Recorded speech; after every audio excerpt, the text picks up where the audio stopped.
City Council public hearing. Would like to call this meeting back to order. And we'll start with the roll call. Councillor Wright is just settling in. Good morning. Councillor Knack. Good morning. Councillor Principe. Good morning. Councillor Stevenson. Good morning. Councillor Piquet. Good morning. Councillor Tang. Morning. Councillor Hamilton. Good morning. Councillor Rutherford. Hello. Councillor Salvador. Good morning. Councillor Carmel. Morning. Councillor Rice. Good morning. And Councillor Jans. Good morning. Looking good. Looking good. All right. Councillor Hamilton, you have something? I was going to say I'll move, would this be an appropriate time to move to add a speaker? Yes, yeah. I'll move that Ryan Jock be added to the list of speakers in opposition. We don't need to move it, but thank you for reading it in. In favor. In favor or opposition? In favor. Oh, in favor. My apologies. Okay, Mr. panel Jock. 3. Got it. Okay. All right. Cool. Okay. So we were at panel 2 in opposition, and we had concluded hearing from the panel, and now we will go to question to the panel, but to make sure that if who is present, I'll walk through the list. Haroon Ali, are you there?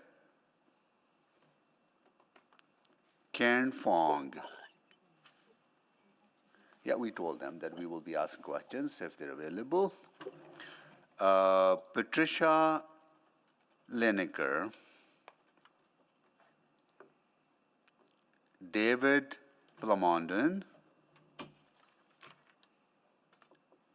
Haley Pekanski. And Jerry Hobbs. I'm here. Okay, great. So questions, colleagues, to the panel.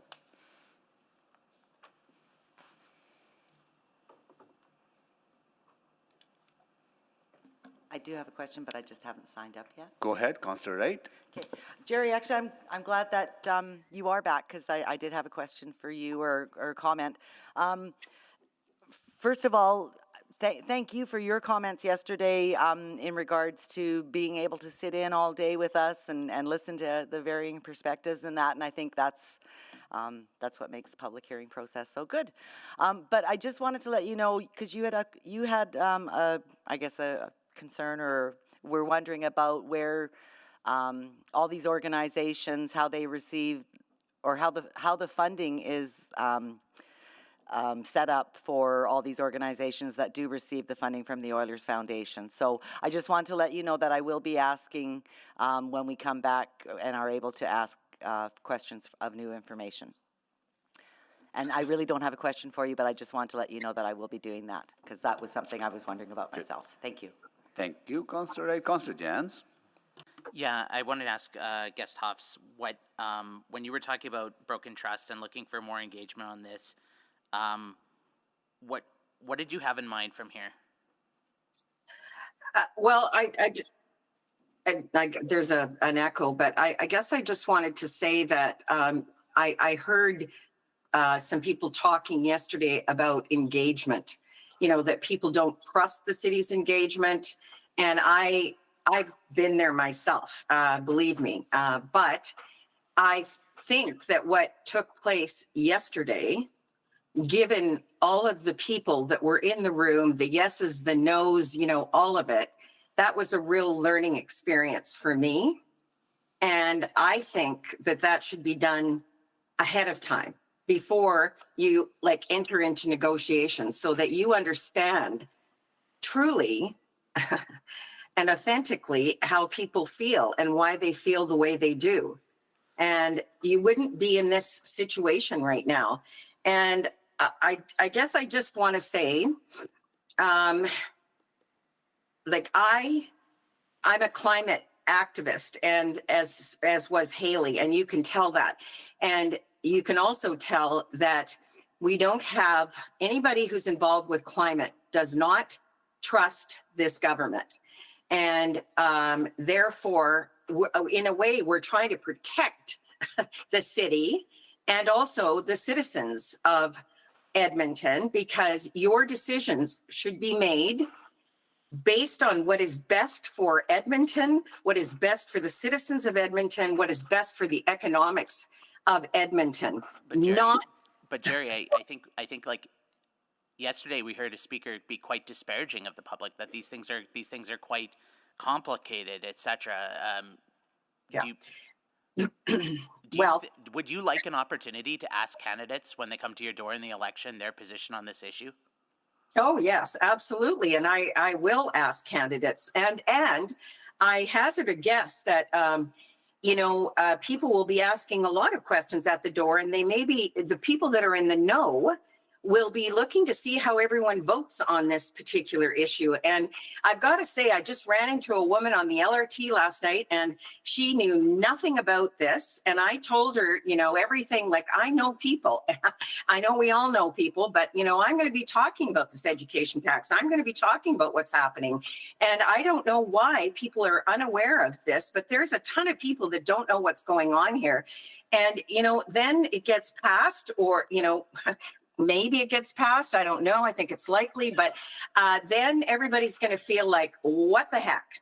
Yeah. Here we go again. Like, I think if we boil it down to just fundamentally what this is about, is we need critical infrastructure for Edmonton. Yes. The province of Alberta has said, we will give you $550 million effectively, and you can have that, but it's conditional. Yeah. It's conditional on you only giving 130 of it or to one business downtown. That's right. Like, and the only way we get the money, that seems to be what the debate is about. Yes, that's exactly. And like I say, I'm being upfront. I do not trust this government, and you shouldn't trust them either. They're putting you in a very, very difficult position here. And we need to do this with integrity, and we have to remember who we're working for here. And my concern also is, you talk about, like, what do they call it now? The convention center. I guess it needs maintenance. It's sitting, I don't know how much it's being used. The Expo Center, people talked about Northlands, all of it. And then to say that the convention center is okay, well, it's too far away. I don't know. Like, I don't really understand that. I'm a walker. If I have to walk 6 blocks, I don't see that as a big thing, but I guess some people do. But some of these arguments, it just sounds like all we're doing is focusing on the ice district. And it's great the wind spear was thrown in at the last moment. That's a great thing. And I understand everybody wants to support that. I love the wind spear. But I just think we have to be really careful with what's going on here. So do you think this issue is too complex to be put out in a referendum this election? Well, there's a lot of information, but if people were willing to sit through what I sat through yesterday, they would understand it. And maybe you don't have to have the whole day, but I think it can be explained to people, but not in a referendum, I don't think. Okay, thank you. Thank you. Councillor Principe. Thank you, Mr. Mayor, and thank you, Jerry, for those comments. I do have a question for you, Ms. Hoffs. I just wanted to get clarification on something I thought I heard you say yesterday. Yeah. That the reason that there was a tax increase this year was solely because of this arrangement or this MOU. Is that what you said, or did I mishear that? No, I didn't say that. What I said was, my understanding is, the province owes the city $96 million. That's my understanding. I don't know. Millions of dollars here are thrown around. We don't even know what amounts we're talking about sometimes. Is it 85? Is it 250? But my understanding is that the province doesn't pay their fair share in taxes. They owe the city $96 million. Plus there was an increase in education taxes. And so therefore our taxes continue to go up. That's what I'm talking about. That's my understanding. Okay, sorry. I thought I'd heard you say yesterday that was the purpose of the tax increase, was because of that. Although there are several schools being built in Edmonton right now, one in the ward I represent, thank goodness. Yeah. So happy to see that happening. Yeah, I just wanted to get clarification on what you had said yesterday about the tax increase. Yeah. Okay, thank you. Hey. Thank you, Councillor Principe. Councillor Cartmel, can you take the chair, please? I just have a quick question. So yesterday, when you were speaking, you made reference to that education property taxes are being used to pay for the downtown, right? But do you know that education property taxes, city collects, we remit that to the province, and that revenue goes to the general revenue of the province. It is not dedicated to education. Well, maybe I knew that at one time, Mayor Sohi, but maybe I forgot. I'm 71 years old. Who knows? I mean, I was very involved in education in the past, but that's crazy in my opinion. You're collecting education tax. That's where it should be going, not for this kind of thing. But I'm sorry. that's a provincial decision. So I understand that. funding, whatever funding, grant funding that province is providing to the city to build the event park is coming from the general revenue of the province. It is not coming from the education portion, whatever they fund. It's coming from the general revenue. Well, yeah. Okay, well, that's fair to say. You put it in a pool and it comes out of a pool, Yeah. but, there is education taxes going Absolutely. into that pools. Yeah. So once again, the problem is with the province. And, I'm tired of writing them, okay? Okay. Thank you. I'll take the chair back. Okay. That concludes the questions to the panel. Thank you so much for joining us. And now we're going to go to panel 3 in favor.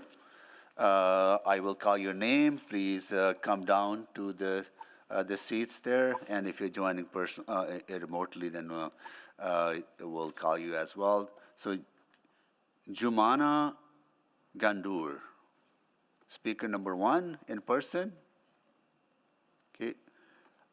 Tim Pasma, Hope Mission, remote.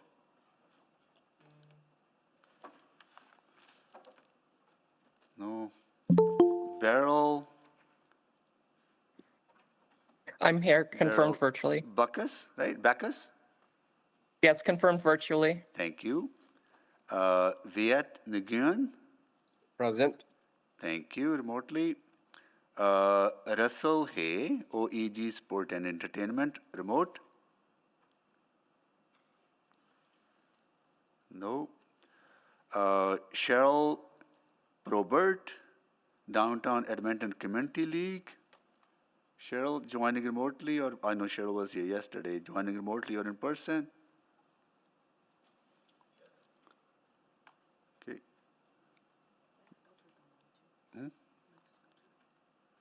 Yeah, well, we'll come back to those who were not able to speak later. Alex Draper. Alex Draper, please come down. Gloria Goa, Immigration Community Alberta Network Association, in person or remote. Anne-Marie Petrov, in person or remote. She's on her way. Okay. Tyson Boyd, OEG Sport and Entertainment, in person or remote.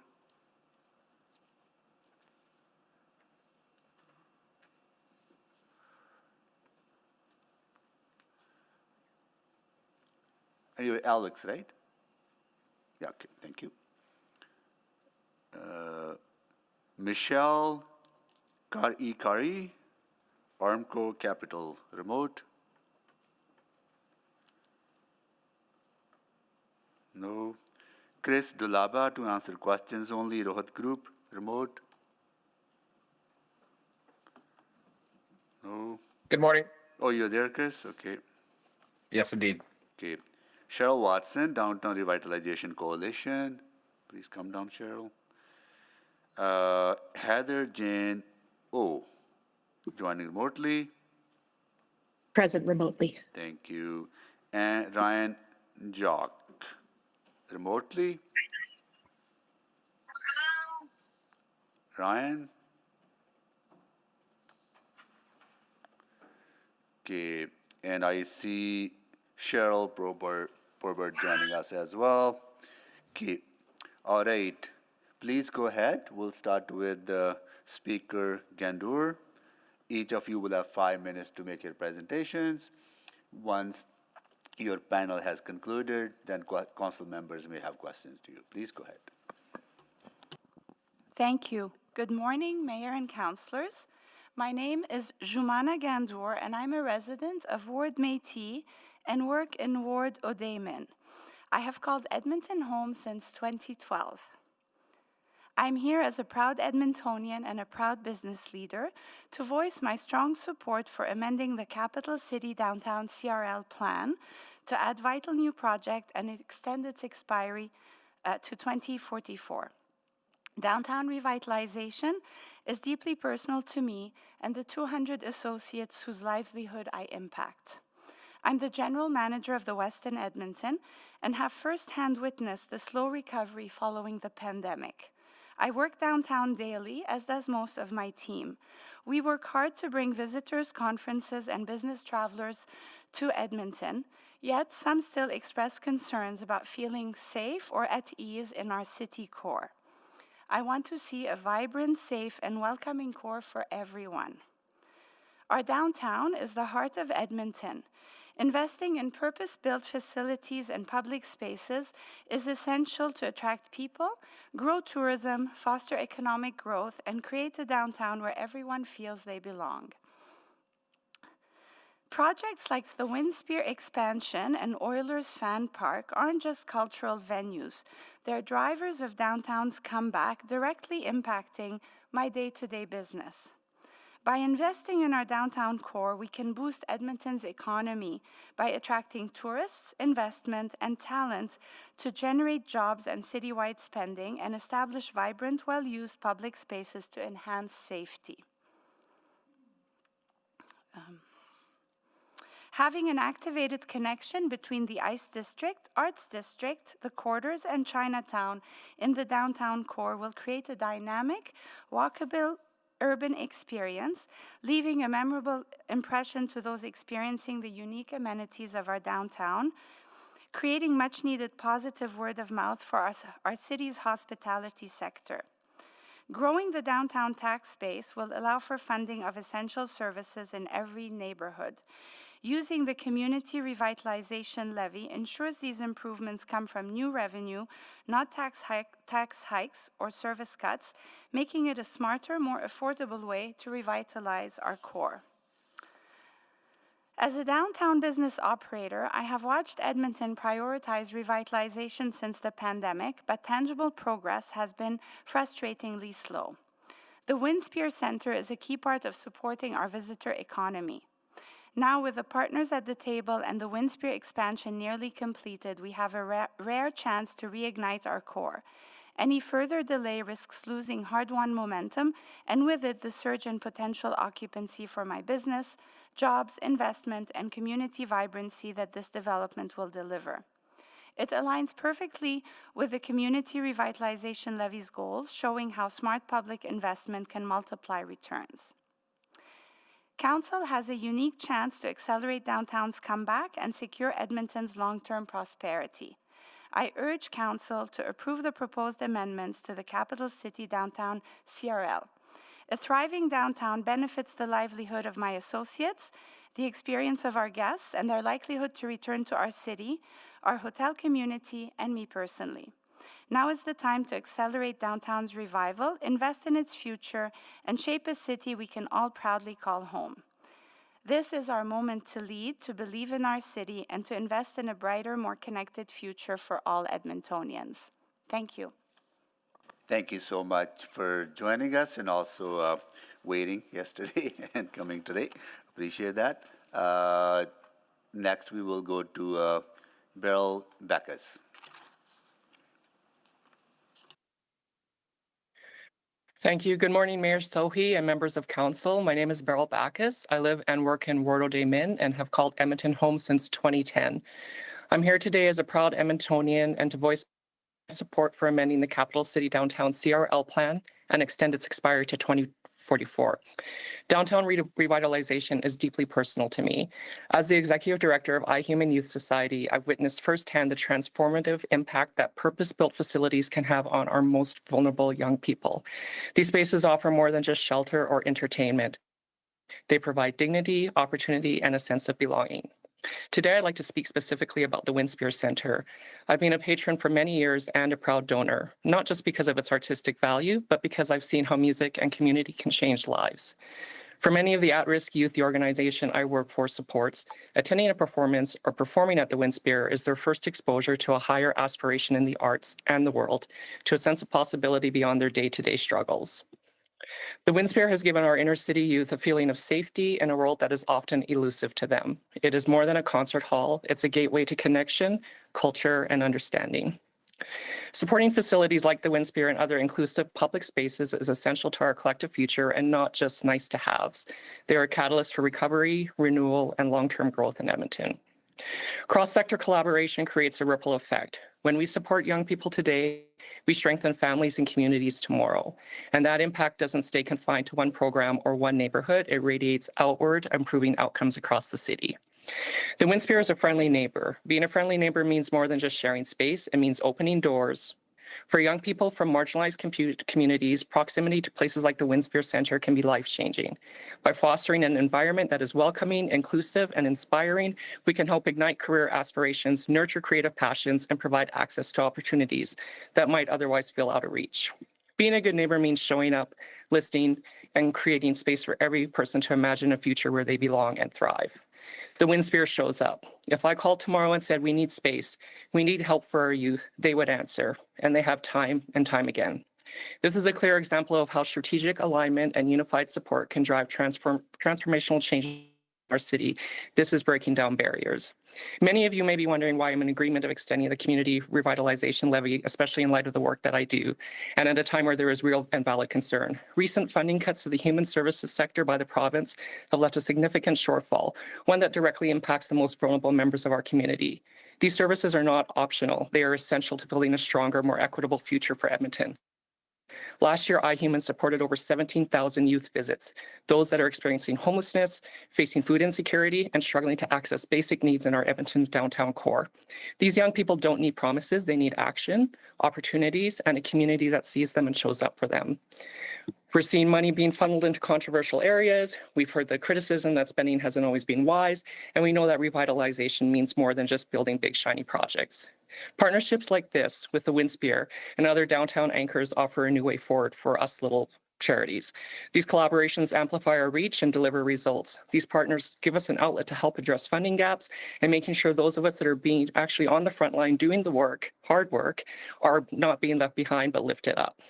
The youth are the future workforce, entrepreneurs, and citizens shaping this city. Their challenges intersect with the 4 goals of the Downtown Action Plan: economic, residential, vibrancy, and business growth. They deserve access to opportunity. I want to ensure we support projects that will allow their voices to be reflected. I've seen what happens when organizations like the Winspear Center step up.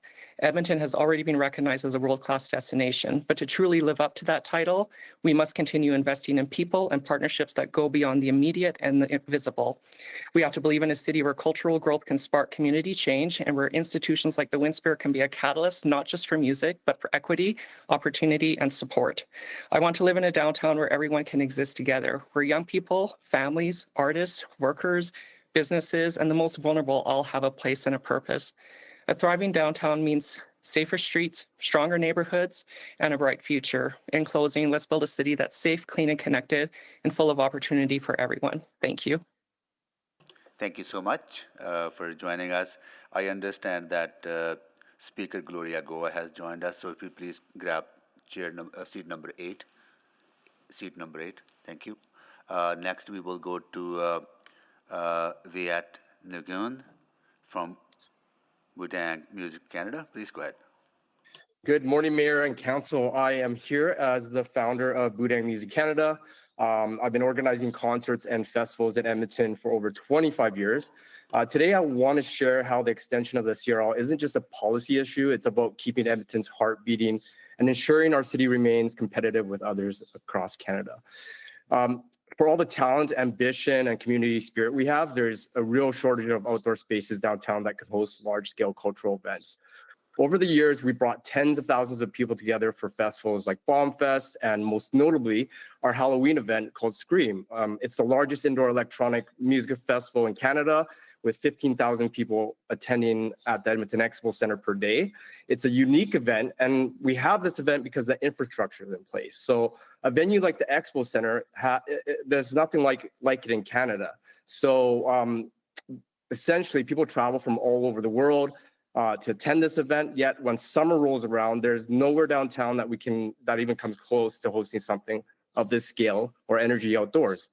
And I want to be clear, putting on festivals like this isn't just a matter of booking some artists and selling tickets. It's a major investment. Festivals typically don't make money their first few years. We take on a significant financial risk, and we pour a lot of capital in building these brands from the ground up, because we believe in Edmonton and we want to bring people to downtown. We want to give them experiences they can't get anywhere else. But private promoters and local businesses can only do so much on our own. We need the infrastructure and support to build something sustainable. We've moved some of our events to Calgary, our smaller venues, simply because Edmonton doesn't have enough flexible outdoor spaces. It's frustrating, not just for us, but for the hotels, restaurants, and shops that depend on those thousands of visitors. When we are able to use spaces like Fan Park, the change is immediate. You see hotels get booked up. People don't just come for the show. They stay overnight, they eat out, they shop, they fill up the local bars and clubs. Even after the event's over, we've seen audiences pour out 10 or 11 p.m. and literally bring life to the city's streets. Places that outside of these festivals can sometimes feel deserted. And there's nothing like the energy it means real revenue for downtown businesses. To give you an idea, on a festival weekend, we bring up to 7,000 to 10,000 people a day. That kind of foot traffic is rare in most Canadian cities outside of Toronto or Vancouver, and it makes a tangible difference. Our data and feedback from hotels and hospitality shows festival weekends produce spikes in occupancy, food and beverage sales, and retail. But here's the catch: we can do even more and more often if Edmonton had more permanent, accessible, and attractive outdoor event spaces. If you look across Canada, you'll see cities who invest in their public spaces, who create vibrant outdoor venues, reap the rewards, not just in dollars, but in reputation and community spirit. You can look at Montreal's Parc Jean Depew. Every year, this park hosts over 100 major public events, from Osheaga, Ile Sonique to Picnic Electronique. It's also the site of Canadian Grand Prix Formula One, which alone draws over 300,000 visitors in a single weekend, filling every hotel room in the city and generating tens of millions of dollars in economic impact. Osheaga and Ile Sonique bring in nearly 500,000 music fans combined each summer. I've traveled to Montreal for once, more than once, just to be a part of that energy. When I'm there, I'm staying at local hotels or Airbnbs. I'm eating out every night. I'm exploring new bars and shopping at local businesses. The festival might last a day or two, but the impact stretches all season and all across the city. That's the kind of destination I want Edmonton to be. I want people to travel here from Vancouver, Toronto, and even internationally, because they know our downtown is alive with music, art, culture all summer long. I want Edmonton to be that city on the map, the one with thriving, energetic core.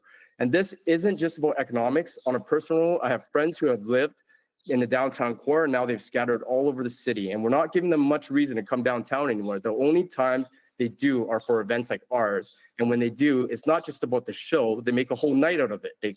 They go out for dinner, they get drinks, they catch up with friends, they support local businesses. And these festivals become the spark that brings people back to the heart of downtown, even when daily life pushes them somewhere else. And why does this matter? Because downtown vibrancy creates a ripple effect. That when downtown is full of people, it feels safer, more welcoming, more prosperous. Local businesses get a boost, but so does Edmonton's reputation as a city that invests in arts, music, and youth culture. These events give young Edmontonians a reason to stay and give visitors a reason to see the city as more than just a place to pass through. They are vital to social collision moments that bring people together from all backgrounds. Now, I want to address something. I heard a lot today and yesterday about, many speakers acknowledging there's a problem downtown, but I really haven't heard any real solutions. So saying no to investment isn't a strategy. It doesn't bring more people, business, or life downtown. It's the investments we make now, the bold ones, the public-private partnerships, the support for local companies and small businesses that actually create future worth coming downtown for. And while I'm here speaking on Event Park, it's important to recognize that the CRL extension is about so much more. It's about Thank you so supporting. much. Really, Okay. really appreciate your participation.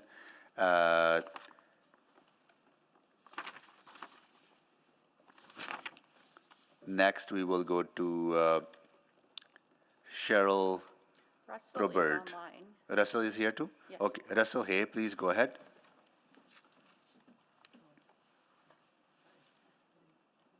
Russell, hey.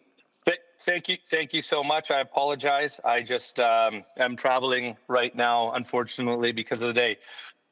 Like you said, my name is Russell Hay. I'm a proud business owner here in the city of Edmonton. I've lived here my entire life, and I'm proud to be here today. I want to begin by voicing my strong support for the CRL extension, because this isn't just a financial tool. It's a catalyst for transformational change in our city. It allows us to reinvest the growth that happens downtown back into downtown.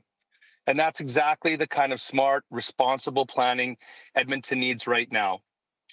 The CRL makes projects like Downtown Community Event Park and the Village at Ice District possible. These projects are about more than just buildings. They're about building a community. They represent a once-in-a-generation opportunity to reimagine our downtown as a vibrant, inclusive, and resilient hub for all Edmontonians. The event park will be a dynamic space, a true landmark, designed not only for large-scale events, but also for grassroots community use. It'll bring life and energy to the core year-round, creating space for culture, music, art, and sports, and it will serve as a stage for community voices and celebrations. What's equally important is the partnership approach with many different groups in the city, ensuring this is a space that reflects the diversity of our city.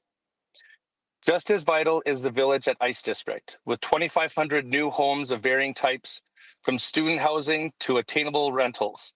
This development addresses a critical need as our city grows year over year. It brings people into the core, fuels economic activity, and makes downtown living more accessible. And it's all being made possible through the CRL, a smart, self-funded model that doesn't burden taxpayers. Instead, it reinvests growth back into the community, creating real value, not just infrastructure. This is about thoughtful, generational city building. This is about shaping a downtown that we're all proud of, and to also pass on to our next generation. Thank you all so much for your time. Thank you so much for joining us. Next, we will go to Cheryl Probert, please, from Downtown Edmonton Community League. Good morning, Mr. Mayor and councillors. I'm sorry I can't be there in the room with you today, but I really appreciate the opportunity to speak on behalf of the Downtown Edmonton Community League. As many of you know, I'm the president of the league, and I am here today to request your approval of the proposed 10-year extension of the CRL. The direct and tangible benefits of the CRL in our downtown neighborhood are many. The warehouse park that's currently under construction, Alex Dakota Park, which includes green space, a dog park, and a community garden, streetscape beautification, and infrastructure investments such as sewer upgrades, to name but a few. As residents of the downtown core community, we are particularly pleased to see improved LRT entrances, green infrastructure, and supports for more attainable housing on the list of catalytic projects. These investments are deeply aligned with our vision for a downtown that is safe, walkable, vibrant, and welcoming for all. We were very supportive of the Downtown Action Plan, and this proposed extension to the CRL is an important tool in being able to realize those goals. The continued investment in catalyst projects downtown clearly demonstrates a commitment to the people who call downtown Edmonton home. We respectfully urge City Council to approve the CRL extension and to continue investing in the future of our downtown community, both for current and future residents. Thank you once again for hosting this important discussion and allowing my participation. Thank you so much for joining us. Next is Alex Draper. Good morning. My name is Alex Draper, and I live and work here in Ward Odemin. I am here as a proud Edmontonian to voice my support for amending the Capital City Downtown CRL plan and to add vital new projects and to extend its expiry to 2044. I was born in Edmonton, I went to school here, and I went to the U of A. I've worked for the Edmonton Community Foundation, the Social Enterprise Fund, and throughout my career, I've volunteered for many, many organizations, including the Africa Center, Family and Community Support Services, the Alberta Nonprofit Network, Edmonton Folk Music Festival, Arts Council, Urban Aboriginal Strategies, United Way, Homeward Trust, and I currently serve as the Director of Philanthropy at the Winspear Center. I do not speak for any of these organizations today. I speak for myself, and I share my background because it helps illustrate that, like all of us here today, I love this city, I dedicate my life and my career to making this community better for us all, and I've chosen to do it through civil society and community work. I understand the breadth and importance of the many projects and organizations that need support. I've come to this conversation because I want to make 2 points. We need to get good things built, and we need to remember the tree proverb. We in our community need to get good things built. When an opportunity presents itself to get something good done, we need to take it, and passing this amendment to the CRL is a time-sensitive opportunity because we have a robust plan, and we have partners like the Winspear and the OEG and many others lined up and ready to go. Missing this opportunity and being a community with great intentions that does not get things built is a real risk. And that brings me to remember the tree proverb. When is the best time to plant a tree? 10 years ago. When is the second best time to plant a tree? Today. With this CRL, we have the opportunity to realize both. Much of the CRL is about planting seeds for the future, the ideas that will realize benefits from these seeds over the coming decades. The Winspear expansion is different. The Winspear is the tree that was planted 10 years ago. By approving this amendment today, you are not planting a seed, you are nourishing a tree that will benefit the community next year. By making this decision today, you are building a community music center for everyone in our community, where everyone in our community can make and share music.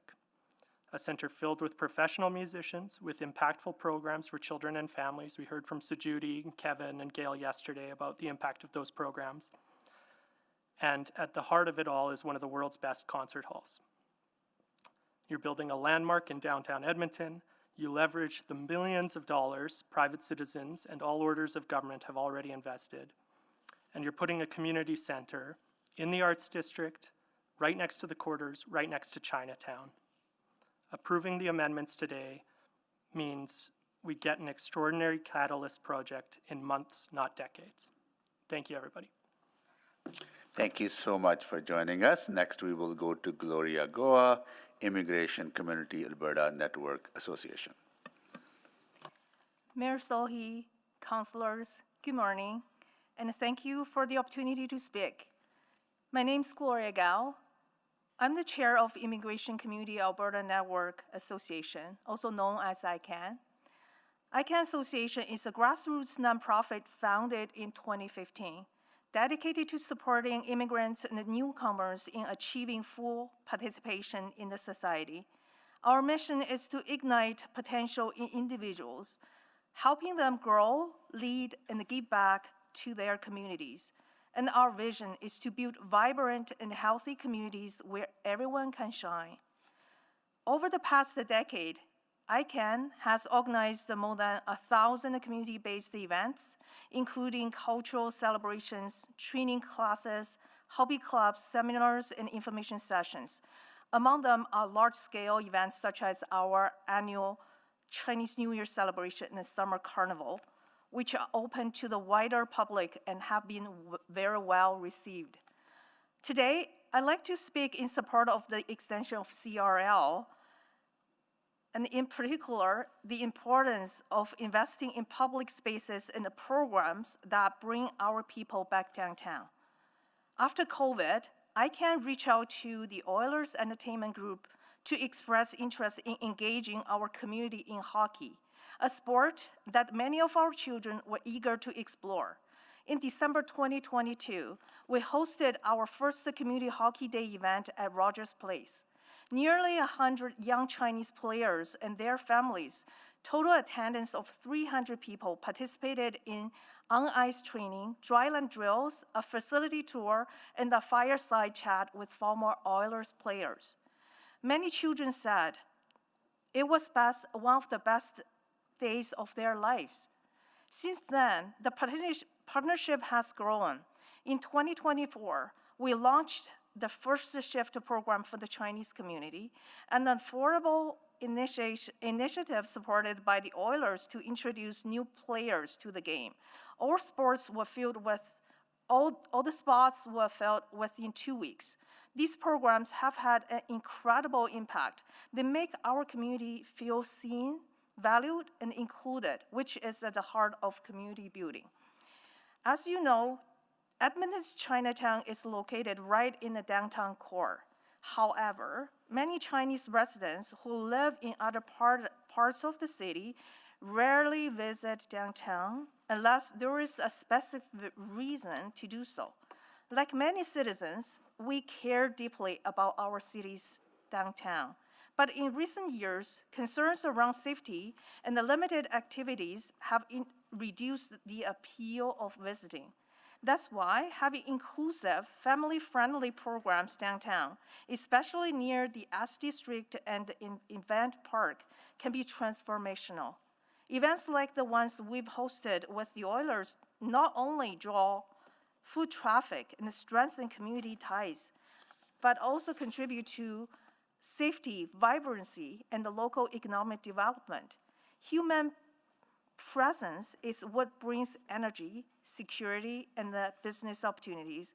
If the CRL amendment can help support more inclusive, accessible programs and create a space that welcome all Edmontonians, especially youth and families, then it will serve as a powerful catalyst for revitalization.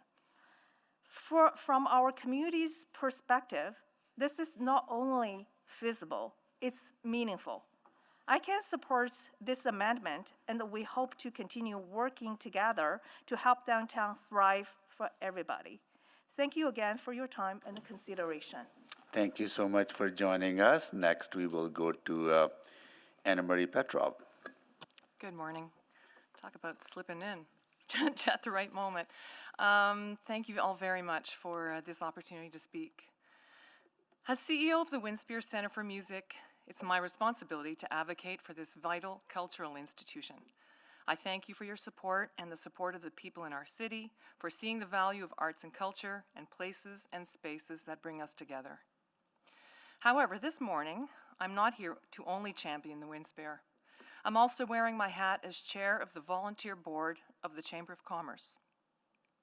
I'm proud to serve in this role.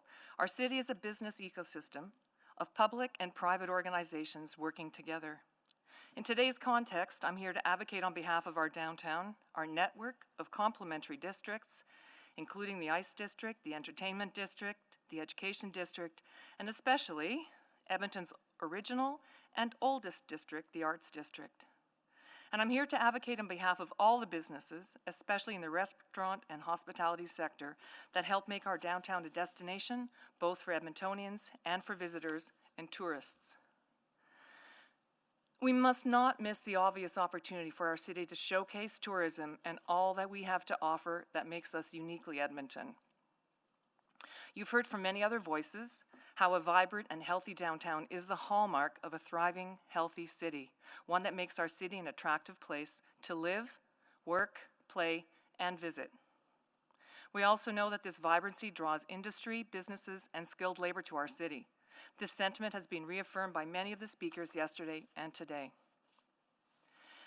At 1.4 million people and another 500,000 expected in the next 20 years, we are a big city. As we welcome more newcomers, our downtown brings all cultures and ages and demographics together, and that is really something very specific to our downtown and any downtown. Our downtown has distinctive gathering places, whether in Churchill Square, the Winspear, the ICE District, other venues that create a vibrant downtown core. These give the city a welcoming personality. Unique and purpose-built spaces like the Winspear Center, the Starlight Room, our arena, the fountains in front of City Hall, which are just beautiful, by the way, and it's amazing to see how many different people they bring downtown. These define our city. These places and spaces designed to serve, inspire, and connect our entire community. Ultimately, they reflect our culture as Albertans and as Canadians. I appreciate the dialogue and reflection that this public hearing has generated. This hearing has given us, all of us, both as organizations and as citizens, time to contemplate and debate on a very important topic. You are deciding how you will shape our downtown for this century. We are lucky to live in this city, a city built on a bold, entrepreneurial, and pioneering spirit. Our founders had courage, and I want to remind you of that courage now. I can't know how you're feeling right now, so I want to share with you what I know. In the music business, from an early age, you learn that you never turn down a gig. Because chances are you won't get a second chance, and someone else who took the gig will get the work the next time. In my WinSpear role, as with other arts and service organizations, we rely on the generosity of donors from the community. These are our investors. Every investor has their very different reasons for wanting to invest, and sometimes it doesn't align perfectly with the vision and purpose that an organization will have. So you weigh the proposal. Over the decades that I've been doing this work, I cannot think of one time when I turned down an investor. I've always believed that there always is a win-win outcome to be achieved, but I had to see it, and I had to help others see it too. I've always found a way to work and cooperate for a good outcome, and by God, if the world couldn't use more of that kind of thinking today, it might be a better place. As I see it, you have two choices. Say no and you either delay the benefit or you cancel the benefit. The opportunity is destroyed. Say yes, and you will continue to build this city and make good things happen. You have a bird in the hand. Lastly, if you delay this decision, the WinSpear may not get built, our investors will walk away, and then what? Thank you. Thank you so much for joining us. Next, we will go to Michael Kari. No, they weren't here, sorry. Chris Dulaba to answer questions only, right? And next speaker is going to be Cheryl Watson. Please go ahead. Good morning, Mayor and Council. I'm speaking today as the chair of the Downtown Revitalization Coalition in strong support of the proposed extension of the Capital City Community Revitalization Levy. First, it's important to acknowledge that the CRL is a complex financial tool. Okay. We understand that it requires time and expertise to fully grasp how it works, how incremental tax revenues from revitalization projects are reinvested to drive further growth. We are grateful for the presentation by City Administration and for the experts who have been here before, who have shared critical database knowledge to help shape this crucial decision today. Unfortunately, the majority of the speakers opposed to this decision have not had the benefit of being educated about how this proven investment mechanism works. But you all have. And so this should not be a barrier to you taking action.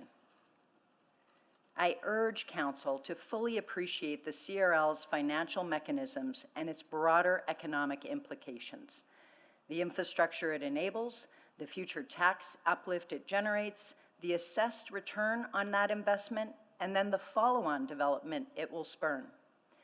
The insights presented by administration are essential, especially when the decisions you make today will define downtown's trajectory for the next generation. Unfortunately, there has been misunderstanding and even mistrust generated about the role of public-private partnerships in building our city. We need to be realistic. Successful cities are not built by government or the private sector alone, but through well-structured partnerships where each party brings value and shares in both the risk and the reward. The Capital City CRL has been and can continue to be a strong example of this collaboration, leveraging private investment through public infrastructure and strategic revitalization. I think it's also important to name what may be influencing some of the opposition: personal ideology. The This has been obvious through the questions, or rather opinions, that have been presented to panel members by some council members.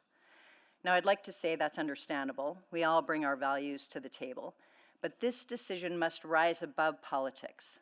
What we need from council right now is not ideology, but sound investment judgment.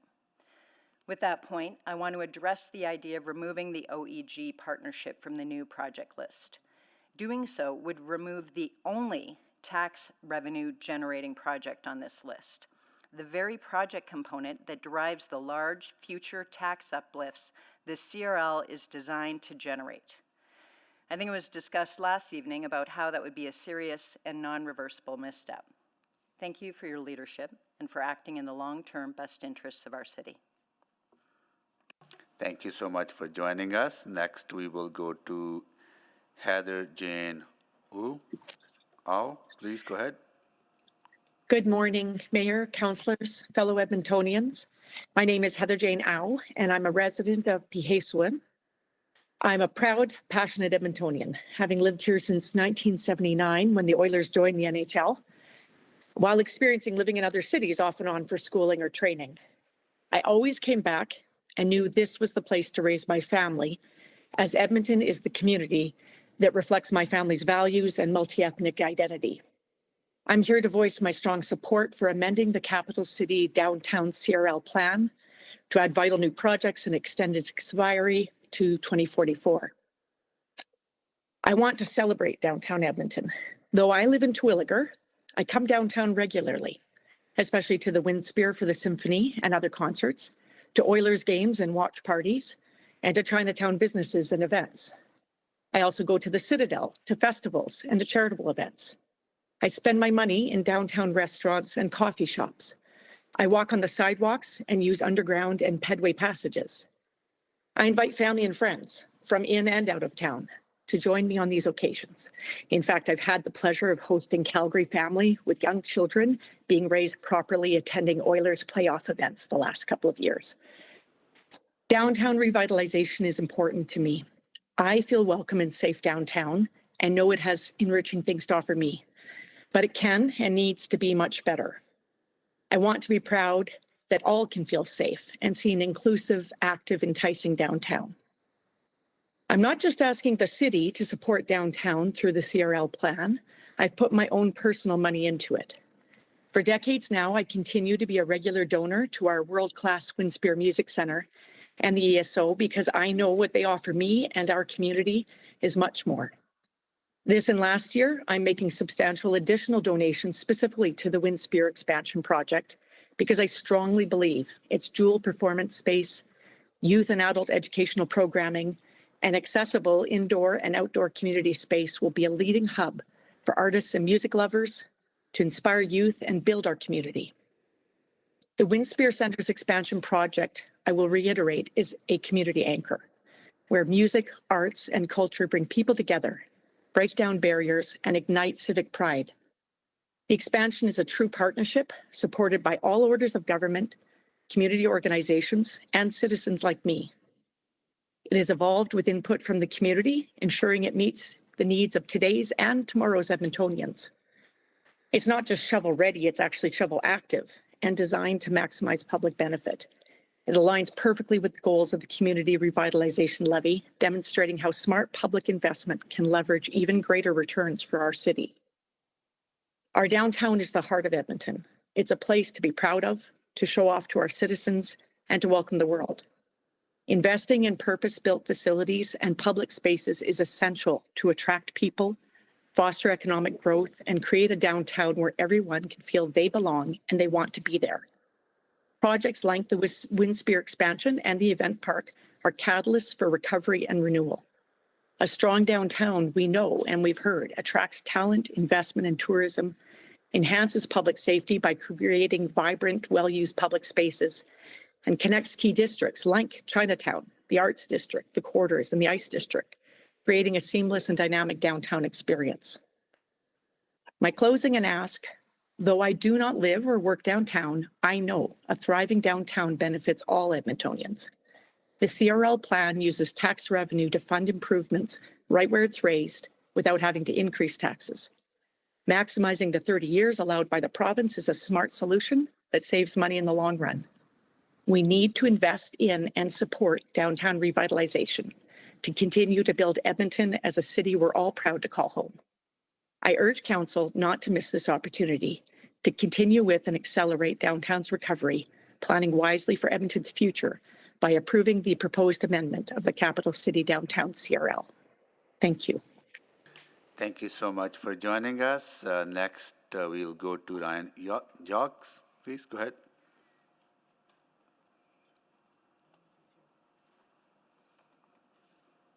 Ryan Jocks. No, I also understand that Tyson Boyd, who's part of this panel, is joining us too. Please go ahead if you're there. Yes, good morning, Mr. Mayor and City Councilors. My name is Tyson Boyd. I'm one of the owner-operators of the Starlight Room. We're celebrating 35 years this year as an independent venue. We're an iconic independent venue in the historic Citadel building right here in downtown Edmonton. I also own and operate ConcertWorks. We are an independent concert production company also located here in the downtown, and we produce a wide array of entertainment throughout Western Canada, but primarily here within Alberta, Edmonton, and Calgary, as well as rural centers. I sat in chambers yesterday, and I really appreciate the complexity of this issue. I can only really speak to my experience and representing independent venues and local artists here today. I am here today in support of the CRL extension. I moved here to Edmonton December of 2007 from Calgary. The attraction for me was a strong independent music community and scene. We had many venues and the scene was incredibly strong. The talent was undeniable. I've watched over the years, unfortunately, a lot of our venues close. We've been moving around. My wife and I, we were running venues on White Avenue at a very vibrant time. It was exciting in 2009 when it was to become a music district for all of it to kind of come to a crumble. And unfortunately, we haven't necessarily regained steps. We moved downtown and invested in downtown when the arena was being built because we saw that as the next steps for the evolution of Edmonton and entertainment. Through that time, obviously, we had a pandemic. It's really taken us down a few notches. But I do believe that we're at a pivoting point where we could really seize the opportunity to build our downtown and strengthen it.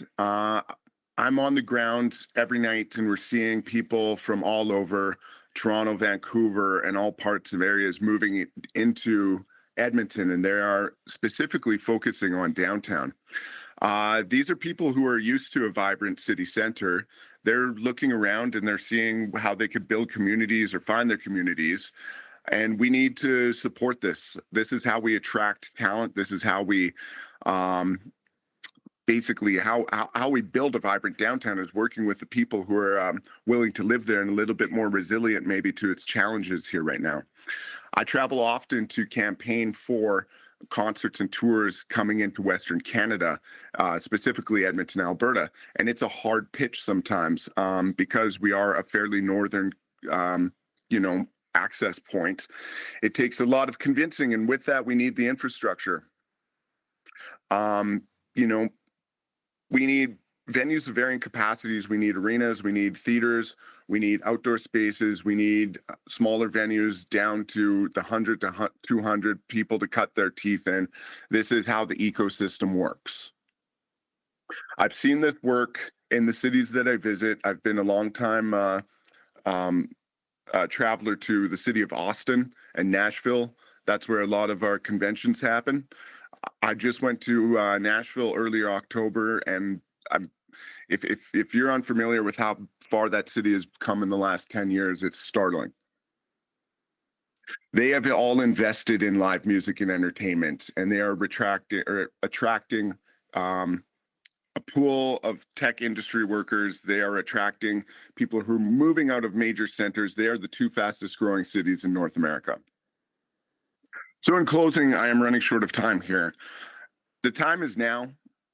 We need to basically make some bold decisions if we want to build our downtown and become the competitive city that I know that we can be. The opportunity is just it's right there. It's just up to us to grab it and build our city, make it a strong and viable entertainment and prosperous area for business, hospitality, and everybody moving in. But thank you for your time.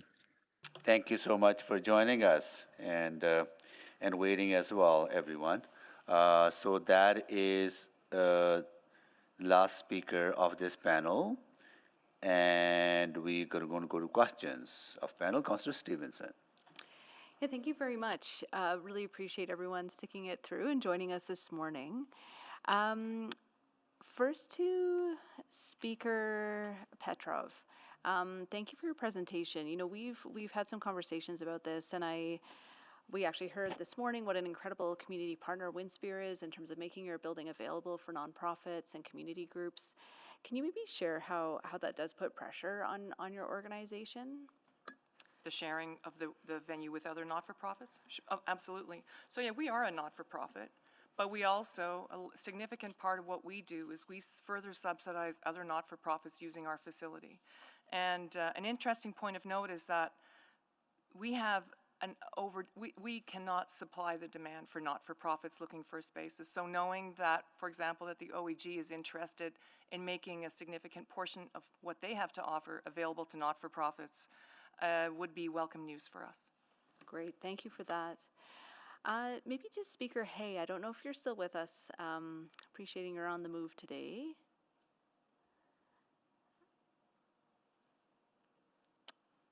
Russell Hay, are you there? Okay, not to worry. Maybe to Speaker Bacchus then. So Beryl, you talked about the importance of inclusive spaces.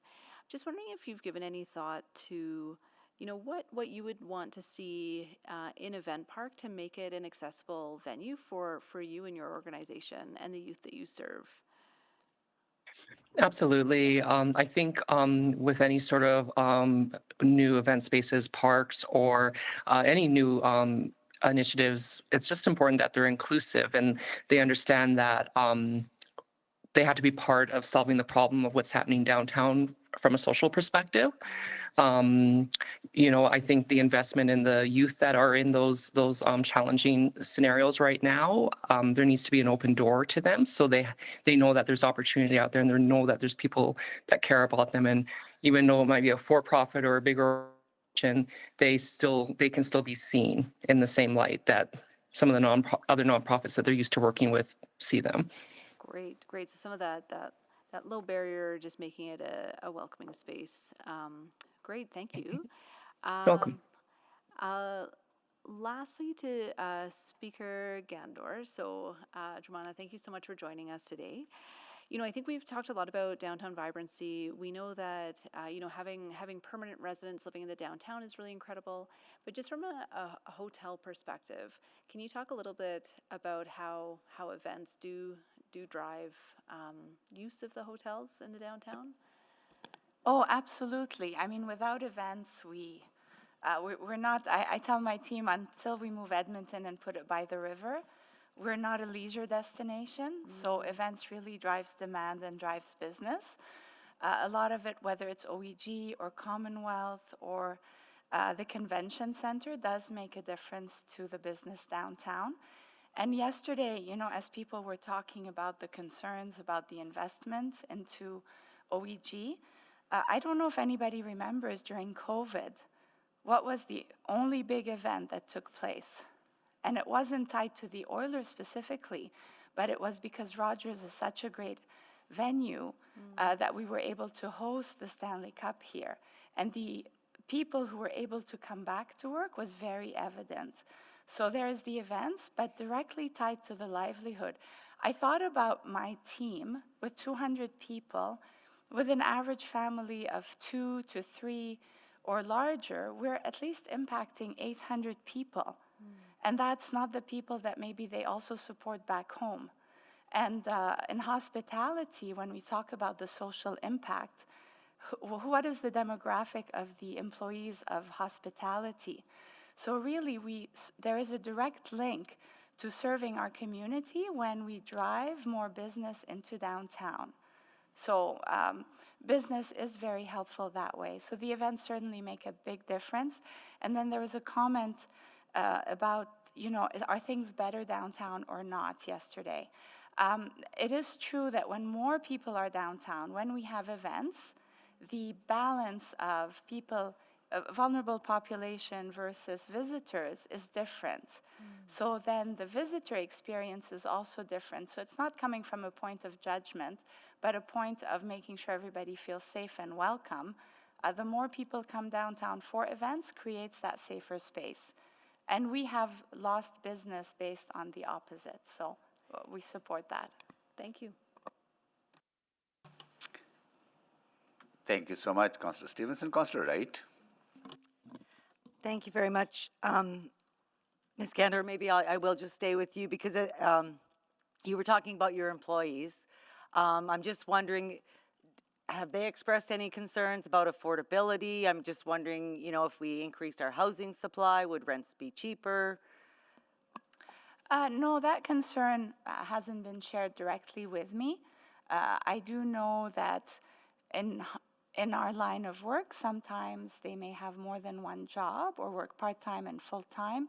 So in general, affordability, I think, has impacted people. It didn't come up from the housing perspective, but I can tell you that we are heading into a slow period in July, and unfortunately, people are impacted. So if last July, we had Watchtower that was taking place at Rogers, that created a very different economic environment, and I was able to staff more people than this summer.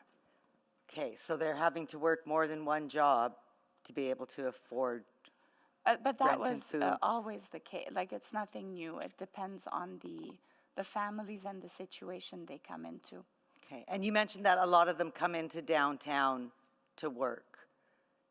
Yes, most of our associates cannot work from home, so they work at the hotel. But if they live downtown, would they find benefit in that? Some do. I don't have the specific details or where everybody lives. Okay. Okay. Just yeah. Like I said, just a thought that crossed my mind as you were speaking there. I'm gonna go next, Ms. Watson. You talked about some of the distrust that have been brought up by some speakers, and some have said that they only really found out about any of this because of this public hearing. Does there need to be a better job done of bringing people along and educating them so that they fully understand and maybe can help support?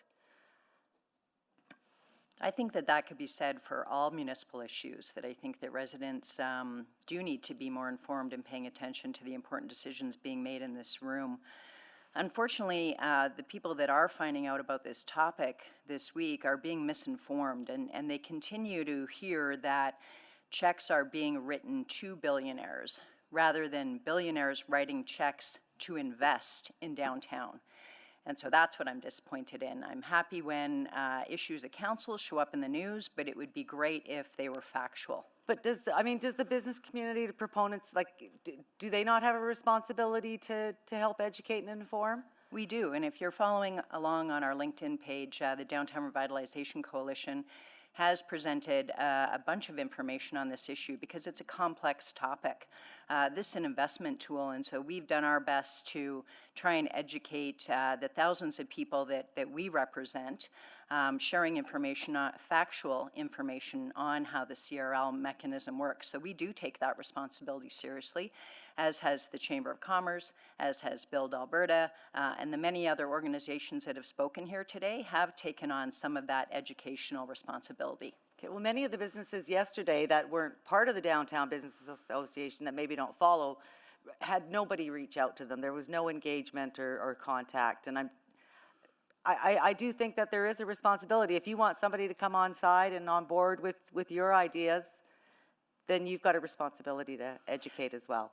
We hope that that's what city councillors are doing in their wards, where they're out communicating with the residents that live there, is that helping them to be educated using the facts that city administration has provided. I know that those were sent out a number of weeks ago, and so hopefully those are the materials that are being used when our city councillors are out talking to the residents. Yeah, and unfortunately, you know, some of what the city councillors know, or, you know, is in private. We can't fully disclose any of that information. We had some speakers yesterday that, you know, we're trying to sort of align numbers from different bits of information here and there. So it can be difficult. I know when I've gone out door knocking or at events talking to constituents about this issue as well, you know, you have to be a little bit vague on the subject. But that's all I have. Thank you. Thank you, Councillor. Councillor Pickett. Thank you, Mr. Mayor. Is Tyson still online? Yes. Okay, great. Hi. Thanks for your presentation. I just, one thing that I thought was interesting is that what hasn't been brought up in this conversation is the West Anthem Music Ecosystem Study, and I think you're pretty familiar with it. Yes, I'm very familiar. Yeah, and so, you know, during the Junos, there was definitely some conversation about the lack of a variety of sizes of music venues. And so I'm just wondering if you wanted to speak on that a little bit in relation to the ecosystem study. Okay. So presently here in Edmonton, you know, it seems we have a lack of suiting venues, I guess I could say. We have theaters downtown that are accommodating to a couple thousand capacity. The Edmonton Convention Center has been available for that kind of structure as a general admission standing spot. From my understanding, they're not always available, and it seems at times that they might be moving away from live entertainment, and they're not specifically focused on it, so it's not always available. With that being said, a lot of our tours and such might get pushed outside of the downtown to spaces that are not necessarily the best fitting, I guess. They're just spaces that are adapting to try to make work. So I work in the more grass size, club size venues. And you know, just a very kind of prime example of an artist that is just as very recent. I did the first few Glorious Sun shows, and the first show that we ever did was about 35 people in attendance. We worked our way up through two concerts where they ended up selling out our venue, and then we brought them to Starlight, and they sold out the Starlight. They eventually moved to Edmonton Convention Center, and just very recently they were on the global stage in the Ice Fan Park. They played before Game 5, I believe it was. I'm not too sure. Don't quote me on that. But that just kind of shows an artist's journey within the ecosystem, starting at smaller spaces and moving up. And if we don't have those spaces for them to move up into the arena, festival level and which not, we typically get skipped, and they won't be able to kind of build their audience or navigate us within their map of a tour. So it is crucial to have those couple of thousand spaces, particularly not all artists are meant for theater.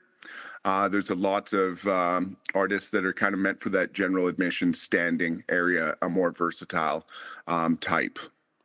Okay, so but one of the concerns though is that the event park aspect of this conversation would be pulling audiences away from venues. Do you mean like size venues within the downtown? Yeah. I don't believe that to be the case. I do work with a lot of agents and managers closely, and a lot of them all tend to go to the venues that make the most sense. There's a lot of artists that will not play general admission standing. They know their audiences are better suited in a seated theater environment. And then there's a lot of agents and managers and stakeholders who understand that their audience is more of a general admission standing room. It's kind of the difference between maybe like just generalizing this, a folk artist who's a little bit softer and needs a more nuanced space like the Wind Spear versus a more rock audience that is kind of like a Glorious Sons, who would typically be in a standing situation. Okay. Well, thank you. As an old guy, one last question. Do you guys ever do Bronx nights? We're celebrating 35 years right now, and we have a whole bunch of artists that have been back in we just had Cord Blund recently do a street party. He's one of the most important persons to the venue. So yeah, we have been acknowledging all the history of the venue, and we have been booking a lot of the artists that have been formative in those years. All right. Well, that's where I was underage and snuck in Sun Urbana. Thank you very much. I hear that way too often. Thank you, Councillor Pickett. Councillor Jans. Thank you. Guest Gandor, did I hear you correctly? You support 600 people with your business? No, I have about 200 associates, but when you add their families, 200. That's why I was multiplying. There's nothing. What if we open up the CRL, renegotiate this, and get another, say, $3 million for your business? What if we figure out a way to help your business expand and grow and take that 200 and make it 300 to 400? Why don't we go back to the province and say, look, your business is doing so much good as well. There's other businesses here that we need to support. Yes, I think my business, as much as I value its contribution, is not a demand generator, which is the difference. We are. What if we give $3 million in hotel vouchers? It's an. I have another plan, but it's not off topic. So I'd be happy to come back. But let's put it all on the table. I want to help your business thrive. Bring me customers. Okay. And by bringing me customers, you do that by revitalizing downtown.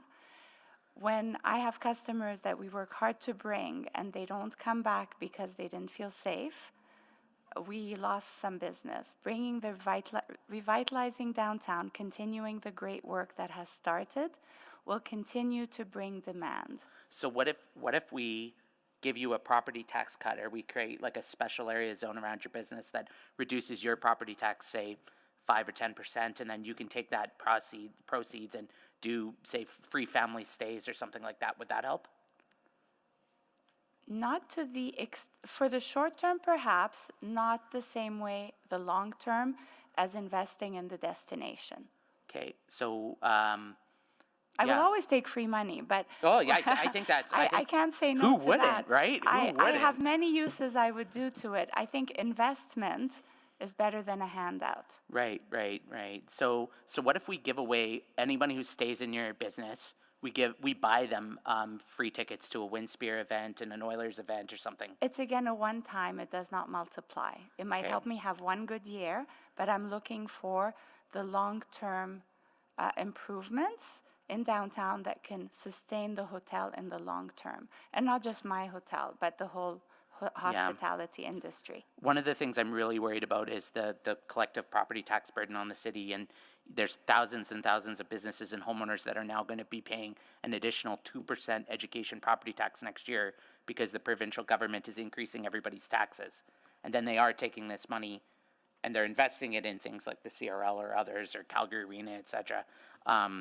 That's where the money comes from, tax forgiveness. Has your business, or have you heard about this property tax increase?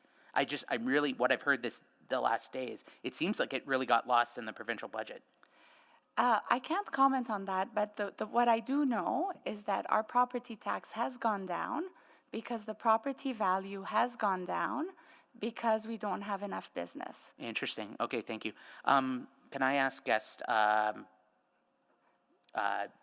Watson? All of us want downtown to thrive.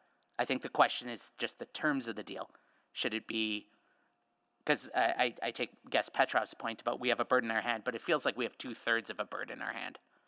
And I want 3/4 of a bird in our hand. Is there a percentage you think in a public-private partnership? Should it be 70-30, 80-20, 50-50? Sounds like it's a 30-30-30. So the three investors kind of have each equal percentages in the investment. So that feels right. And from what I understand, then they get the same use benefit of the money that they're putting in. So that's how public-private partnerships typically work, is that there is equitable investment and equitable benefit. And how should private partnerships be established? Like, should it be an open call for bids? Like, if I just picked one hotel and said, one hotel should get 30-30-30, I'm cutting out the other hotels. Well, I think that I would look to the city's procurement or partnership practices or policies to determine how those are established. That's actually a really good point. I'm not sure Okay. what other investors would be able to come to the table with this magnitude of investment, but it would be wonderful if more would be able to come forward, and I hope that we see more in the future. I wonder, yeah. I don't know that we've asked. I wonder, like, for housing units, I mean, if one person could give me 10 housing units for $1 million, but another can give me 20 housing units for $1 million. I'll ask your question to administration. Thank you. Okay, Councillor Tang?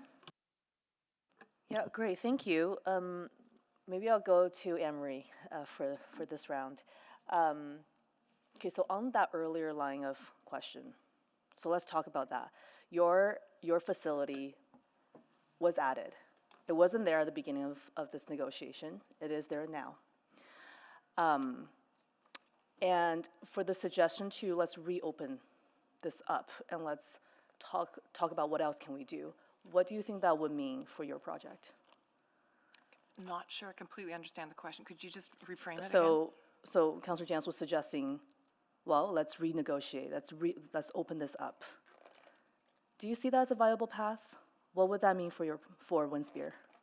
I would see that as being extremely risky to open it up again. Absolutely. This is why I say you can put a call out for, let's say, investors. In our case, call them donors. Mm-hmm. I've never really seen that be successful. I find people, it tends to be a situation where there's a confluence of opportunity, circumstances, somebody who has a vision, somebody who has an opportunity, an investor, and that's usually what the genesis of a deal. Other parties come to the table, someone has a need, someone has something to offer.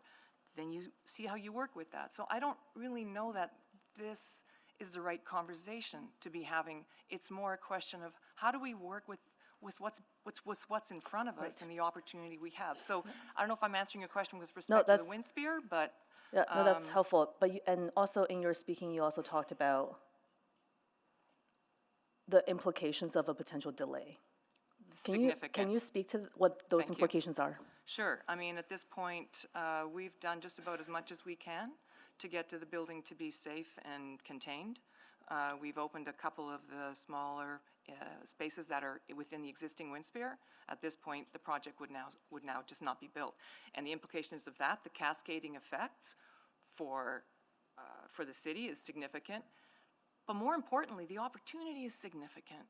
That's the part I really I hope that you're all focused on, because we could be open in 2 years. We'll create jobs now. These other projects that are ready to go would create jobs now. The opportunity is now. We can delay, but we don't know what the outcome of that delay would be. Probably not good. And would you say that in the last 4 years, city has invested in downtown?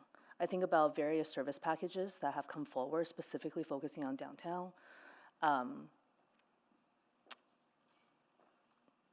Should we, do you think that kind of pace of investment is good enough? The pace of investment with respect to what the city's doing?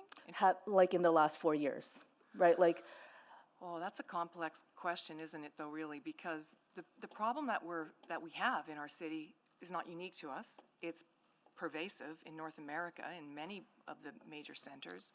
And I think the city, from my point of view, as someone who has continued to come downtown even throughout the pandemic, I think the city's shown exceptional leadership in terms of dealing with the downtown problem. It's not a simple issue, and it is something that has to be solved cooperatively at all levels of government. We know that.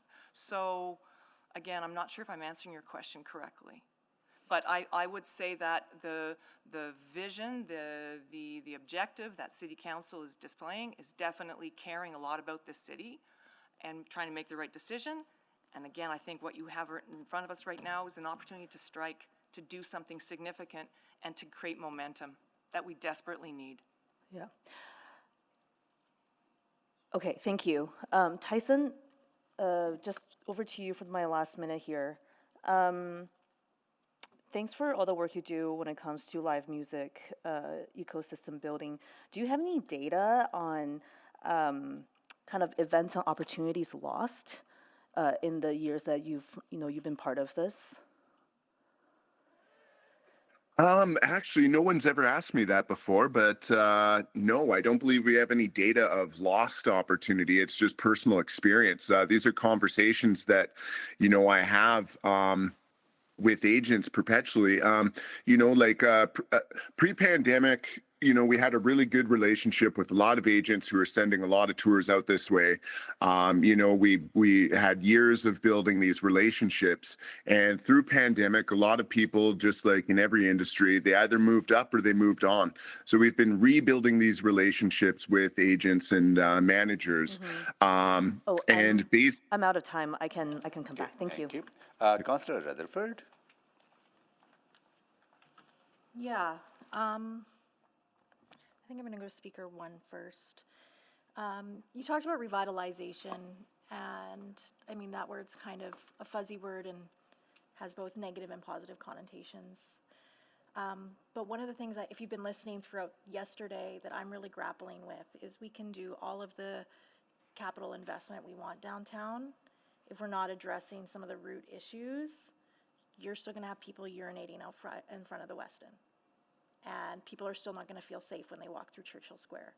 They might feel less concerned during a playoff run because there's more people downtown.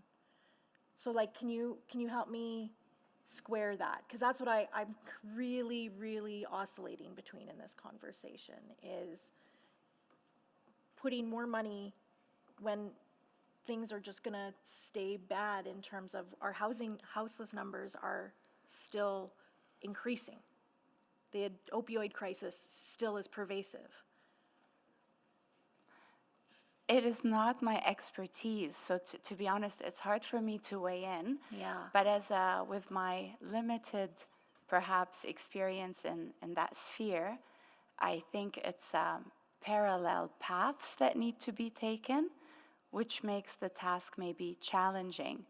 But certainly economic generation should result in additional funds to the city down the road as well.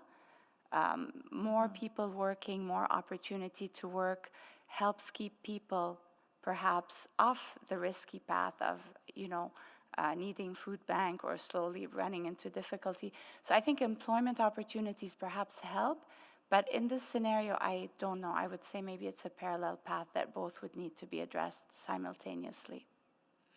Okay. And I guess to Ms. Watson, did you support the CRL?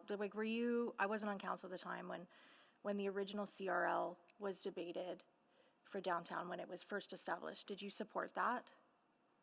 Do you remember, or were you involved in those conversations at that time?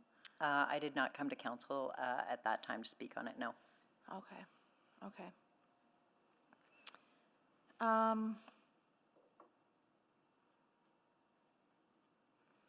Because in response to some of your answers to some of my other colleagues, I think, I do take representative democracy very seriously and communicate and engage and present in community consistently.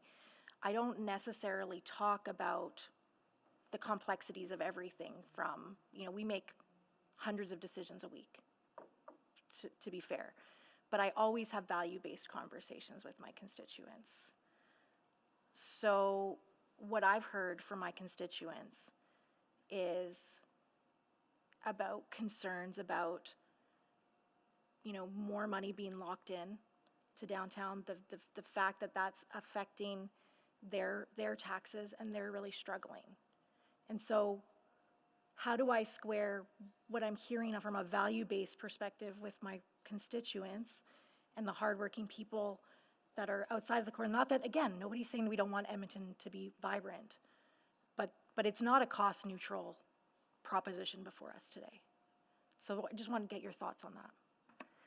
No, it's not, and the exciting opportunity we have in front of us is this is a catalyst investment opportunity that will have higher returns. And so we talked about But not till 2044, at minimum. Pardon me? It won't have returns for the general revenue for the entirety of the city until, if we make this decision today, until 2044. When downtown tax generation goes up, it means that the suburbs don't have to make up that amount. And so we've dropped from 10%. But that's not what the CRL, that's not what the CRL does. The CRL is an investment tool that provides investment in catalyst projects that then increase the tax benefits that come as a result of that. And then So that is reinvested into the debt servicing for the CRL For a till period of time. 2044, if we approve this today. for a period of time and for only that area, but the rest of downtown benefits from these investments in this smaller Okay, area. so you're talking about outside of those lines, so. That's right. Okay, thank you, I appreciate that clarity. Thank you, Councillor Rutherford. Councillor Cardwell. Yeah, maybe just picking up a bit on that, Ms. Watson. Your organization was involved in developing the downtown investment plan. And my understanding was that was work that was taken on with relative urgency. Can you speak to that? Just what was the impetus of that, of your organization developing that plan? We saw a lack of clarity and cohesiveness about the key investments that are needed in our downtown. This was reinforced, as Kaylin Anderson mentioned, by a conversation with the Premier asking us for recommendations. And so we as a community looked around. We didn't see anyone else doing this work. And so we came together and we formed our recommendations for catalyst investments. This was also the basis then of the follow-up downtown action plan, which is how those recommendations are executed upon. So that work, the Downtown Investment Plan, or DIP, represented community seeing a gap or a lack of strategic investment ideas, and so we came together to create them. So is it fair to say this, that the provincial government, and perhaps the Premier specifically, was looking to the business community to ask for something? They had heard the asks of council, of city administration, but they wanted to hear from the business community downtown about what they saw as the requirements to catalyze renewed activity downtown?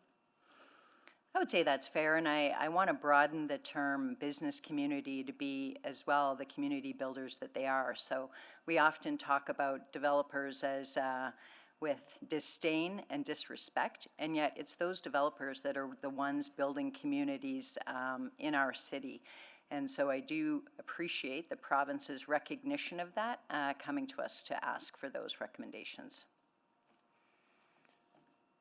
But it's fair to say that if these projects are undertaken, if there's investment, just writ large, investment made downtown through the CRL, it is there's a substantial business community that would benefit from that theoretically. And that's the whole point of this, isn't it?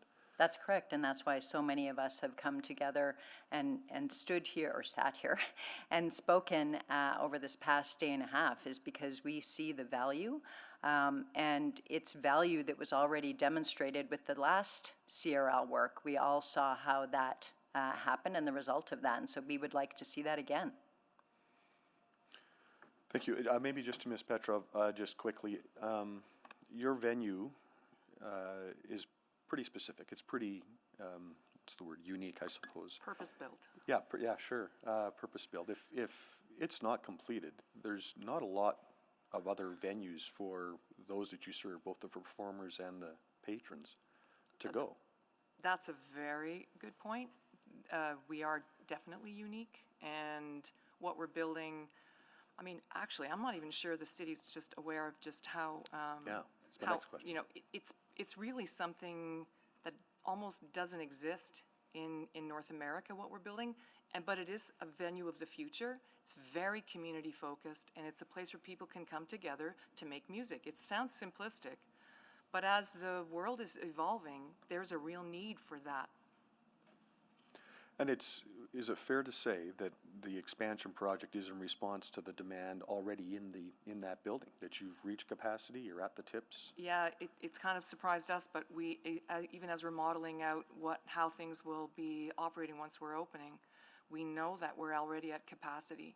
I mean, this is why, honestly, when I understood what the OEG was planning in their event park, it's very welcome and complementary space. So is the work, Starlight, so is the Citadel. Like, we are one ecosystem of music venues in the downtown that serve a variety of different needs.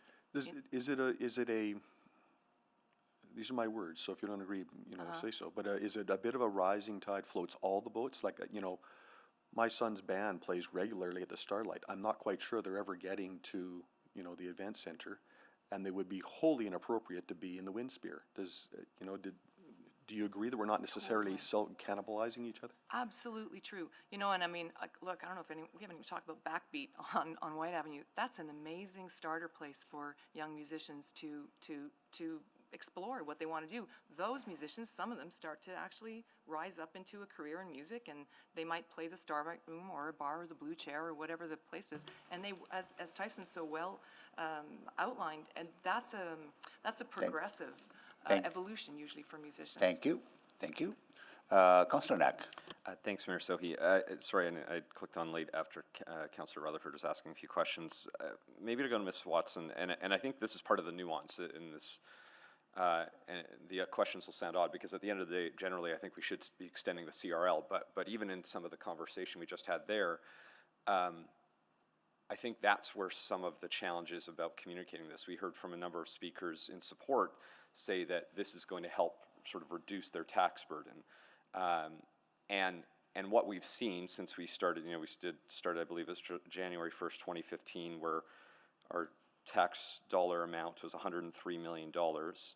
We've since gone up to $125 million, which is great because there was a great investment from OEG. We've seen that overall investment, and yet at the same time, sadly, we've seen our share of downtown property taxes go down from, at the time was 8.2%, now we're down to 5.2%, which meant that the burden actually still did shift to other businesses. Likely the argument that we should all be making and why we would still want to extend the CRL is that if that investment hadn't happened, that outward shift to other businesses would have been even greater than what we've seen in the last 10 years. But I just wanted to get your take on, because I think the suggestion that this will likely decrease the tax burden on businesses outside the core is inaccurate. It will likely lessen how much it increases over time. And that's still important, and that's still potentially a very good reason to do this. But I just wanted to get your take on that, because those are the numbers that we have from our assessment and taxation branch. We spoke about this yesterday, I believe, when Panita was here, is that the reason that we've had this dramatic decrease is as a result of COVID.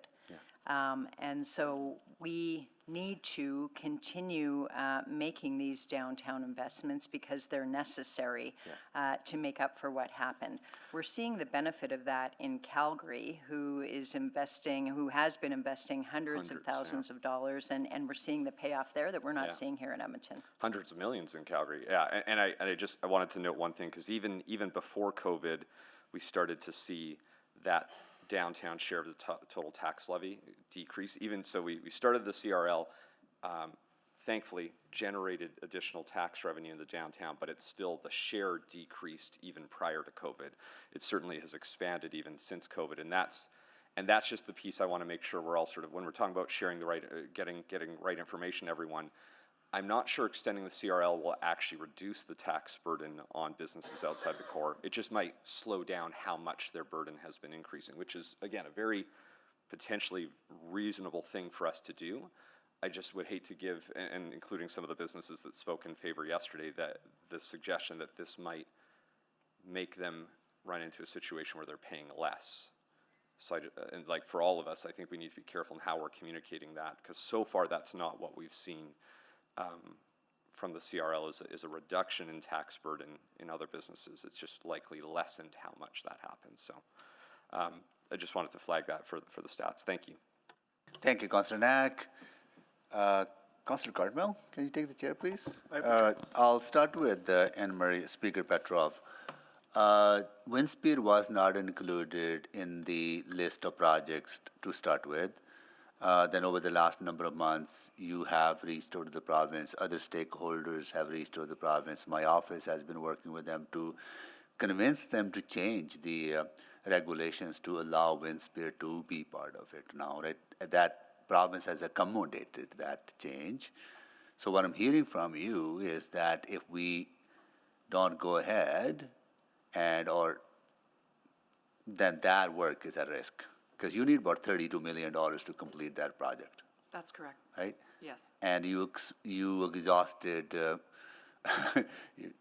provincial grant funding, they've supported you, and you also exhausted federal funding beyond what they have invested already. Correct. And then you came to this city saying, we need to complete this building. Correct. And city's other tool is only property taxes, right?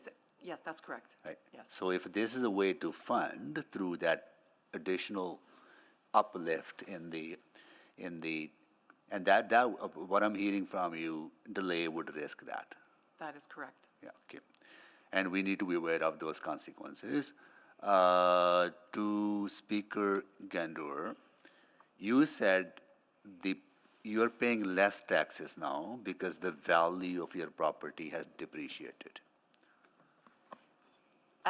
Yes, based on the EBITDA is how it's based. But if 400,000 more people can come downtown because of the building of the event park, half of them are going to be out of town. That means more business for you. So if you have more rooms filled, the value of your property will go up. Absolutely. So the taxes you pay to the city will go up too. Correct. Even though they remain within the CRL for till to 2044 if it's approved.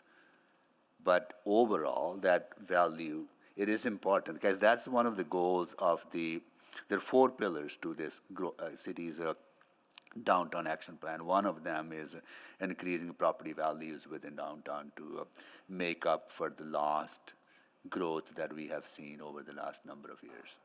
Correct. And for us, and we would not be the only hotel, is with additional performance, our owners will also be more likely to also reinvest in the property. Yeah. Which then multiplies our ability to service and grow our value.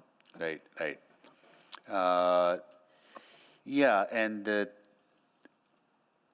my final question is to Speaker Tyson Boyd. I've been to your venue. I really appreciate the commitment that you have to the independent music, live music community, and your partner as well. Both of you are really invested in the city. You said we are at a pivot point and time to act is now. Can you elaborate on that? Yeah, certainly. The whole Alberta Advantage campaign really worked as far as what I've seen on the ground. I don't have stats to that. I'm just, I'm constantly chatting with people from that are just moving here fresh from Toronto, Vancouver, whichever. They're seeing opportunity in our city. They're looking for things to do. They're looking for their community. They're looking for all of what they were used to in their previous cities. I'm also seeing this as all of the creative industries and artists, they gravitate towards affordable places to live. Edmonton is in that position right now.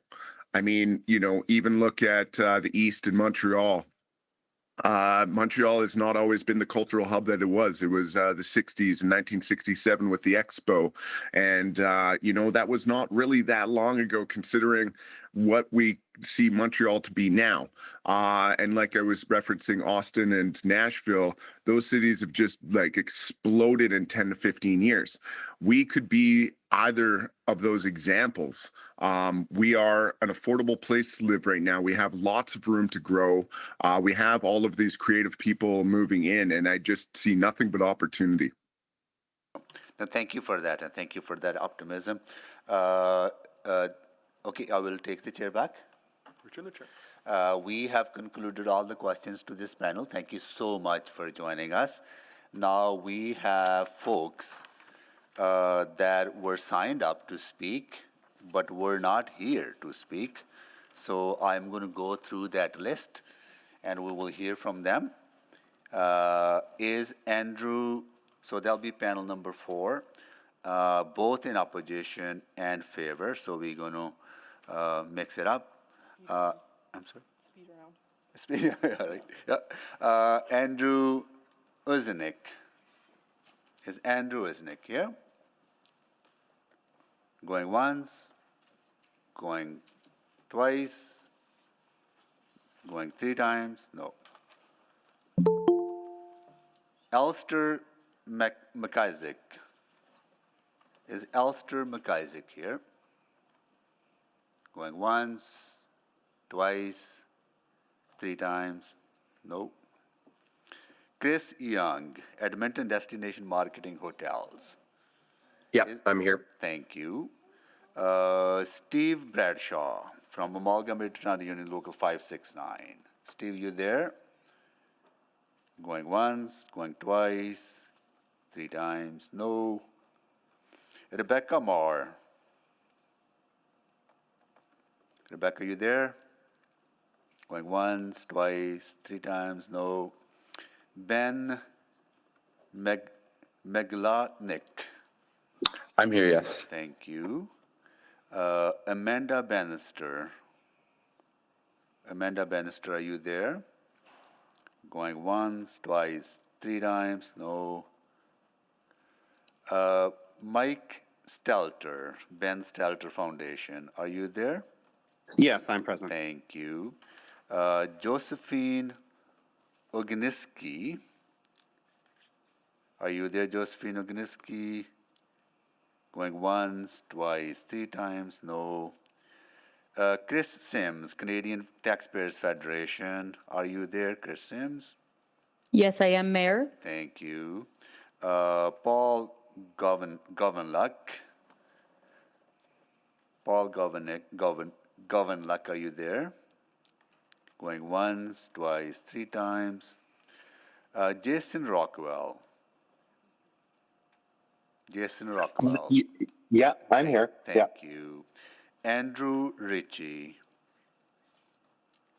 Andrew Ritchie, are you there? Going once, twice, 3 times. Okay. Brian Martin from Grindstone Theatre Society. Brian Martin, are you there? Going once, second, twice, twice, 3rd time. Okay.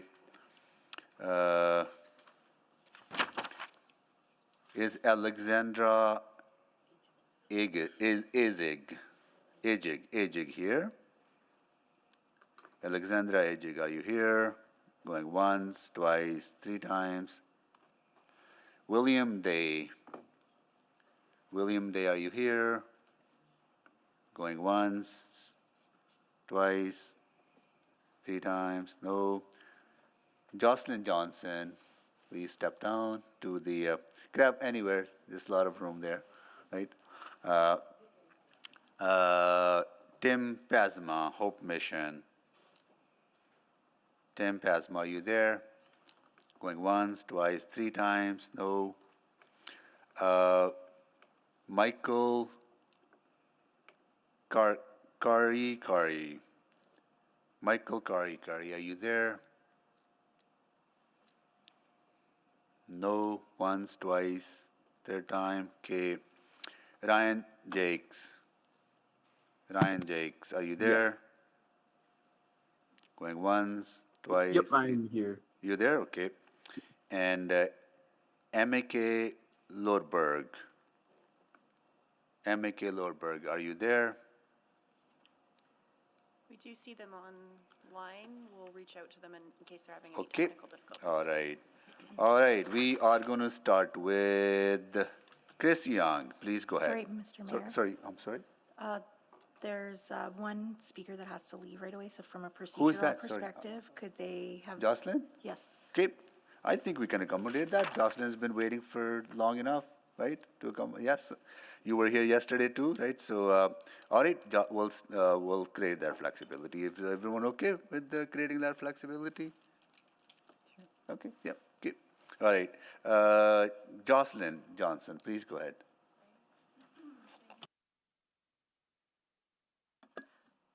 First day, sorry. I apologize, I had to leave last night for some family and work obligations, and I'm going to speak quite quickly, so please bear with me. Today's a big day for me. It's my first time ever speaking to council, so I appreciate this opportunity. I also just left my husband with a check for our property taxes, and I just want to give my quick perspective on the fact that I do not see taxes as a burden. It is an arrangement that we make with our own community, with our own municipality to provide investment into our own communities and services. So proud taxpayer over here. But in terms of the CRL, so CRL is a tool. I think personally I'd prefer to see council, through the 4-year budget process and the adjustments, select projects that you see merit in and assess those projects individually and determine investment or not and have a robust conversation about each of them. That is not what's in front of us here today. I worry that the notion that the CRL is sort of like free money, I worry that it may turn into a bit of a slush fund type of situation where we're a little less vigorous about that, metrics and outcomes and some of those things. There's a lot of numbers flying around, a lot of different assumptions being made around conservative estimates, risk assessments.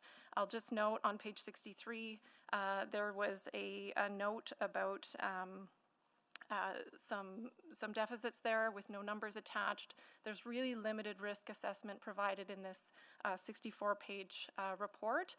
My experience with council reports is that they're often a very objective assessment from administration about the context of a project, where it fits into the city plan, where it fits into some of those different budgeting priorities. And I didn't see that in this report. I felt that this was a really strong, I don't want to use the word sales pitch because I don't want to disrespect administration and the hard work that they do to create these reports, but it did feel like it was a bit lacking in terms of objective information about where all of these things fit together. So I'm not here to suggest council to you today to support or not support the CRL and the attached projects. And the reason I can't argue in favor or against any one of them is I just feel that there's not enough information. I feel that there's questions outstanding.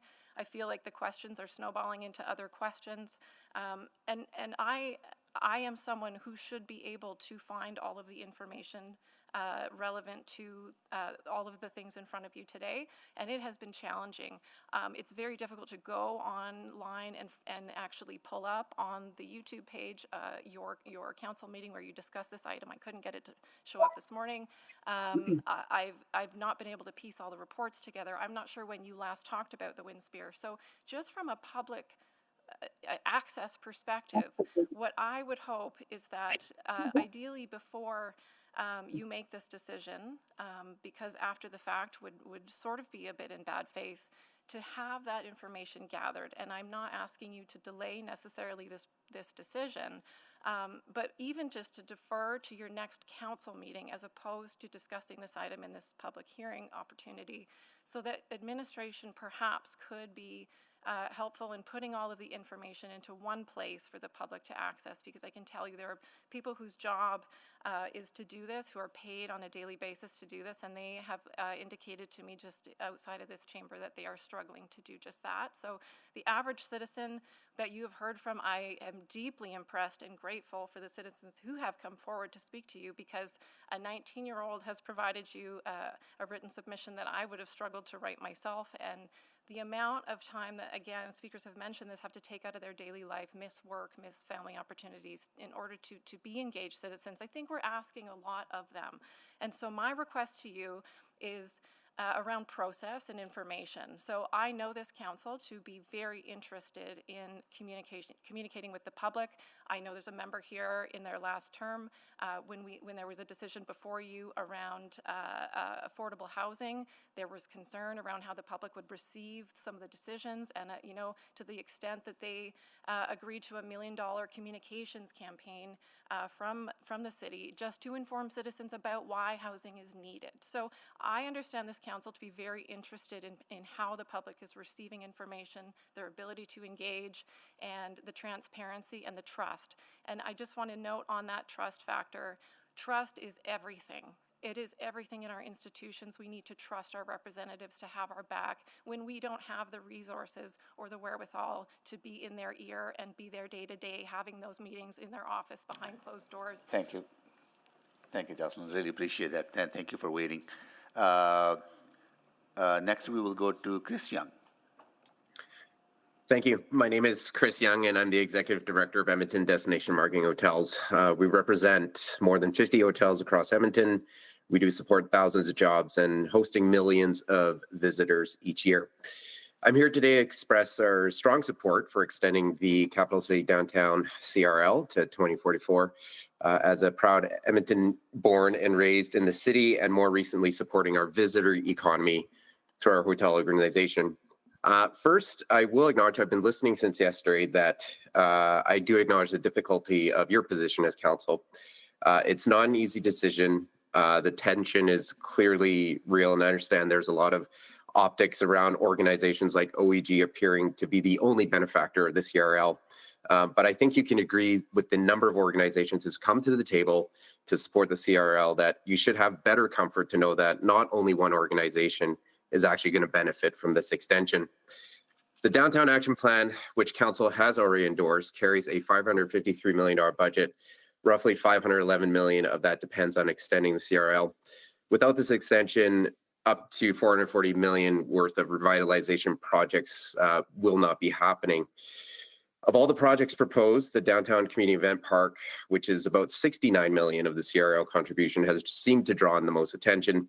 I haven't really heard significant disagreement about the other 88% of funding, which includes streetscape upgrades, housing, energy systems, safety investment, and transit improvements. So I feel it's important to understand that OEG is contributing $84 million of their own capital to this public-private partnership. The $69 million CRL share supports a publicly accessible facility, of which 1/3 is planned to be guaranteed for community programming. I think from the perspective of our members, over 50 hotels across the city, what really matters the most is confidence. Confidence that Edmonton is open for business, confidence that we're not retreating from our core, confidence that when we say we're building a world-class city, we actually mean it. Edmonton's hotel community is performing, I would say, on par with our regional peers, but the CRL extension will enhance this foundation.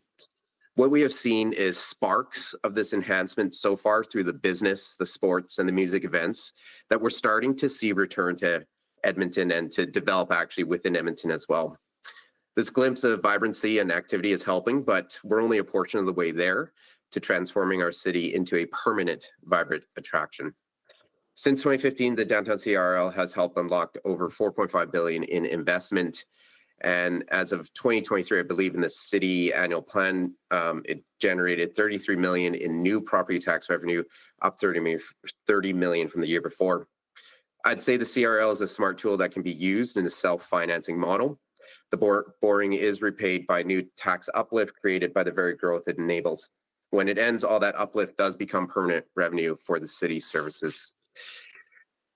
This isn't downtown versus everyone else. It's downtown for everyone else. A vibrant downtown drives tax revenue, jobs, investment, tourism.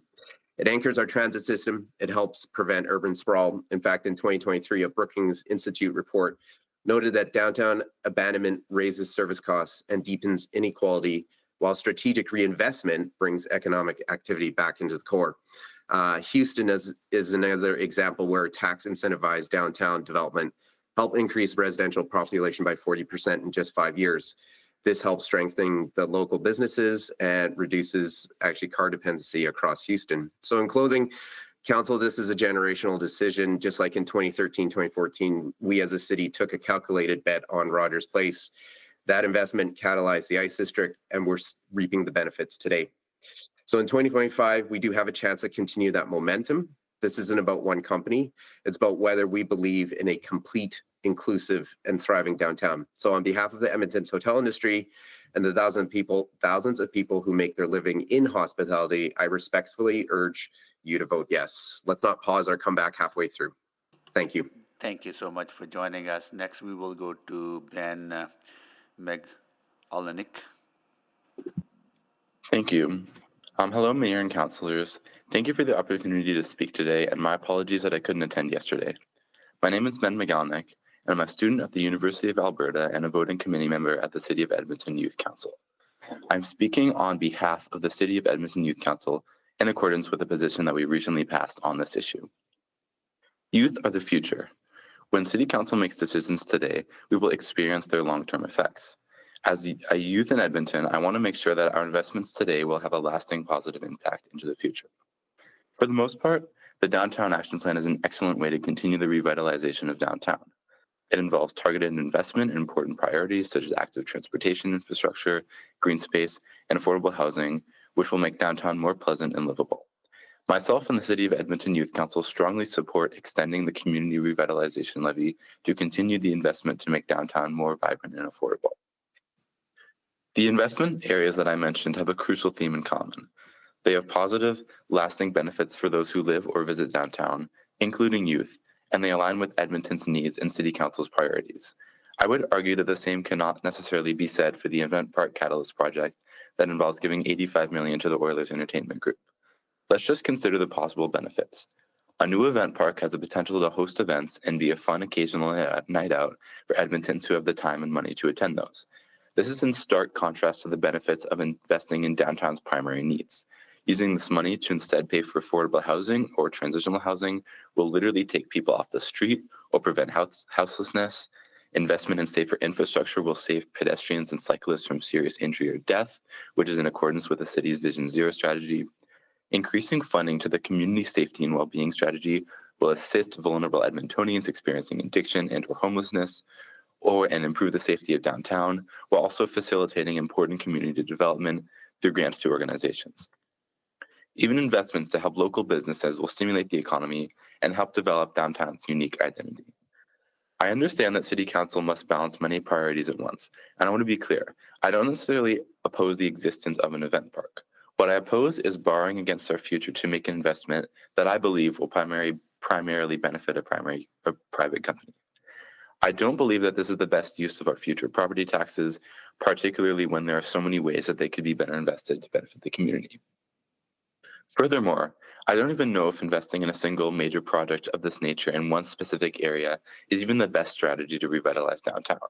We need to build a downtown that people want to visit even when the Oilers aren't in the playoffs. A downtown that's safe and pleasant, with character and identity. Let's invest in the parks, the trees, the local businesses, the transit, the arts community, the murals, the street corners we walk by every day, and most importantly, the people. Thank you again for the opportunity to speak. I have to leave for another commitment, so I won't be able to answer any questions, but I again appreciate the opportunity to give my perspective. Thank you so much for joining us. Next, we will go to Mike Stelter, Ben Stelter Foundation. Please go ahead. Hi there. Good morning, Mayor and members of Council. My name is Mike Stelter, and I'm here to express my strong support for the CRL extension, specifically for the inclusion and funding of the Downtown Community Event Park. As someone deeply involved in the community-driven initiatives, I've seen firsthand how vital public spaces are to building a more connected, vibrant, and inclusive Edmonton. The event park isn't just a development project, it's an opportunity to create a dynamic, year-round hub that brings Edmontonians together through sport, music, cultural festivals, and grassroots programming. This new 140,000 square foot facility will be the first of its kind in Canada with both indoor and outdoor space. It will support everything from large-scale events to smaller community gatherings. It will serve not only sports enthusiasts and entertainment fans, but also nonprofits and cultural organizations, providing dedicated time and space for groups who have historically had limited access to such venues. What's most exciting to me is that this project isn't just about short-term wins, it's about long-term community impact. It will bring people back into the core, support local businesses, and help strengthen our city's social fabric. The ripple effects will be felt across Edmonton: more tourism, more economic growth, more cultural inclusion, and a stronger sense of civic pride. And importantly, all of this will be accomplished through a self-funded model that doesn't raise taxes for Edmontonians. The CRL leverages future growth to invest in what matters most: our people and our public spaces. In a time when cities everywhere are grappling with how to bring life back to their downtowns, Edmonton has a chance to lead by example. The Downtown Community Event Park is a generational investment in how we live, gather, and celebrate as a community. Thank you for your time and for considering this important step forward for our city. Thank you so much for joining us. Next, we will go to Chris Sims. Hello, my name is Chris Sims. I'm the Alberta Director for the Canadian Taxpayers Federation. I just wanted to take a moment to thank you for having this open forum and allowing people to speak their mind, and to congratulate all the folks who've hung on for these last couple of days to express themselves. It's through public participation that we get really good government. I unfortunately also have a following appointment. The fiscal update, year-end fiscal update, is happening for the province anytime now, so I will have to jet to that. Thank you very much for your time. I just wanted to let folks know that we have thousands of supporters in the Edmonton area who weren't able to attend in person. And so I am also helping to speak on their behalf. And I listened carefully to most of the proceedings for the last day and a half. And I wanted to stress that from the taxpayer's perspective, this isn't about whether or not people are in favor of community revitalization or not. I think most reasonable people would be in favor of that. If council wants to continue to save a portion of taxpayers' money into a bucket that is earmarked for revitalization, and especially for helping the folks in the downtown to make sure that our public spaces are safe, clean, and in good repair, that's a great thing. The issue that the Taxpayers Federation has with this proposal is specifically where this money is going. And the city should not be dumping millions of taxpayers' dollars into a project that benefits a private corporation. In this case, it happens to be the Edmonton Oilers Hockey Club that I know most of us participating in this meeting know and love. I was a child of the 80s. I grew up watching the Oilers. I love watching them now. This isn't about whether or not we like a hockey team. This is the very serious issue of giving taxpayers money to what I think Forbes last described as the 7th wealthiest hockey club in the league. And furthermore, the province also shouldn't be giving taxpayers money into that project.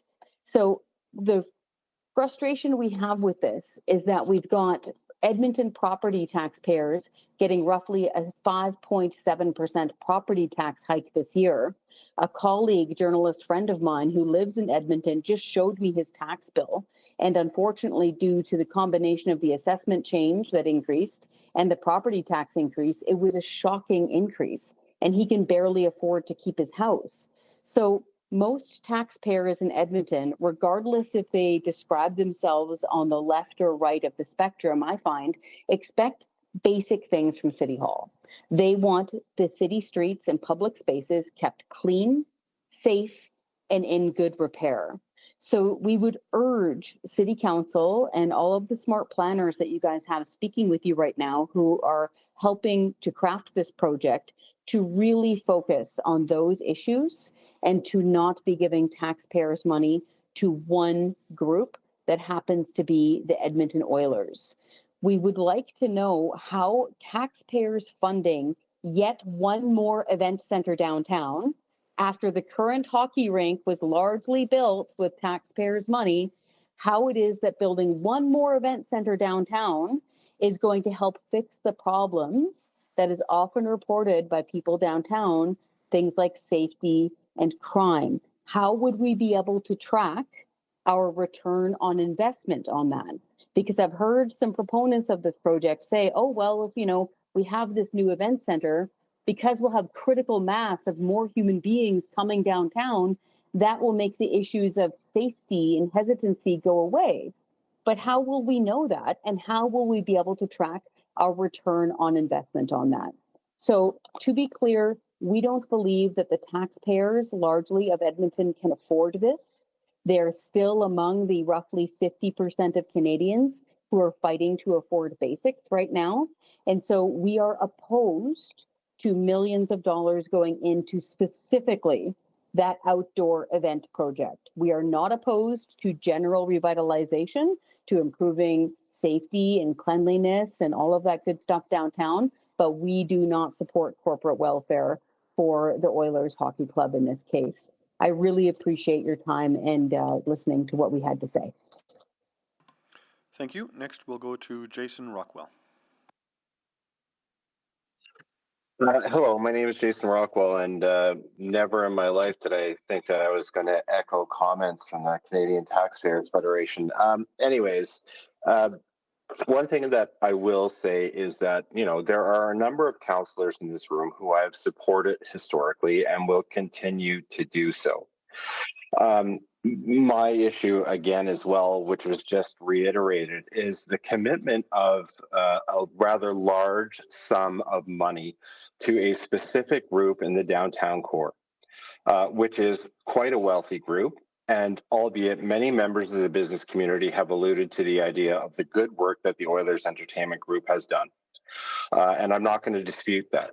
I would say, though, that there's a feeling from somebody like myself who has lived in this city, in Garneau specifically, for the last 25 years, that every time that we deal with this Kate's group, I feel like this city is being pressurized to the point of almost being bullied to make decisions. When the deal for the arena was initially negotiated with the city of Edmonton, there was a tremendous amount of pressure put on council to create a deal at that time because the Oilers, specifically Kate's, there were overtures about moving the team, and nobody wanted that to happen. And the pressure was created, and they were pressurized into making a decision on arena funding. Once again, now we're in a situation where the Oilers Entertainment Group is going to be subject of receiving a large sum of money, and there's a lot of pressure being put on this council to make an expedited decision in order to do so. I am not necessarily for or against this levy or development downtown. I work downtown 3 days a week. I walk downtown 3 days a week and through the downtown core. I'm more than happy to continue doing so. My point is that this group continues to pressurize City Council to make an expedited decision about a really large sum of money. And when it is a profitable organization. So these are my issues with this organization. And let's be clear, there isn't an unblemished record here. If we want to talk about the interaction with Boyle Street communities, that was not pleasant. They had to expedite moving, they had to spread their resources over the city, and then they had to fight with the Oilers Entertainment Group for a sum of money they were promised if they moved. And so they are not always, or they haven't always had an unblemished record when dealing with social issues in the downtown core.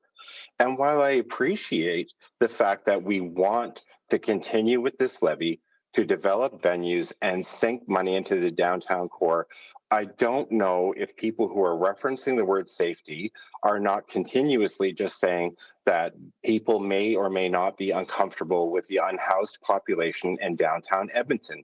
And I don't know how this development tackles that social issue.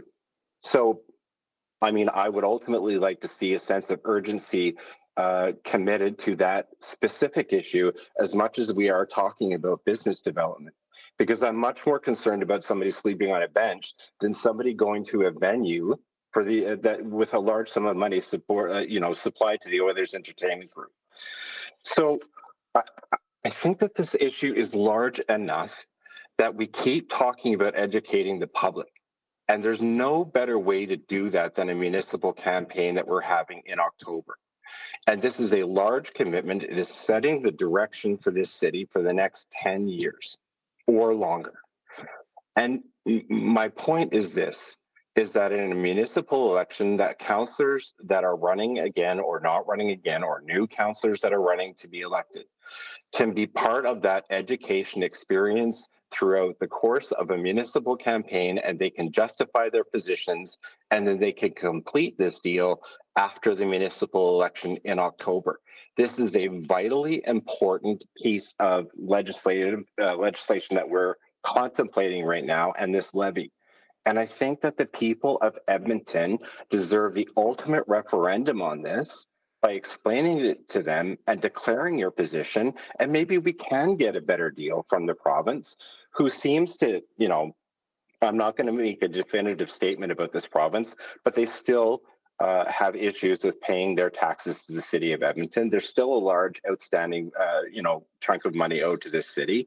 And this province, there seems to be overtures to say, well, if you're going to continue with this levy and we're going to approve it, then you have to talk about this sum of money and the Oilers Entertainment Group. So why are we not standing up to what appears to be or feels like, and I'm not categorically saying it is, but it just feels like the city of Edmonton, and I mean this in a council way and in a population way, we feel bullied by this organization, both in the foundation of the arena and in this particular set of circumstances. And at some point, we need to stand up and say, we need to pause. We need to put this to the people of Edmonton, let them tell us what to do. I wouldn't be saying this probably if we were 2 years out from an election, but we aren't. Thank you so much. Thank you so much. Next, we will go to Ryan Jakes. Please go ahead. All right, thank you. This is admittedly not a great time for me, and I wasn't planning to speak, but I do want to quickly share a bit of a different perspective on this, as much as it hurts me to say, or maybe it has already been said. I haven't been actively listening over the past couple days. But anyways, I deeply and sincerely appreciate all the advocacy around standing up for what is right, and I would respect anyone who votes to reject this bullying and extortion. But when it comes to negotiating a better deal with the provincial government, I say, on what basis? The political reality is that, for better or worse, 0 out of 20 MLAs representing Edmonton are from the UCP. So we went all in on the NDP in 2023, and we lost fair and square because half of Calgary and most of the rest of Alberta chose a different direction for our province. It is painfully obvious that the UCP doesn't need Edmonton if they keep the rest of Alberta in line, including by pointing fingers at and making an example of Edmonton. I think we have to work within the current political context or risk the provincial government happily using Edmonton as a punching bag on this. And let me be clear, the full blame would be laid on the provincial government if this happens, but still at Edmonton's expense. The next provincial election, I believe, is scheduled for fall 2027, and the next council will continue to work with the current provincial government. So a healthy and workable relationship should be prioritized, even if that means biting our tongues in some cases, such as this one. And the timing of all this, with a municipal election only a few months out, is also curious. I wonder if there's anything going on there. I do hate to bring forward such a negative perspective on this, but we are ultimately at the whim of the provincial government, whether we like it or not. This is very purposefully designed to be a win-win for them, funnel many millions of public dollars to their friends, while still helping downtown through investments, including the event park, or have this city council walk into a political trap. Again, I respect any decision you make here today, but I do urge you to seriously consider if it is worth standing up for principles to risk a deal that is overall beneficial to downtown and Edmonton as a whole. Thank you so much for joining us. Next, we are going to go to Emeke Lorberg. Please go ahead. Hi, can you hear me? Yes, we can. Yeah, okay. I have had a couple of sleepless nights, and if I sound upset, the reason is this proposal. And for a minute, I am very pleased that the City Council has set up this meeting so that we can voice our opinions. That is democracy. The offer that the UCP is giving us is not a proposal. It is a threat. It's incomplete information, misleading information. It's actually delivered almost like with a total threat, take or leave. To me, it sounds like maybe Alberta has become a province of the United States because I see real Trumpist ways of broadcasting this information. And I like to bring you back for a minute to the Roman Empire.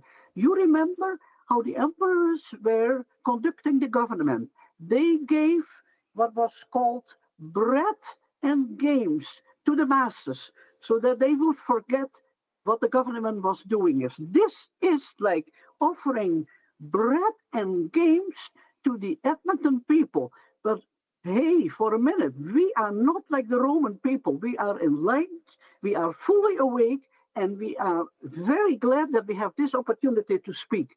Can you imagine a city that has housing problems, that has problems with poor people, kind of pitching a tent in the city? We have major debts to pay. We have schools that were promised. We also had a hospital that was promised and a couple of other things. I don't even know how long the list is. What are our priorities?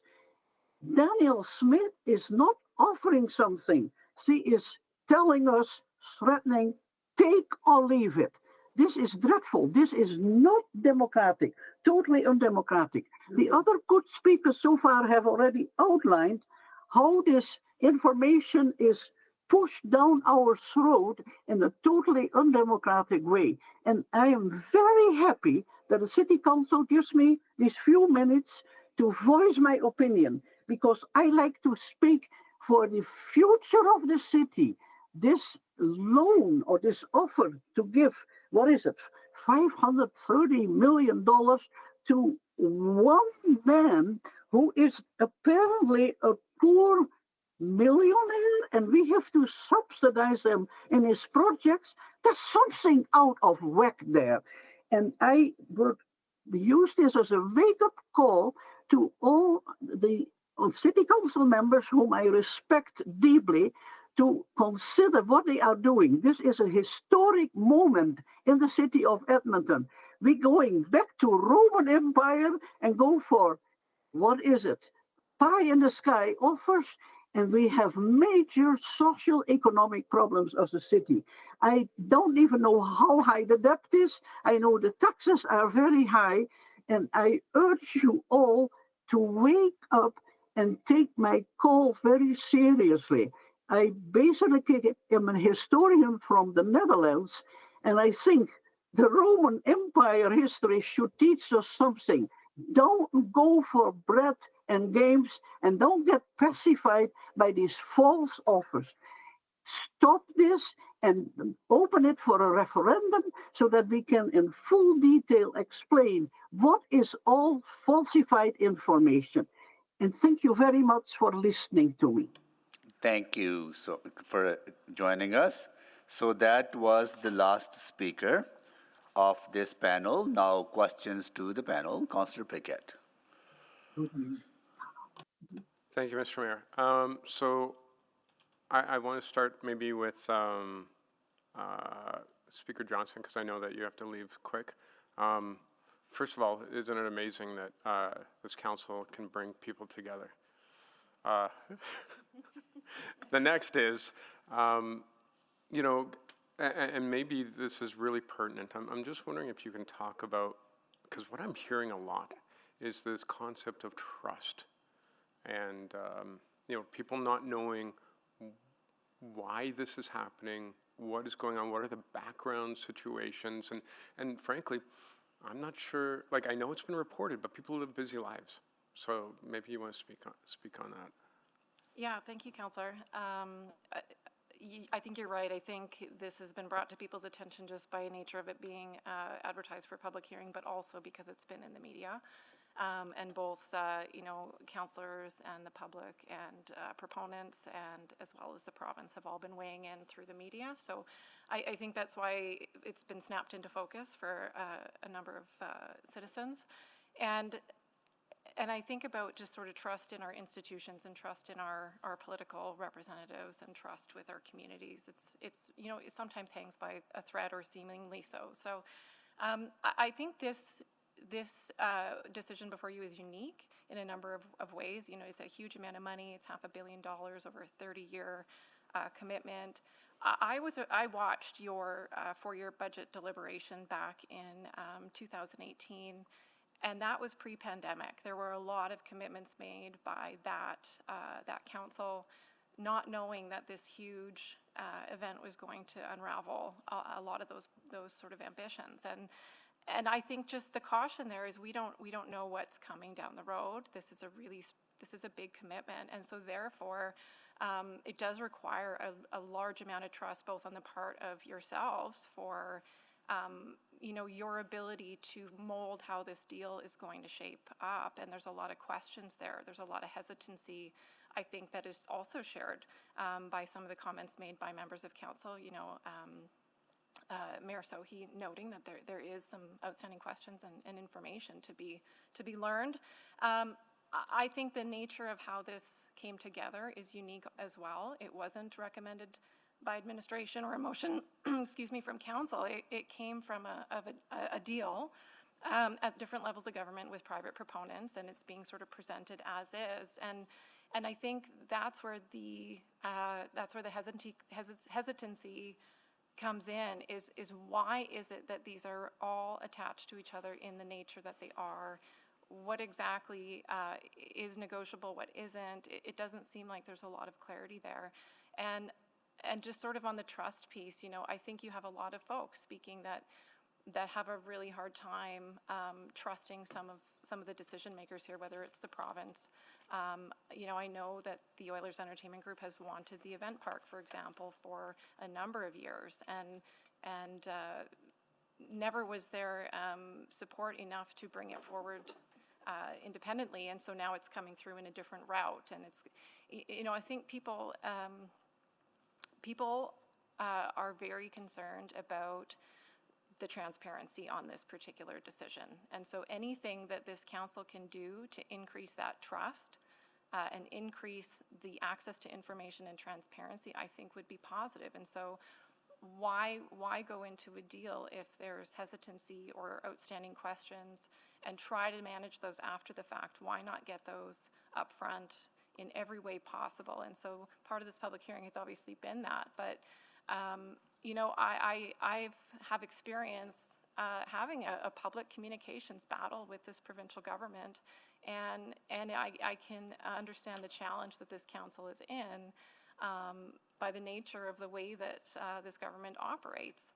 And I know you need to be very careful, and I know you're weighing very, very important relationships here, and your role is limited in some ways. But I think, if you are dealing with a province that is not, on the whole, bringing this forward in the most constructive way, and you adopt that and you carry water for them, then you are downloading that onto citizens. You are then putting that lack of trust that you may be able to have onto citizens to then not know where that stands. So I'm out of time. Thank you. Good thing that's my only We question. are at 12 o'clock. Do other colleagues have any questions to the panelists? I do have one. Can we extend the order for a couple of minutes? So move. Yeah. Second.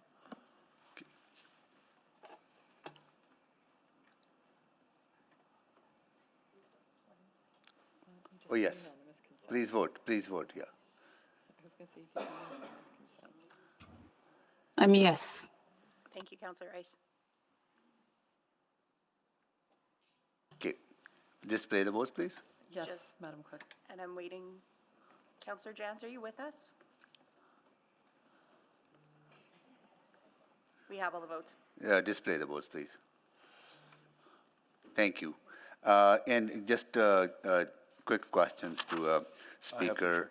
Constant. To Speaker Johnson, I hear you on the transparency part. I know there has been back and forth negotiation on this deal, and they have not been open in the public. I hear you on that.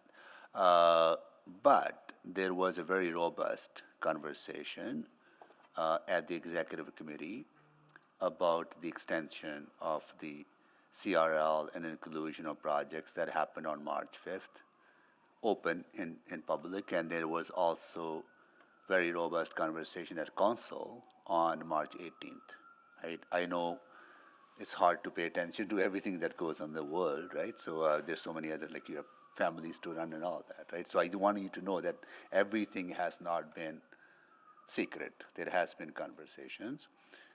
And there is also going to be very important conversation in September about the final approval of this deal as part of the master agreement, and we made sure that debate is public, right? So this is opportunity to engage. So if you could please let your stakeholders know. And Sorry, is there a question there, Mr. Mayor? I just want to know, like, can you help us communicate those dates coming up, right, and more people to be engaged? Certainly, and I'm speaking to you as an individual here today, but I'm certainly happy to assist any way I can as a citizen to share that information. I think that the challenge for the public is that they feel there are pieces missing to this agreement, that this is not the agreement council would have naturally constructed on their own, and so there's this tension, right? Yeah. Well, and also, like, agreements are negotiated, right, and not everybody gets what they want, right? So I think there'll be more robust conversation when that dialogue takes place in September. We really appreciate, and I hear you on the transparency part. Thank you so much. I'll take the chair back. To the chair. Thank you, everyone, for joining us, and this was a very robust, comprehensive conversation. We heard a lot of perspectives from Edmontonians. So our next step is going to be when we come back from lunch break, we're going to go to questions to administration. And I will ask council colleagues if there are any motions that you're contemplating of making. Please let me know, and the rest of colleagues know, let clerk know. I haven't heard anything in official capacity yet about any referral motions or any other thing, right? But I would suggest think about that over the lunch break, and maybe what we can do to kind of get things going faster, getting through this today, because some council colleagues have to leave after 5 p.m. They may not be able to come back to vote on this important matter. So what I would suggest that when we come back, we do one round of questions to administration, then have any motion, whatever that be on the floor. Then we can have questions on that motion or referral, whatever that be, and also broader question on the overall report that is in front of us. And I'll keep that discretion and as chair to keep the conversation broad enough that we are not constrained by some procedural stuff. Is that okay, clerk, to that approach to take? Do we also have opportunity to ask questions of other speakers? There'll be new information after we have Right. done with the, but if it is a referral motion, then there's no need to ask questions because it can come back to public hearing in the future. A clerk will explain that when we come back after 1:30. Okay, all right. Thank you, everyone. We'll see you at 1:30.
And I would like to call this meeting back to order.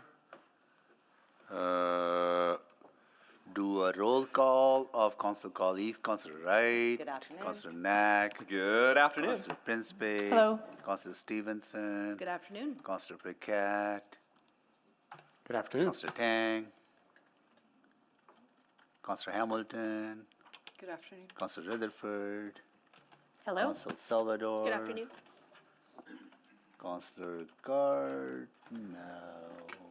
Here Hello. we go, got it. Councillor Rice Hello. and Councillor Jan. Good evening. Okay, all right. Okay.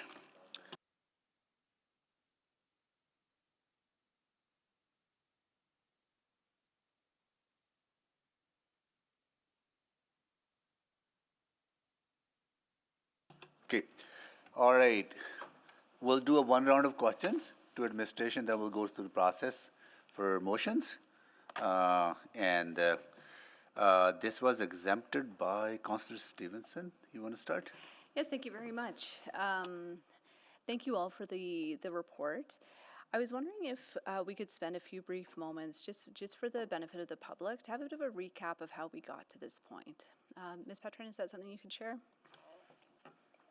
Yes, so I am going to answer this question being mindful about what was discussed with City Council in private, and nothing prejudicial to business interests of a third party or that could impact intergovernmental relations. But where we started was OEG connected with the city to first share their intentions and opportunities for working together in partnership to develop north of Rogers Place along with Event Park. The government of Alberta was keen to invest in downtown Edmonton and had certainly heard the ask from Edmonton to have parity with the investment that was made with Calgary. So there was recognition of the need to build off the success of the ICE district, invest in public infrastructure, and build more housing were the key interests of the government of Alberta. So we collectively met with the government of Alberta to establish shared principles. Now this was intended to create benefit for all three parties, shared investment for shared benefit. And the principles we talked about in our presentation was that the projects demonstrated public benefit and value for taxpayers, provided infrastructure as a catalyst for downtown safety, security, and community well-being, supported investment to build more housing, encouraged revitalization and economic diversification, and enhanced the visitor economy through a robust sports, entertainment, and events attraction. So verbal updates were regularly shared with City Council to make sure administration was on the right track and seek direction from Council. There was an opportunity to get feedback from Council and guide our approach on the projects, the funding allocation and conditions of an agreement, and administration received direction from Council in compliance with the Municipal Government Act. An MOU, or a Memorandum of Understanding, was negotiated between the GOA, the OEG, and the City of Edmonton that includes financial contributions by each party, conditions of the funding, the process, and the timeline. The MOU was signed by the City Manager, and while it was non-binding, would not advance without receiving direction from Council. So the GOA announced the MOU in February 28th of earlier this year, and that investment was further confirmed through Budget 2025. We recognize the importance of public line of sight on this, and so we brought a report to Executive Committee in March for the CRL extension and the project list, which included Event Park and the Village. The Downtown Action Plan was further brought forward at the Urban Planning Committee in May, and the CRL plan and bylaw extension is here today at public hearing. Great, thank you. So you mentioned the MOU, just to confirm, again, that's not binding, and we're working towards the master agreement, so there will be some further negotiations there? That's correct. The MOU is non-binding. It did articulate a number of projects, the Event Park, the Village at Ice, but also the exhibition lands, not part of the CRL, but important to recognize. It was September 1st in terms of timelines related to the commitments made through that document. Great. And there's been a question in the air about whether Event Park is or isn't a deal breaker to this. But I think what I'm hoping to understand is if we retain our control over capital funding decisions. So the report that was brought in March says spending only occurs if council approves a budget for a project. So sorry, spending in the CRL, spending on the CRL projects only occurs if council approves a budget for a project. Projects may remain unfunded depending on the CRL's financial position. That's accurate. That's correct. So, and that would continue. We don't anticipate any change to that existing power to make those decisions. Right. There's the Government of Alberta's investment in Event Park. So there's a partnership and a shared investment also with OEG in terms of realizing Event Park. So that's part of the Budget 25 from the province in terms of their financial commitment. So then it sounds like we're not retaining that power, that we would be required to fund Event Park through the CRL regardless of the financial position of the CRL? So let me start by saying that the budgetary decisions would always be within your purview. Event Park, because of the way and the timing of it, would be one of the first projects. So it would be, while it's still your power, it would be problematic to make a decision here to include the project and then make a different decision to not fund the project. Okay, well, I'll come back for some more. Thank you for that. Thank you, Councillor Stevenson. Councillor Knack. Thank you, Mayor Sohi, and thanks for all the work to date. I want to make sure I ask this question very, very clearly then. So do we have in writing from the provincial government, either from administration to administration or from the political representation through to the mayor, that the extension of the CRL will only happen if every project on this list, including the event park, is approved today? We don't have anything in writing other than the commitment through the Memorandum of Understanding. Which was to- non-binding, which That's we correct. talked about being open-ended. So there's nothing in writing from the administration side. Can I pose the same question to you, Mayor Sohi? Do you have anything in writing from the provincial government stating that this is, the extension of the CRL is conditional on the approval of all of the projects before us today? The MOU is the written document, and MOU includes housing north of Rogers Place. It includes the event park. It includes the demolition of Coliseum and preparing the land, right? And all these things have always been contingent on approval of the CRL.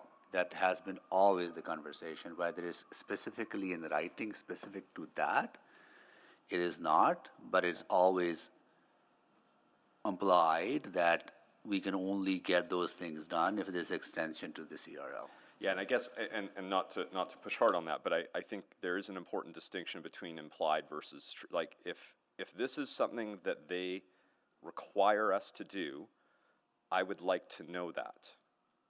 I think it's incumbent on us to know that they have publicly stated to this government that that is a requirement. And what I've heard from both administration and you so far is that has not been put in writing. I've heard that there is an MOU, which, to be fair, when we first discussed it, we were told any conversation about projects for adding or not would be discussed at a later time. If I can add that. Please. But yeah. we as a city submitted a project list and the request for approval of CRL by 10 years.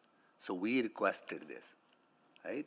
So that means basically that we are requesting it, right? It's not that it's mandatory or not, but the wheels are in the motion on that, right? So I mean, I don't want to speak for my colleagues, but that was not my impression during our previous discussions, both in private and in public. So that's why. I hate to beat this one clear, but if it's not something that has been clearly stated to us, I want to make sure we get that answer, because it feels like we went through a public hearing that suggests we are facing an all or nothing decision today, and I'd like to know if that is true. maybe I'll ask it, maybe I'm not clear on whether we submitted the application for extension or was a provincial decision to extend. I would say that the province is acting in good faith in terms of advancing this work like in partnership with the City of Edmonton. We submitted a project list further to Executive Committee in March in terms of the projects to include in the CRL, along with an extension for 10 years, along with Council's direction to include the wind spear.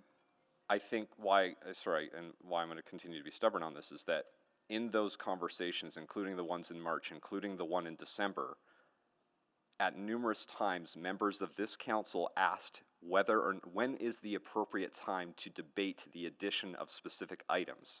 And every time we were told, wait until the public hearing. So if I'm now being told that I should have made that decision to move a motion in December, that causes me a lot of frustration because I've been told something very different. That's why I think if it's not in writing yet, we should get that answer in writing to understand what is expected of us as a partner. So that, and sorry, my frustration in my voice is not directed, my frustration is directed to, I feel I was told something in December, I was told something again in March, all of these things I was told align to say, wait until this day to begin to have a conversation about that. So that's how I've interpreted the last number of months. Was that an incorrect assumption? It is a path that council could direct administration to remove Event Park from the CRL plan. I don't even know if I want to go that far Understood. yet. I want to know if it's contingent. So I'm going to be out of time, but that's a question I feel I need to answer or get answered. Thank you. Counselor Wright? Thank you. So the MOU is non-binding, and I was under the understanding that we would then have the opportunity to decide on these things, prioritize the different projects, either at this point or when the master agreement comes back. Correct? So today the decision is to extend the CRL with the project list. In August, we'll have a report on the master agreement related to Event Park. Okay, and that's been the process in the past. I guess maybe to legal, does the MGA restrict us from that process? Like, do we have to stick with approving the CRL today and then waiting until August to approve the projects within it? So, Councillor, what you're doing today is you're deciding whether to adopt the CRL plan. The plan itself has the ability for you to prioritize within the plan and also sets out what the projects are within the plan. Without the plan, there's nothing for the province to approve. The previous, what we're calling application to the province, is more of a discussion. It's a pre-approval from the province. The actual approval comes after you pass the plan itself. But is there anything that would restrict us from having a more developed plan? No. Okay. You can decide on what the plan would be based on what you desire it to be. So I could refer the item back for us to have that decision on extending the CRL until we get some more details, until the public gets more details with that master agreement. Absolutely, that's within council's purview. Okay, thank you.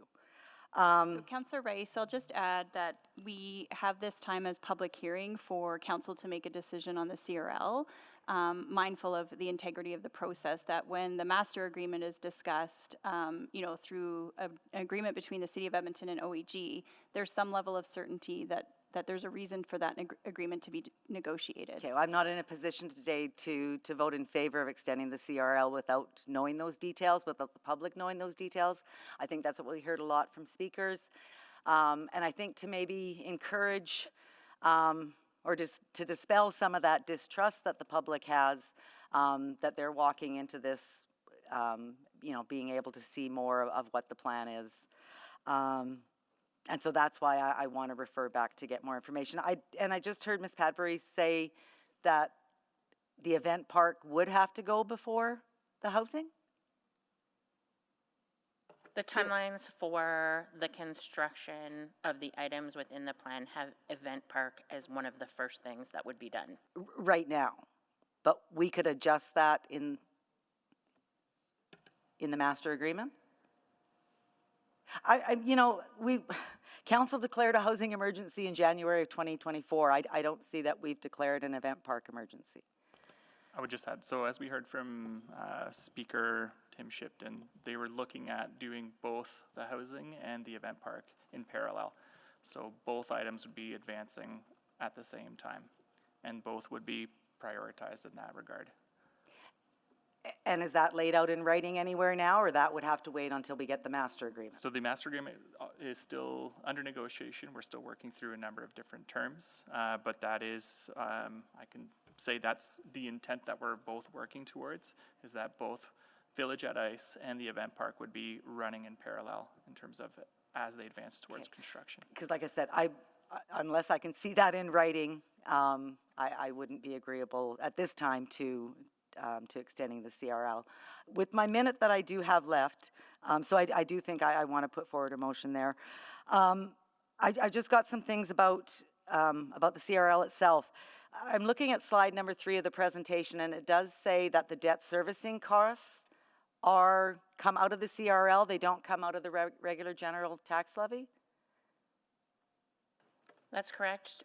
Borrowings for projects that are the projects listed in the attachment will be funded with the debt servicing, which is principal and interest, will be funded with revenue from the CRL. Good. I just wanted to make sure of that.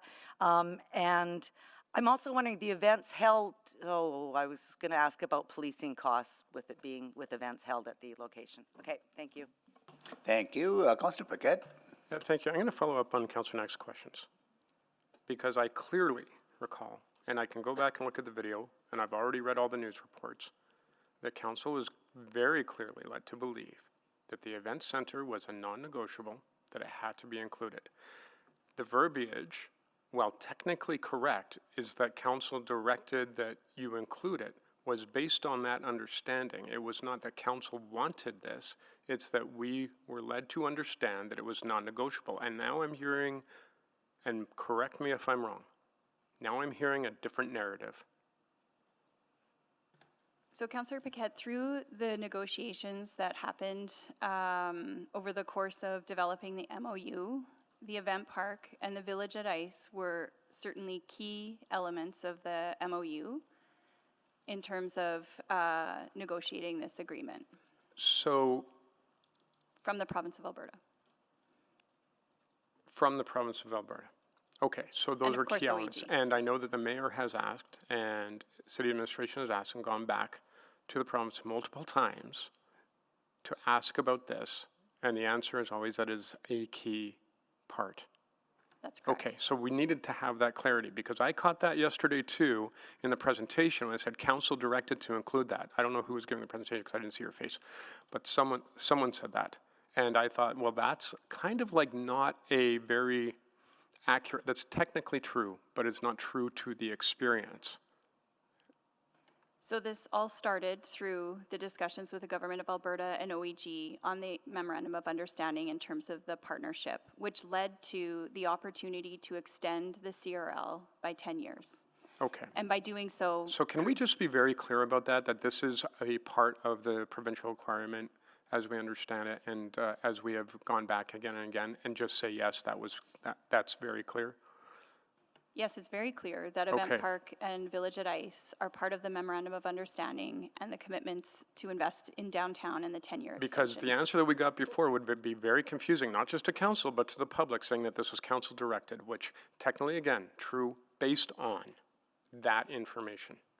Fair enough, yes. And navigating the process with council and public related to our touch points at an executive committee and urban planning committee. So it just was highlighting those. Okay, so if we can just be very, very clear with our responses, it can avoid a lot of confusion for the public and make this conversation a lot smoother.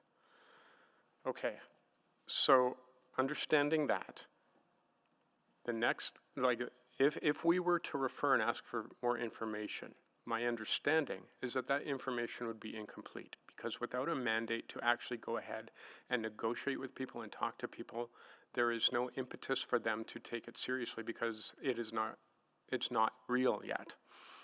But if we were to say, okay, yes today, now proceed to talk to people, we can bring that information back to council, to public. Everyone can see what those negotiations resulted in and whether they are acceptable or not. Do I understand that correctly? And that's, as it relates to Event Park, absolutely. We're bringing a report in late August with all of the details that you're referring to. Yeah, so if we refer back, especially if you want information about what that deal could possibly look like and whether it was beneficial or not, we would not be able to get that information back because there's nothing to negotiate. Potentially, yes. The partner, OEG, may choose to not want to. Well, what would you be negotiating on? Right. It would be on nothing. So potentially is like, potentially I'll win $1 million today, but probably not. I didn't buy a ticket. And that was the intent of having the public hearing now and the master agreement planned subsequent to this decision. Because we've heard very clearly from Edmontonians, they don't want a giveaway of dollars. They don't want this to be done blindly. They want the details, and they want to know that they are not only going to be made whole, but this is going to be beneficial. And that's what we would get if we voted yes today. We would get that information. If we vote to refer, it's extremely unlikely that we would get that information, yeah? As it relates to Event Park, yes. And then any other project, there would All be the other stuff is us. potential programs and things like that that would come. Yeah, okay. All right, that's the clarity that I required, and I appreciate it. I'm sorry if I sound firm, but we have had 2 days of public hearing, and the public really deserves this clarity. Okay, thank you. Thank you, Councillor Paquette. Councillor Hamilton. Thank you. I did hear, I understand Councillor Wright's concerns about, and I think we heard it from other speakers as well, concerns that the village at Ice District doesn't get built. But I'm going to pivot off that. What about if something gets built and the title gets transferred, would the CRL still see the benefit of the uplift? I can take that one from legal in terms of the owner of the land itself isn't incumbent upon whether it's taxable or not. Oh, okay. There would be certain circumstances where lands would become exempt based on the use or the landowner in certain cases from taxation. What do you mean? Yeah, so in certain cases, if land is exempt because it is, for example, held by a nonprofit or used for nonprofit purposes, or in some cases, subject to federal jurisdiction, there could be certain circumstances where that land is not taxable and that uplift would not occur. What we could do, though, Councillor, is we can make sure that as we work through the master agreement and subsequent agreements, we put some safeguards in place to make sure that the uplift that we are projecting in our models would be baked into any sort of agreement, and that we'd have checks and balances to make sure not too much of these catalyst projects are tax exempt, per se. Okay, yeah, because that would be when we're talking about, say, housing and affordable housing. Well, we do have a really good program in terms of making that tax exempt. In this specific case, that would have a pretty significant impact on the portfolio balance. Am I understanding that correctly? In terms of that's correct. Okay. The more that is exempt, the less revenue you'll get from the uplift. Okay, and in the case of the village portion of this, the village at Ice District, that is a significant portion of the projected uplift, right? Sorry, say that again. The village portion, like where there's that's housing. correct. Yeah, it's significant. The uplift assumptions are significant to the business case.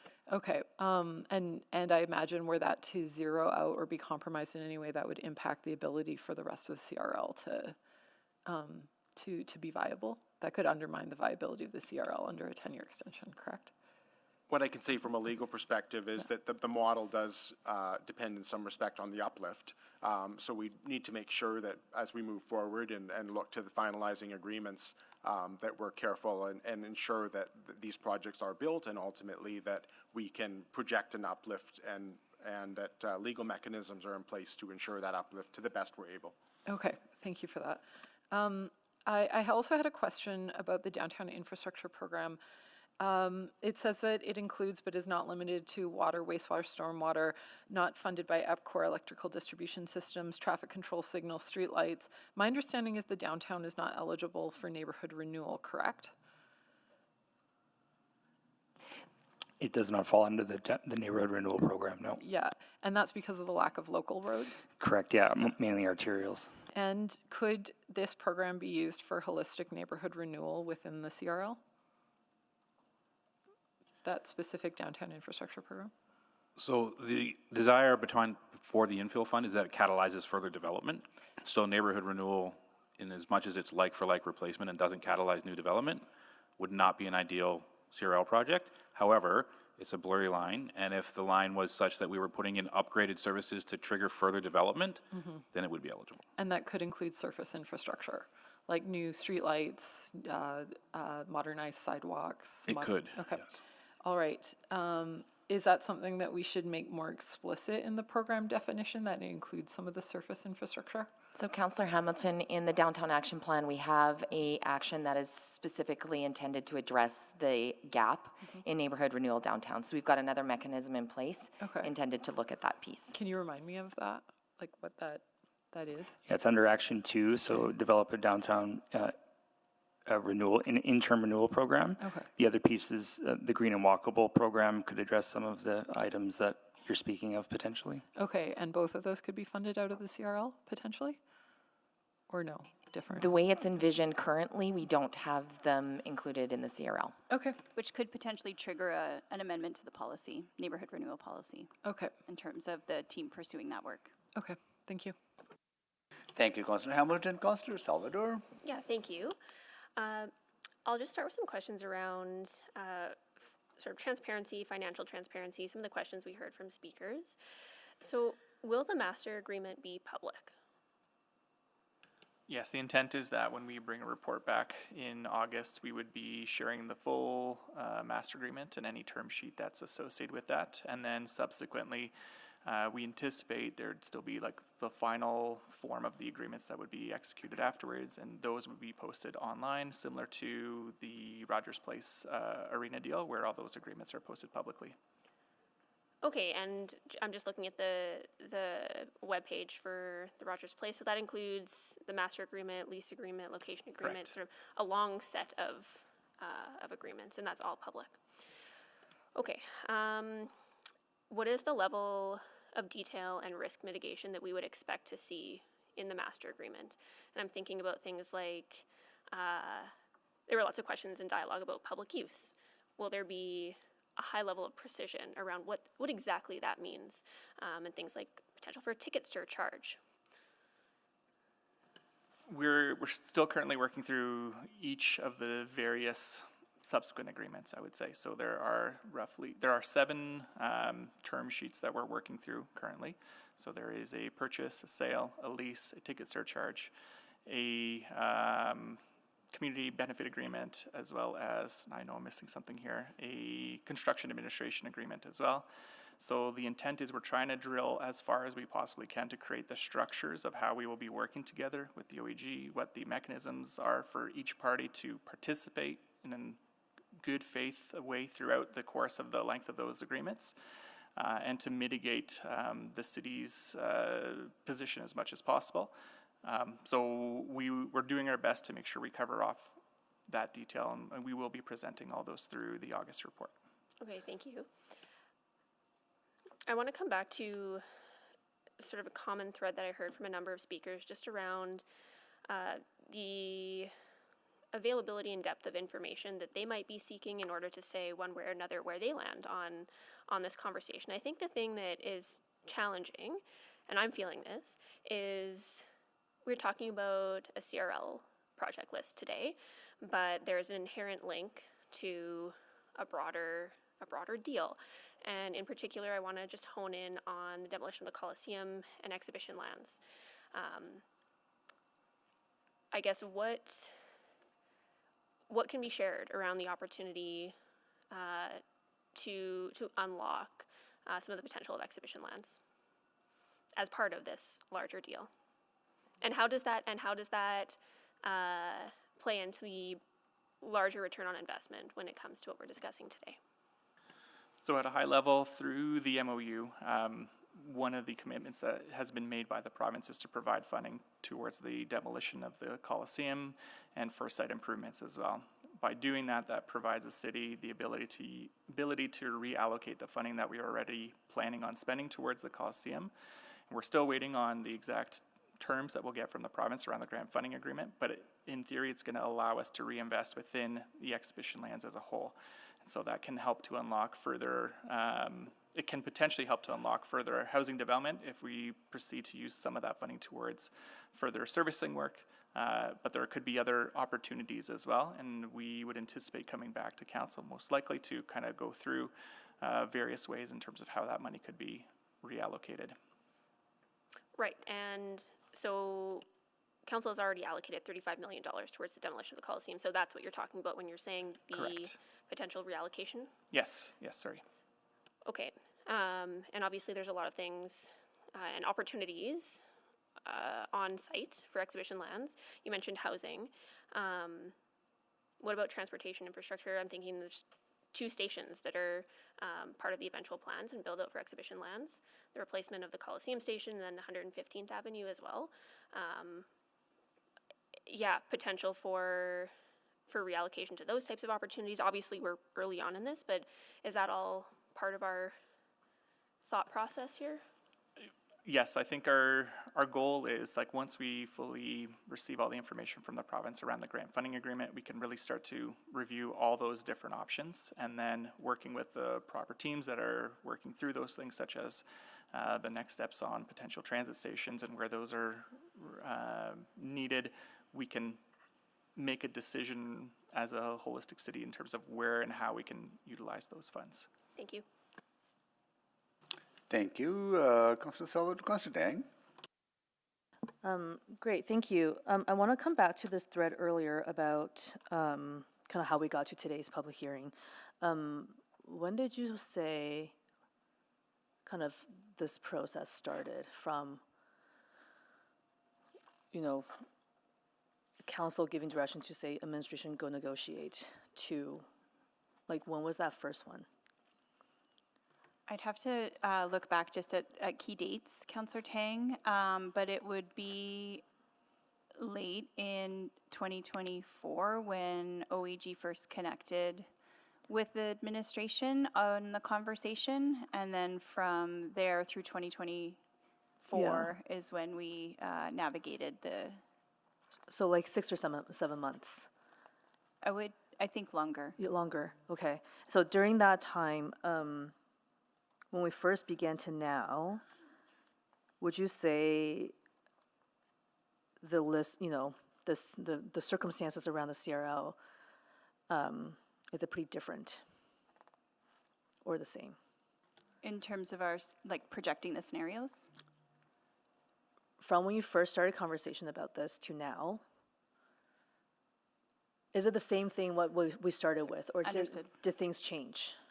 Absolutely, much changed, I would say, in terms of when we first started the conversation with OEG and then the government of Alberta in terms of what those wants and interests were, which is why we established the principles in terms of how we would work together and establish the projects. But certainly, Event Park and the Village at Ice were important to include, given the province's interest of more housing, public infrastructure, and sports and entertainment. And typically when we have a statutory public hearing on like a rezoning, there's required public engagement, for example. But I think for this one, it's different. Or I guess, can you tell me why this is different or not different? So we didn't know what we were engaging on because we were having a negotiated process with the province and with OEG.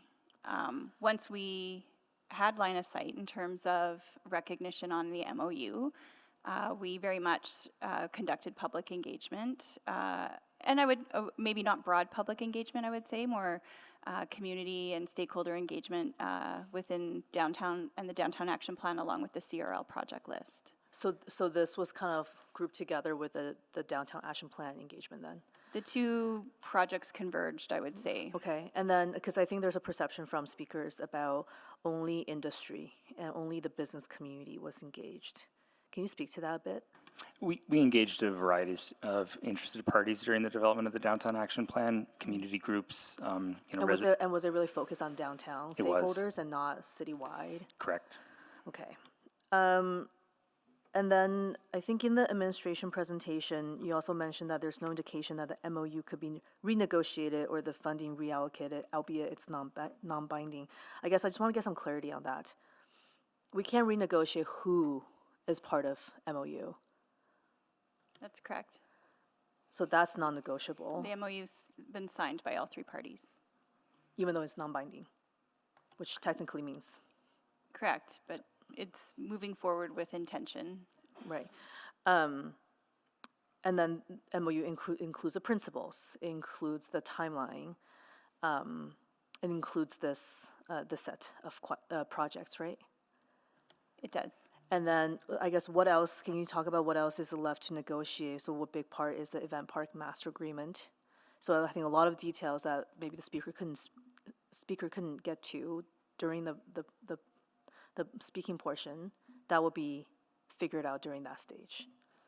Yeah, I think at this point, the most critical parts are we have an MOU that really guides the main projects that have been negotiated by all three parties. And so those include the event park, the Village at Ice, as well as the Coliseum. Yeah. Coliseum not being part of this conversation because it's part of, obviously, outside of the Yeah. CRL. However, the next phase, though, is what do we need to do to ensure that the city and public interests are protected through the subsequent agreements? That is Yeah. the community benefit agreement. That's to ensure how do we work together to construct the event park. Yeah. That's the path that we're going down, as well as ensure that we protect the And city the- through and the- lease agreements and and, the ongoing maintenance. in And the capital. phasing piece, I'll come back, but I think I echo some of the concerns around the sequence of housing at Event Park, because I think what Stacy, you mentioned, that was not my understanding coming into this. And, okay, thank you. Thank you, Councillor Tang. Councillor Jans. Thank you. I want to read from the Edmonton Journal on March 7th, 2025. Premier Smith was quoted as saying, "We will work with municipalities to identify their priorities. With this particular project, it came together very much the same way that Calgary one did, where the city and the team made an agreement, and then they asked us to bridge the gap on some of the important infrastructure pieces," which to me begs the questions that Councillor Knack was asking, that I would like to hear directly, and I'm really worried that, when we look what happened with Green Line in Calgary or elsewhere, that, we're hearing one thing from a negotiating team or from a minister, but the Premier seems kind of like squirreling this a bit, where she can say, well, it's their priorities. They asked us to do this. They asked us to fund it at these amounts, etc. And that's not my understanding. So what are our options here? I'm really worried. I need more information. Councillor Jans, I can't speak to the process in Calgary in terms of how that negotiated process came to be. I can certainly speak to our experience in terms of working with the government of Alberta, sharing verbal updates with City Council, and taking direction from there in terms of finalizing the MOU. I guess what I'm hearing, though, is hearing from some that we were told this, you can have any deal you want so long as it's event park. Then I'm hearing the Premier saying, well, no, it's their priorities. They brought this to us. So again, that seems very contradictory and very uncertain, and I don't want to say vote on this, approve this, and then have the Premier on the radio 3 days later saying, oh, well, it's strange that Edmonton wanted this, but I guess that's their choice, right? Because this is her quote in the Journal. So I'll leave that there. Secondly, the Premier also said in the article that she wanted to be ruthlessly fair between Calgary and Edmonton. Was there any contemplation of taking funding and using it to pay off the arena debt? That was not contemplated. However, the investment in this package is 184 point something million. And there's recognition that this doesn't equal what Calgary received, which was in the 330 million. Okay. When did we hear that the province was going to be increasing the education property tax 2%? So, education property tax was part of budget 2025, February. And did we get any indication beforehand that that was coming, or was that at all part of the negotiation? No indication, and I'm unclear why it would We be. weren't told, we weren't saying, like the Premier didn't say, okay, well, we're gonna give you these things, but we're gonna raise the tax. That was a surprise to us at budget. We got the budget the same time the public got the budget. Okay. Although we were aware this was coming, we weren't aware of the property tax increase. Okay.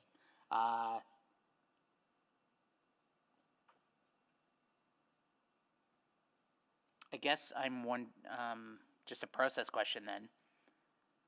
How much is left to, I hear sort of this thread that we can approve this today and then keep negotiating, but we kind of can't though, right? Like once this is approved, it's happening now. Like we are just now quibbling over, like there's no way to walk away. If the OEG says we're taking every Friday and Saturday night, that's it, hard deal. We can't, like what happens if we're at loggerheads? So the next step would be for ministerial approval on the CRL plan, subsequent to council's approval today. And then there's the master agreement being negotiated currently. So this is ministerial approval. Is that ministerial approval or cabinet approval? Ministerial approval. Okay, so the minister could unilaterally make the decision. It doesn't have to go to cabinet. Correct. Cabinet approved the extension with line of sight on the project list and the information that we shared in March, subsequent to executive committee. So cabinet approves the extension, knowing the project list. The minister approves the CRL plan, Okay, thank you. which is Schedule A, correct? If I can just add, Councillor, Cam Ashmore from Legal. One of the aspects of the plan that you're about to pass says specifically that there are two projects in there, being the event park and the village site servicing, that are conditional upon you passing the master agreement, seeing and agreeing with it. So even though you pass this today, it does not necessarily mean those projects will proceed. It will still depend on council actually seeing the master agreement. Thank you. Councillor Rutherford. Yeah, I just want to focus my questions to taxation actually to, help for, I think, the benefit of the public in breaking down. So the decision before us is the extension of the CRL to 2044. And so can you explain what that means in terms of what ends up staying in downtown? Because there's been a lot of speakers today that talked about the shuffling of the burden outside the core, and others saying that there won't be that this helps the general revenue for the city, but my understanding is quite different. So could you just try to break that down in simple terms, the actual functioning from a taxation perspective on the CRL? So I can start and then Ms. Watt can add. Sure. So with a CRL extension, the uplift in assessment and the taxes associated with it comes to the city of Edmonton, and that includes the equivalent of education property taxes. Yeah. It's true that when we do that, everyone in the province essentially pays more for education tax. I'm not talking about education. I just want to be really clear. I'm not talking about I don't want to talk about education property tax. I just want to talk about the property tax that the city collects. So when the city collects taxes, they collect tax in the boundary for the uplift, and that can only be used for the CRL. So to the extent that you have pressures that need to be funded by municipal property tax everywhere else in the city, that is borne by everywhere else in the city outside the CRL. So when we do the 5.7% levy, that 5.7% is still applied to downtown, but that additional property tax that we're collecting stays within the CRL? Or is it not collected from the CRL? Sorry, I'll jump in here, Councillor Rutherford. Your understanding, I think, is correct. The CRL functions as reducing the size of your overall tax base because everything above that baseline is put into its own tax area. So the general revenue base is funded by everything below the baseline within the CRL. Everything above the baseline is directed towards the CRL. So when we do our calculations around taxes and the distribution of taxes, we don't include any of the portion that is the uplift within the CRL. Any of the CRL. So we have more than the downtown CRL, right? For example, we have the Correct. cars. Like for all three, they are removed from the calculation. Okay. So then maybe just quickly clarify there, any tax increase you do approve applies both to our base and to the CRL, but the increase stays with the CRL above baseline. Yeah, okay. So even the people in the CRL are not getting sort of a reprieve from that general tax increase. That's helpful. Is it only, so like I remember one of my colleagues mentioning that sort of the tax collected at one point from downtown was 100 million and that's gone up to 125 million annually. Is it only in that uplift? Like, has that base been locked into our general revenue? And so 100 million is kind of our base budget. Like, if you're talking about base budget, that stays in general revenue, and it's that 25 million. Baselines are on assessment value. So it's at the point of when the CRL is created, whatever the assessment of that time was, that's what the baseline is. Tax rates change every year. So how much? We've seen a suppression, right? Because this is where I'm struggling too. Is like we've heard that the assessment value in downtown is actually significantly reduced, and that's why even in the plan it talks about increasing property value. That's correct, Councillor. So a lot of investments that we've been making into the CRL currently haven't forecasted the same uplift that we were originally anticipating in some of our business case projections. Is that fair to say? That is fair to say, particularly the impact of COVID and vacancies in downtown. We have seen that for some businesses, some non-residential property in the downtown is actually below its original baseline assessment. That said, any new development is above. So the CRL is still functioning and is still producing revenue. That revenue is almost entirely from uplift.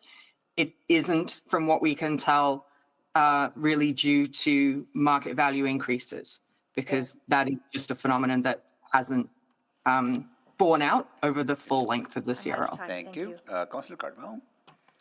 Thank you. So just on that thread, what is frozen? The property value assessments or the property tax revenue? The baseline is the property assessment. I believe, Anton will correct me, 2014.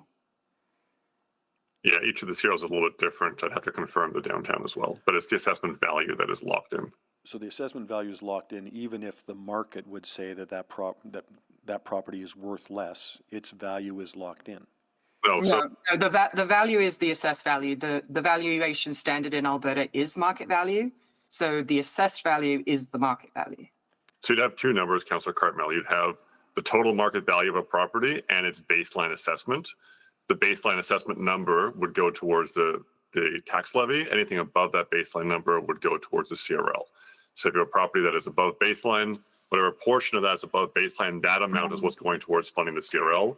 Everything below that baseline goes towards the general tax levy. If the whole property is below baseline, then there's nothing going towards the CRL. It's all going towards tax levy. Okay.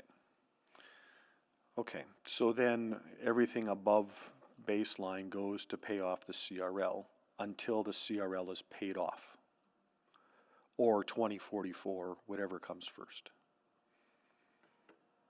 That's correct. And So- if it's not sufficient to pay off, then we would need to, before we released that back to general revenues, we'd have to pay off the CRL in the years outside of 2044.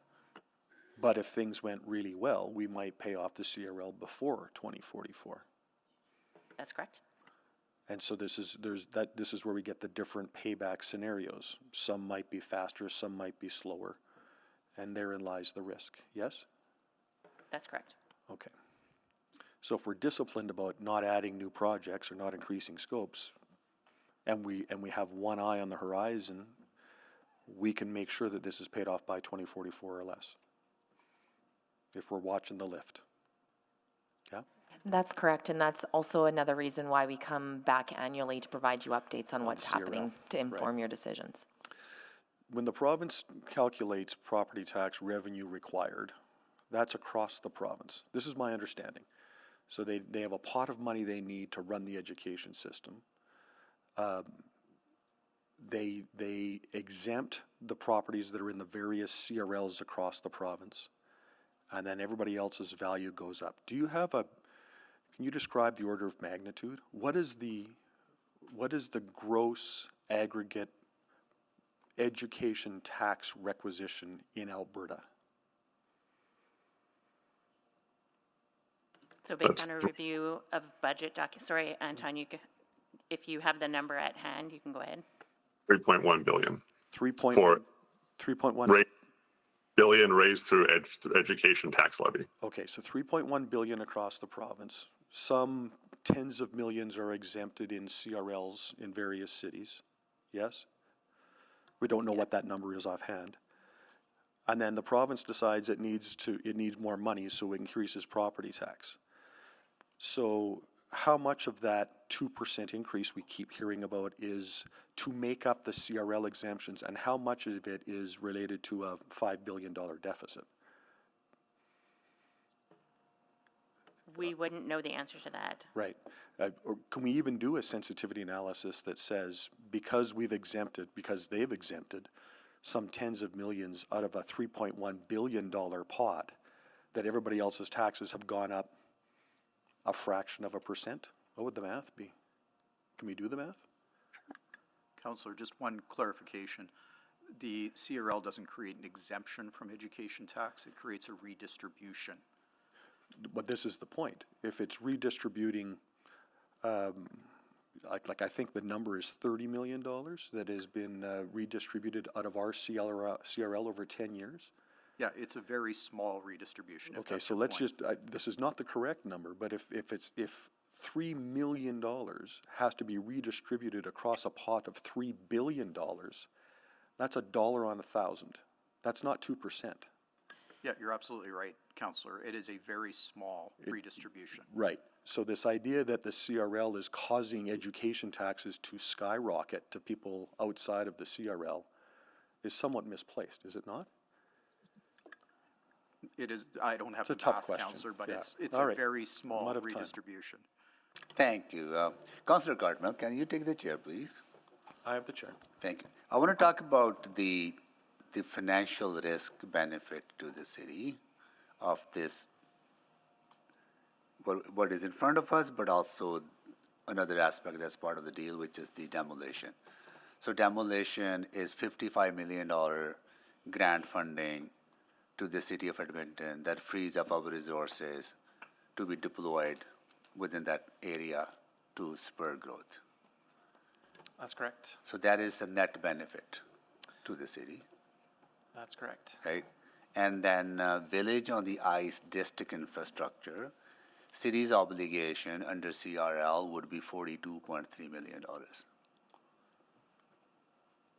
And my understanding is that the OEG would be required to upfront the cost of upgrading public infrastructure, right? That's correct. So they will assume this cost of $42.3 million. Eventually, we would have to reimburse that over time through a scheduled payment based on how many houses they developed, right? There'll be a schedule of payments based on the development of housing, right? That's correct. So we're working through essentially a cost-sharing agreement with OEG on what that reimbursement schedule looks like. And so that would be provided as part of the master agreement as well. Right. And so that would be outlined within that term sheet. But yes, they would be the party that's responsible to So pay for the upfront costs. So they put that upfront cost in. If they're unable to build housing, there's no way we will pay them back. There's no revenue to be generated to pay it back. There will be different triggers through that schedule and the timeline of the different stages that are moving forward. And so So there's a way to mitigate that risk, right? correct. Right. Yeah. And then I want to come to Event Park. Our total city contribution through CRL to Event Park is $85.5 million, right? That also includes purchasing the land? Or just, I'm just looking at the numbers that are in the report. Yeah, that includes the education portion as well, like the education tax portion, but the that's for cit- construction. Okay, I see, okay. So that includes the little bit of provincial contribution to the, That's correct. So Okay, I it's see. 69 if you break out, Yeah, 69 so million if you break. 69 million is city's obligation through CRL, which is probably less than 1/3 of the total cost of the fan park. It is, yes. It's a 70% is the cost between GOA and OEG on Event Park. Okay, so 20, okay, got it. But then we're going to get the minimum amount of money that we will get in the education portion of property taxes that we will get to keep is close to $127 million, That's the low scenario, yeah. right? The lowest scenario. Yeah. So overall, there's a net benefit to the city just from taxes point of view, That's correct. right? So Then yeah. there are vibrancy benefits, there's additional housing benefits, 400,000 people coming to downtown to help revitalize our downtown. Those are the benefits generated by these investment, but we would still be getting more money overall into our city coffers over time. Yes, just from the education equivalent amount, yes. Yeah, because that's my understanding of the numbers. So thank you for confirming that. Do we have any other facility in downtown that attracts close to 400,000 people every year and holds close to 700 events every year? No. Right. Okay. The reason I'm asking is province really believes that Fan Park is the next step of downtown development, and they see the potential. That's why they've been insistent in every conversation that I had with them, because they see the value of that is going to be another vehicle for revitalization. That's my understanding why they keep on insisting this to be part of the deal. Is that administration's understanding as well? I think maybe not specifically speaking for the province, but when you look at Edmonton and our momentum around Ice District and the plans for our downtown with Phase 2, this continues on with that momentum and is uniquely positioning Edmonton to be competitive. I'm out of time. I will move the second round. Second? Please vote on the second round.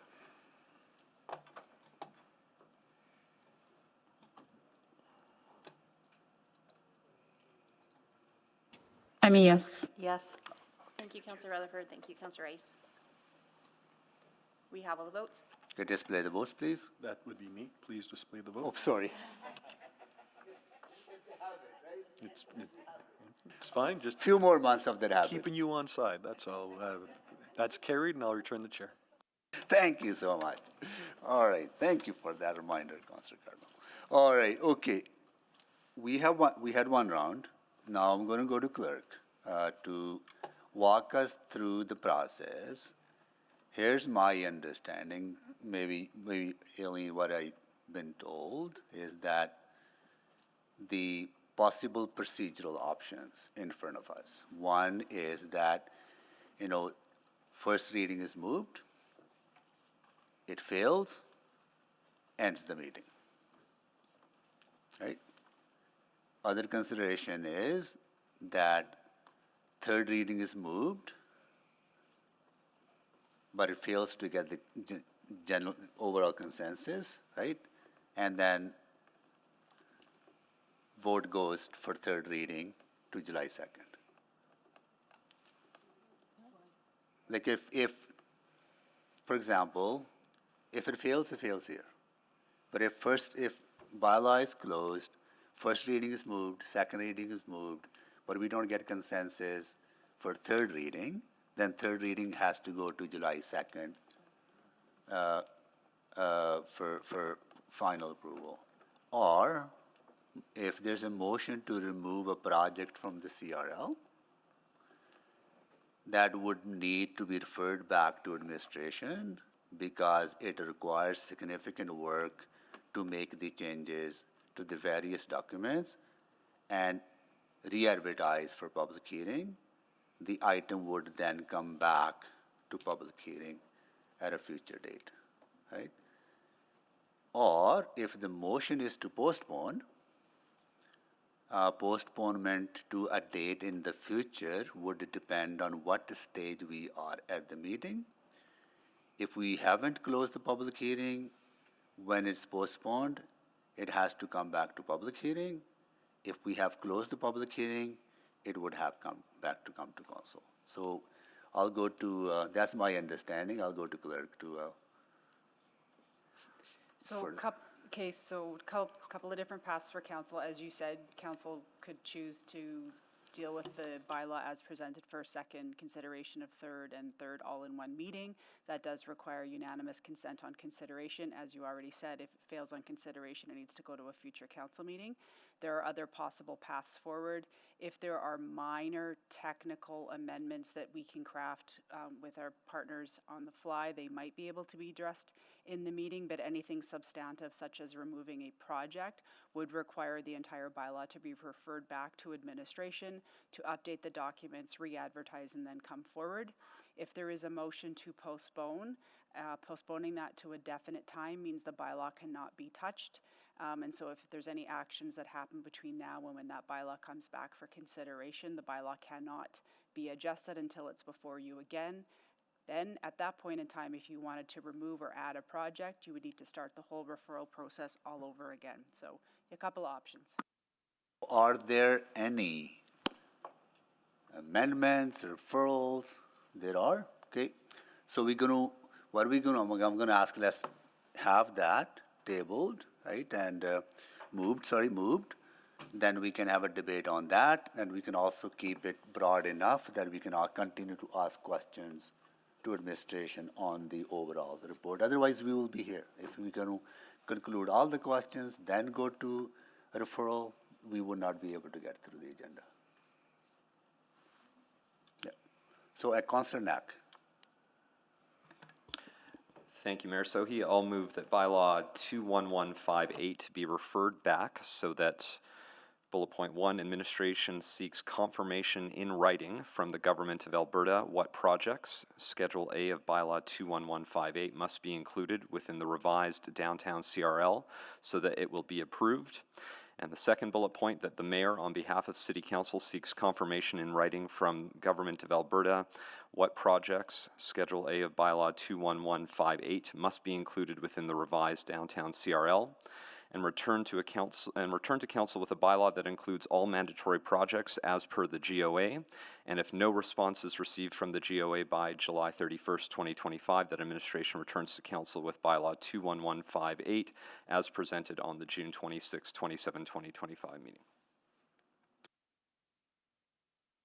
Need a seconder? Second. Okay. Can you make the introduction, Councillor Knack? Yes, thank you, Mayor Sohi. So as per the questions that I asked at the beginning, while I've heard that it was potentially considered heavily implied or heavily suggested, what I did not hear from either administration or from the mayor was that we have received firmly in writing that there are projects that are contingent upon extension of the CRL. We had a lot of speakers over the last day and a half that may have felt that we have no choice, but so far I have yet to hear that we actually have no choice.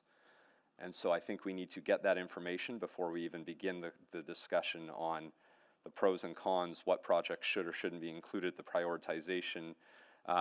Happy to speed that up. I was for the date of July 31st. If we can get it tomorrow, happy to get it tomorrow and have a meeting tomorrow. But wanted to make sure there's an appropriate amount of time to get that information. But I think we need this. I think it's important for us to be able to have a proper discussion on this entire CRL. Thank you. Okay. Councillor Stevenson. Thank you very much. Maybe just a very quick correction on the record. I believe the Edmonton Convention Centre welcomed 500,000 visitors last year. The volume of events didn't exceed 400, which was the question to my recollection. So I think Convention Centre, yeah, just to show our love for our partners at Explore Edmonton, who do a great job of managing that facility. So I'm having quite a bit of concern just in terms of the phasing that's been presented here, and I just want to understand a few questions. So we have a low, medium, and high scenario where Event Park is valued at 0, 40, or 80 million. What's the expected tax revenue over the 20 years generated on that specific property? That's a challenging question. We used a number in the model. However, a lot depends on the usage. As Anton was talking about earlier, the usage is going to dictate whether it's taxable or non-taxable usage, the amount of the usage, is it operated by a not-for-profit? So it's... I do think, I'm just thinking about, when we were discussing station lands, we did have that analysis about the CRL investment versus the expected tax return. So have we done comparable analysis here? Yeah, so it's built into the model. I can get you the number in just 1 second. Okay, I think the big question is, do the expected revenues from that specific property equal the initial CRL investment? They do not. Okay, and that's okay. So then I guess where I'm struggling is that in March, we heard that while a CRL extension may be projected to generate sufficient revenue to cover all or most of our catalyst projects before its expiry, that does not necessarily mean there's financial room in the CRL to fund new projects in the short term. And so where I'm worried is that if we are front-loading Event Park without other tax lift that has already come on stream, isn't that quite risky? So I think first of all, the numbers are 0, 20, and 40 on the amount of tax. Oh, sorry. Yeah. The Event Park as a standalone entity, given its usage and the cost to build, will not net out on its own, but lots of the catalyst projects don't.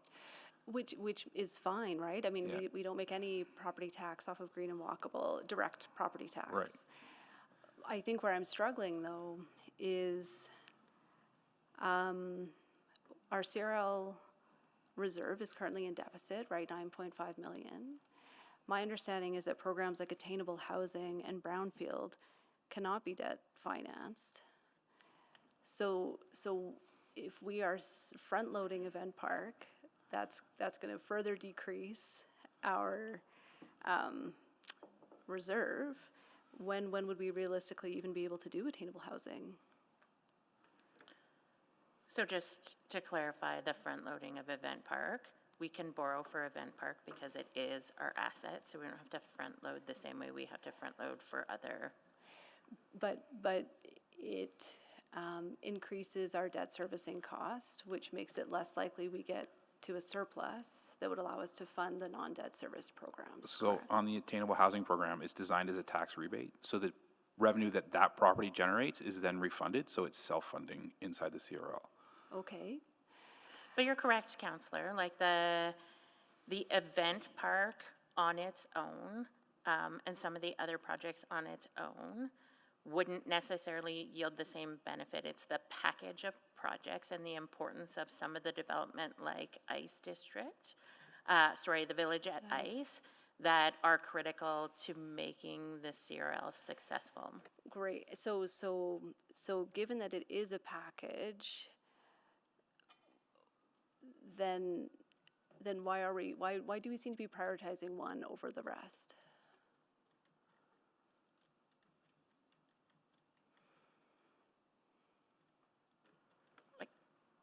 Do you mean prior? Yeah. Like the package is here, I think like my comments earlier were in alignment with sequencing. So they're prioritized in terms of sequencing. We would need to get the Village at Ice District built as quickly as possible to reap most of the benefit. The chair is distracted. And so I think what I'm seeing in the table, though, is that Event Park and Village at Ice are proceeding concurrently. I'm so sorry, I That's got correct. distracted. I was trying to figure something else out on the side. Sorry, my bad.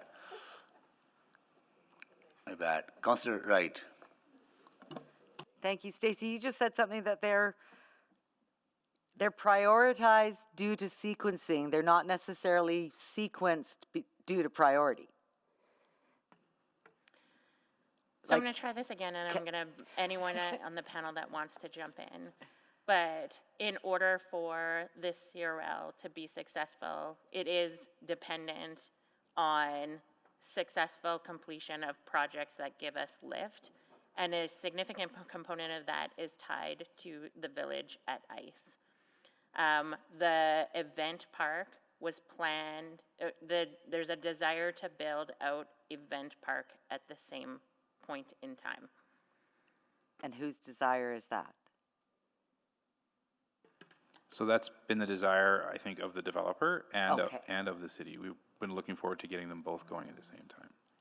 The city, meaning administration. Administration, Yes. not council, who declared a housing emergency. Okay. Okay, just some other questions about the taxes earned from it. So if from the event park, if the foundation, if the Oilers Community Foundation is operating it, then there wouldn't be any taxes? Like they would be exempt from taxes? It's not that cut and dry. It depends on the nature of the events that are being held. Sorry, the nature of the... Nature of the events being held. So it could be, in general, operated by the community foundation. That's to be determined. But if it is, it still matters on the type of events that are held. So if it's a for-profit concert, that's a taxable use. Okay, but we wouldn't say 1/3 is being used for community benefits, so you're only going to pay 2/3 taxes? I would We ask would do- taxation to lean in, yeah. We would do that analysis annually. So we would be asking them for a full summary of their events within a year. And those events that were for charitable and benevolent purposes for the benefit of the general public, those would be subject to potential exemptions. Those that are clearly for-profit concerts would remain taxable. Okay, so you can exempt proportionately to what the use is. Okay, didn't realize that. I thought it was just sort of all or nothing there. And the motion that I was considering making, referring it back for the, to get some more details, I think I'll wait until Councillor Knack's motion goes ahead then, and there might not be a need for that. But you can still work on those details to see how much more you could release when Councillor Knack's information comes back. And my concern, I guess, Ms. Petrin, you talked about, you say that the MOU is not binding, but it's moving forward with intention. So again, if we were to approve the CRL as is, isn't that moving us even more forward? No, that's with more intention and kind of really locking us into the deal without knowing all the full details. No, I think that's a logical next step, which is the public hearing here today. The MOU articulates a commitment to complete the master agreement by September 1st. So the plan is that council consider the CRL bylaw today, and the master agreement would come to council in August, and that would meet our obligations by September 1st. Okay. And then the last question I didn't get to ask last time because I ran out of time was the policing costs and that for events. If we're going to be the ones owning Fan Park or Event Park, but OEG is going to operate it, who's responsible for the additional costs for policing that might be required? Typically, the event organizer will be in charge of security and other costs, including special duty EPS if they so choose. And do we have the resources for special duty? Again, the event organizer would make those determinations whether or not that was required. Okay, I just don't want to be faced with, not enough policing available, but also the additional operational costs for having to cover, not just for events for the playoffs, but for events throughout the year. And would it be, okay, I'm out of time. Thank you. Okay, Councillor Cartmel. Thank you. So my recollection is that when this first started, we have 5 elements. We had the improvements north of the arena. We had event park. We had the stadium. We had security upgrades, and things gradually fell off the list. But through that whole conversation, the event park was always central to this conversation. Both Event Park and Village at Ice, yes. And Village, thank you. And it's my recollection that we had quite a long debate on March, I think it was the 19th, about event park in or out. And the advice was that if we go back, if we don't sign the MOU at that point and go back to negotiate the MOU, that it was unlikely to get the support of the other partners. Do you share that recollection?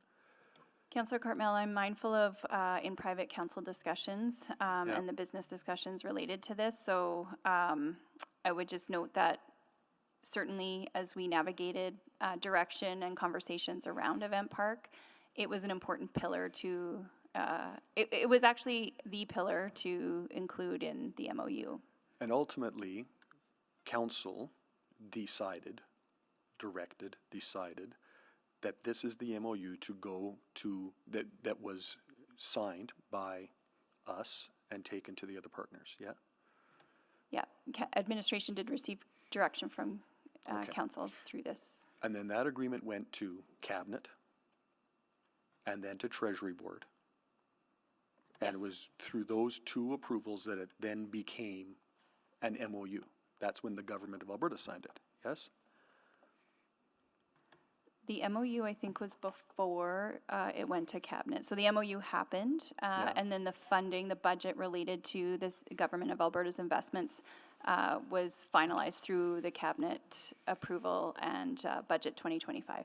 So this motion then would compel, or I'm not sure compel, but in some way require a reconsideration by cabinet and Treasury Board, wouldn't it?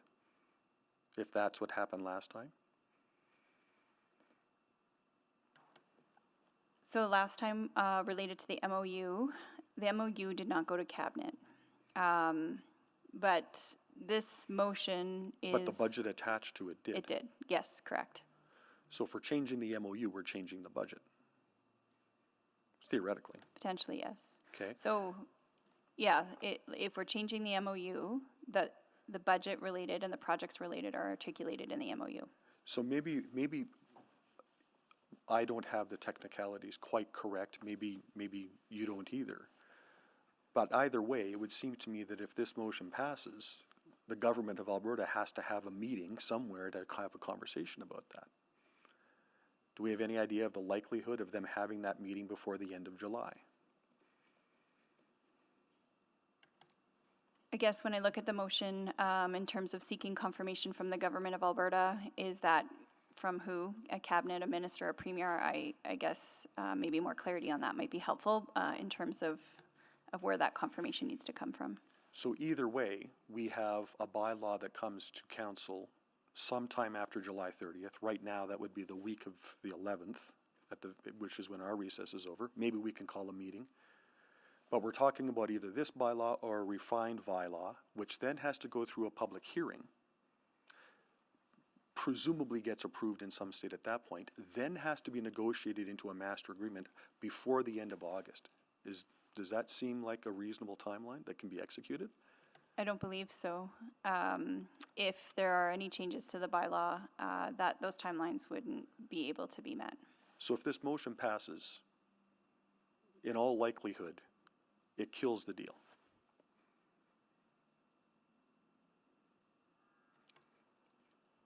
I guess when I read the motion, it's looking to seek confirmation about what must be included. So if what must be included is what is reflected in our CRL plan and bylaw, then this delays the ultimate decision or implementation of, the CRL bylaw being approved in the master agreement.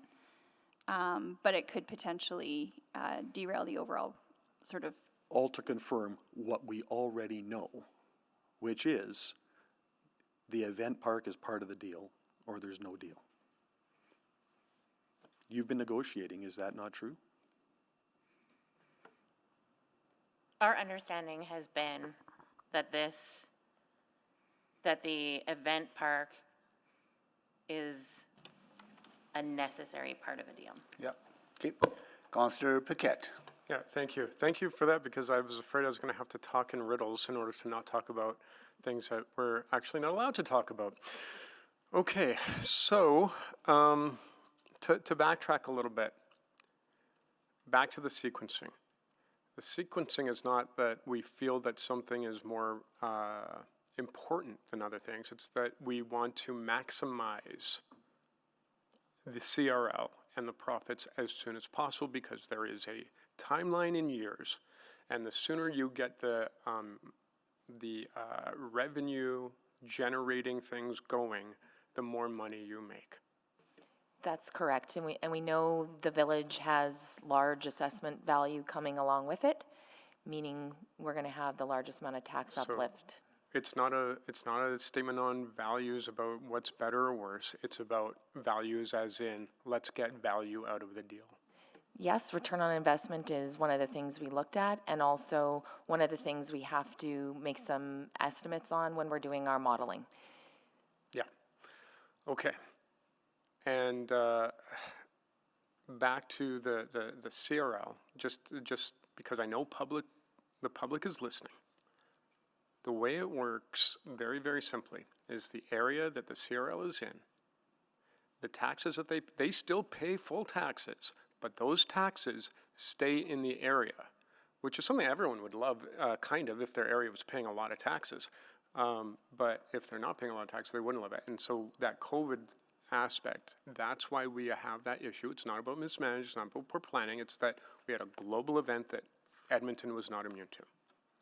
That's correct. And just a point of clarification, Councillor Paquette, the baseline, so 2024 baseline, that goes into general revenues. Yeah, that's Anything right. Yeah. above that Thank you. uplift, It's the that's uplift. what stays. Yeah, so the uplift stays in there in order, and that is a way to ensure that in our most expensive area in town, we are not politicizing the funding of what it needs, because that would be very easy for people who represent wards all across the city, as we saw happen before we had CRLs in the downtown.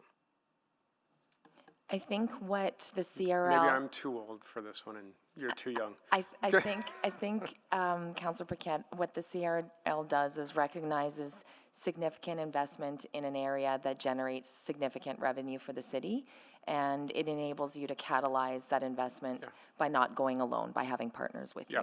Yeah, and then the other aspect of this that we're not really talking about, but that we should. There's the CRL proper, but then there's the attendant benefits that occur as a spillover out of the CRL.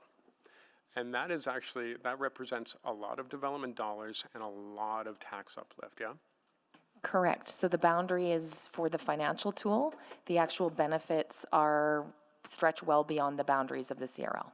Yeah, and then also, all of the investment, the billions of dollars invested within the CRL, that uplifts our own value as a city, which helps us when it comes to negotiating rates and things like that, yeah?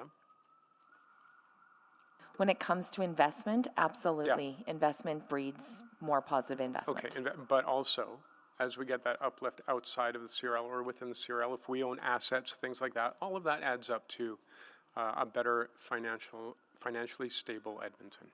That's correct. You will see indirect benefits and direct benefits outside of the CRL boundary that will benefit all of Edmonton. Yeah, and so, specifically to this motion, And I appreciate the intent of it. But what it's looking for is also equally able to be delivered if we vote yes today to the main motion, or the main thrust of this conversation. If we move ahead, not only do we get everything in here, except for the in writing, which is not going to happen. It just won't happen. Correct me if I'm wrong, but it won't happen because, and I'm going to be very blunt here, there's politics at play. And maybe you can't answer that. Actually, it's unfair to even say that, to ask you to, and I see the look on your face, I will retract that question. But I think for those listening, I think we're all pretty smart people. We get it. Okay, thank you, Mr. Mayor. Thank you, Councillor Briquette. Councillor Rutherford? Thank you. I'm going to actually pick up on a line of questioning. I still have a few more taxation questions, but, you know, we talked about the spillover benefits, but there's also spillover consequences. Like, we can't just pretend that everything is beneficial to the surrounding communities.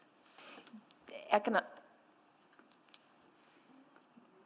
I'm just talking to clerk. Sorry, Mr. Mayor. So Councillor Rutherford, yes. So economic development happens in an ecosystem, so you've got both the positive and negative benefits. The idea is that all the strategies, including using financial tools like this, lift all boats. So we got to be looking at... That's a theory of change, but is it proven to be, like, what assumptions have we tested on that theory of change? Because we've been investing in 3 CRLs for quite a significant amount of time. How's that working out for us? I think there's been a lot of positives that came with the CRLs. There also have also been some... How has it lifted other boats? How has it improved our industrial areas in the city? How has it, like, we're talking about theories of change, like, even the speakers today, everything is about a theory of change, because everybody knows the status quo with the downtown is not where we want to be. So we all want to see change, and we all want to see it be better. But there's a theory, and what I've learned in my academic life is that you always have to test the assumptions that go into that theory of change to validate whether your theory is actually going to hold. And that's what I'm struggling with right now. So have we seen all the boats lift in Edmonton? Because the fiscal gap tells me no, the increased property tax, the renewal deficit, the depletion of our industrial areas, all tell a different story than that. I think, Councillor Rutherford, that is a fair description of our situation. And there are positive impacts that have come from the CRLs. I think there are a lot of things beyond the CRLs that are having impacts as well. Sure, absolutely. And that's complexity and complexity theory, which I could nerd out with anybody if they want to. But we're talking about right now today. So for example, I'm gonna break it down to something really simple for maybe the public to understand. Encampments, right? If we're seeing encampments spreading out farther across the city, then it used to be very much concentrated in downtown. And we are also hearing it's costing more money, we've had to have service packages to increase our encampment response. Is that a fair statement? That's a fair statement. Yeah. So we've increased our tax levy to respond to encampments that are moving beyond the core more frequently. But the people that are paying for that are solely the people outside of the core for any increase to the tax levy if we keep this CRL, if we keep and extend this CRL. So not quite, because you still collect the tax increase from the assessment values at the baseline to go to general revenues. But that's the baseline. But you're not wrong. Like anything over the baseline is absolutely being earmarked for investment within the CRL for the duration of the CRL, which can place pressure outside of the CRL. Yeah, and if property values are suppressed, and so some properties are maybe not even meeting the baseline and others are succeeding, their money actually compensates the baseline before it actually goes back to the CRL. We do it on aggregate. Yeah, I'm talking about aggregate, but I'm saying that at the end of the day, like if it's 100 million, you're gonna get that 100 million from the base, and it's inconsequential where it comes from or what properties in that CRL area. Correct? So, one other question I want to ask in my time. So what happens with all of these assumptions when we get to the time that the CRL ends if we haven't met the goals of the CRL? And I know we're talking today about the downtown one, but I think it's pertinent. When is the quarter, because the quarters one is coming up quite soon. It still has almost 10 years left. Yeah. It does it? So Yes. it's 39, like what? What year, 34? 33 or 34. It's in the early 2030s. Okay, so either way, yeah. it's not performing like we want. We get there, we haven't paid off our CRL. What does that do? What does that look like? What happens at that point? If the CRL isn't paid off, the debt that is owed continues to be paid by the property tax in that area until the loans are fully repaid. What about the education portion? That goes back to the province. Correct. Okay, thank you. Thank you. Councillor Tang? Great, thank you. I guess to the mover. So with this motion, you are not saying, I want to change the list of CRL project, right? You're not saying, I want to take XYZ out. I want to cancel the entire thing. You're not saying any of that. Correct. This is a confirmation of the words we heard from the government of Alberta, effectively. Yeah, a true confirmation. I think there's a lot of assumptions. Right, there's assumptions, but also earlier, based on the mayor's response to you about the things that he heard from the province, you just want to get that on paper, on fax, on email, whatever. I'd like to be sure that we're all operating with the same information right now. So I don't think we are right now. I guess one thing I am wondering, because we talked about this MOU previously at the March Executive Committee. Did you request that then? No, because throughout the process, I've been told that the appropriate time to start talking about any type of project changes would be at the public hearing, so. But you're not talking about project changes, you're talking about confirmation. Correct. So if you wanted confirmation, why didn't you request it then? Yeah, I mean, for me, I wanted to get that before I start making changes to projects, because we're being told right now that we need to do this, we need to support these particular projects. So making a motion to remove projects might be not necessary if there's no choice for us. Well, I'm gonna ask a question to the mayor, similar to what you did. I'm sorry, I missed the question. Can you repeat the question? I'm about to ask the question. For that second part, Yeah. if you already had this confirmation verbally, how quickly can you get it in writing? And do we need to wait until July 31st? So I think one clarity I need is Councillor Knack requesting both administration confirm or mayor confirm either? Just somewhat. One or the, I don't care which one, just getting it in writing somewhere. So whether that's from you or So from admin. throughout this process, it has always been my understanding of conversation with the province that Village on the Ice and housing project are essential for this deal. So can you get that in writing? We are striving to get that in as quickly as possible, right, to confirm that, but governments move slow, right? So, but I can confirm verbally to you that without these two projects, there is no deal. Okay, so I think the mover want that in writing. I know, understand that. So I think then my question to you is, can you get that? We are striving to get before that. July 31st? We are trying to get that as soon as possible. I guess also, since we're in the vein of asking confirmations, and I feel like I've heard throughout from yourself, Mr. Mayor, but also from administration, that potentially there will be a phase 2 that this isn't equity as Calgary investment, that there could potentially be a phase two. Will you also confirm with government that we will have a phase two? So what I would say that in order to get to phase one, there were numerous meetings, formal, informal meetings that led to the MOU. It will be a similar process to be taken for phase two. So I can't guarantee getting in writing for phase two investment at this time, but conversation needs to start. I think approval of phase one will be a strong indication of phase two. But if there's no phase one approved, then it's just doesn't make any sense to talk about phase two. I guess maybe to administration then, since the part one is administration seeking confirmation. I imagine you're talking to your counterpart constantly. How quickly can you get that?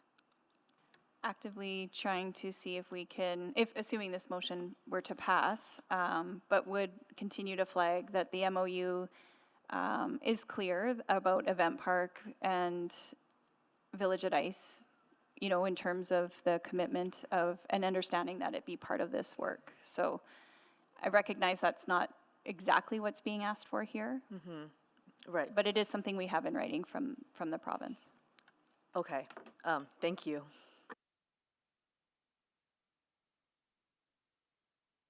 Thank you. Councillor Jans. Thank you. I wanted to ask the mover about that September 1st date.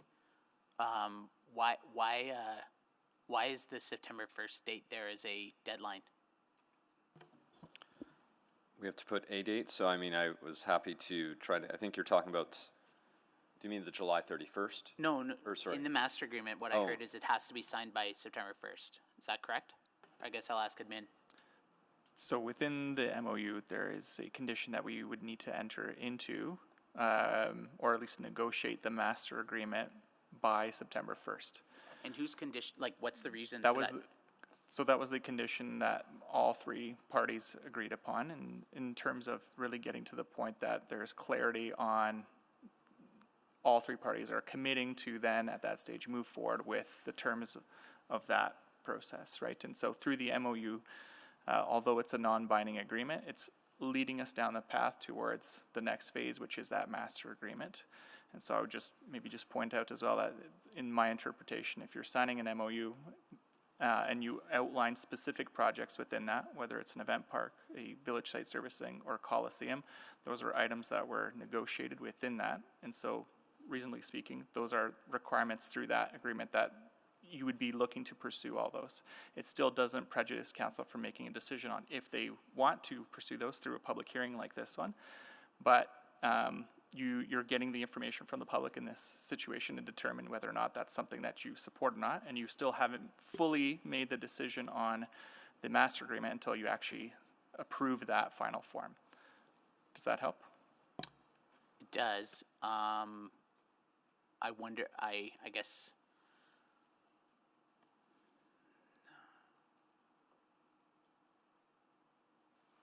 I would like to see that date pushed back to probably December post-election. I'm not sure if the mover would consider that in this motion or not, or if that is not germane to this. I might need to move it separately with a different motion, but I'll muse on that. I guess thinking about the Calgary example, well, never mind, I'll speak to it, thank you. Councillor Hamilton? I think a question to the mover. Why a referral and not a subsequent motion on this? Because throughout this process, and I be honest, my feeling is even today, is that every step we take feels like we're headed towards something inevitable. Mm-hmm. And I am uneasy about that assumption right now. But I've even heard that by signing the MOU, we essentially predetermined that these must be included. And I feel I had a different interpretation throughout that process. So I don't want to keep sending us down a sequence of steps that make it further inevitable if it's in fact not. And I bring this up because something I contemplated a lot was the question, like, we're fundamentally contemplating a 10-year extension. And I think the vast majority of the projects that have been proposed are, I would say, agreeable. 2 projects got pulled out as being something people want more transparency on, have some issues with. And so I don't wonder why we wouldn't table this as a potential subsequent in order to ensure that those other projects don't get tangled up in this process, potentially, because there is the potential, like, do you agree that there is the potential here if we, and I understand your reservations, but that we could kind of lose the other projects in here which are to the better of the downtown in Edmonton, like attainable housing? I don't think so, and that's why I want to get this result. I mean, I put a date of July 31st. Literally, if we can get it in 40 minutes, and if it is in fact what is being suggested, that it's a guarantee or it's a firm piece, let's get that in writing and let's finish the meeting. I just want to make sure that we have that before we start debating the merits Of extending the CRL? No, not extending. Yeah, extending the CRL, I'm comfortable with. I think there's a lot of value. What I have concerns with, there's some elements of it, and I'd like to get confirmation as to what, if anything, needs to be included from the provincial government to allow us to extend the CRL. Okay. So you feel, just to be really clear, you feel like the extension of the CRL is contingent on these pieces being included? I don't know. That's the problem. Or that you want clarity? Yeah, exactly. And sort of the clarity is kindness piece. I'd really like to make sure that, because I've heard a few different assumptions, and I'm not sure we've received that certainty that we need. But notwithstanding yes or no, the question of should the CRL be extended is not something you fundamentally disagree with? Yeah, overall, okay. I think that's a valuable. Okay. All right. So I would be inclined to support this, but not as a referral, as a subsequent, because I understand the clarity you're seeking, but I also worry about that entanglement. Okay, thank you. Thank you, Councillor Hamilton. Councillor Salvador? Yeah, thank you. So just again on the motion and to the mover, I think it's sort of making sense to me, and I guess when I look at this, it's about seeking confirmation on the rigidity of that project list. And even though there might be clarity for members around this table, or an assumed clarity, I'm also reflecting on what I heard from the public and how much of this is about ensuring that is clear for Edmontonians too. Yeah, I think that's a great point. We've heard a lot of speakers, both in favor and opposition, making assumptions about what has to happen in order for this to go forward. And so I'd hate for us to be making a decision without knowing that one way or another and getting that clarity for the public. Okay, that's super helpful. Thank you. That's it. Thank you. Another round? I'll move another round. Okay, please vote. Second. Councillor Stevens, please vote.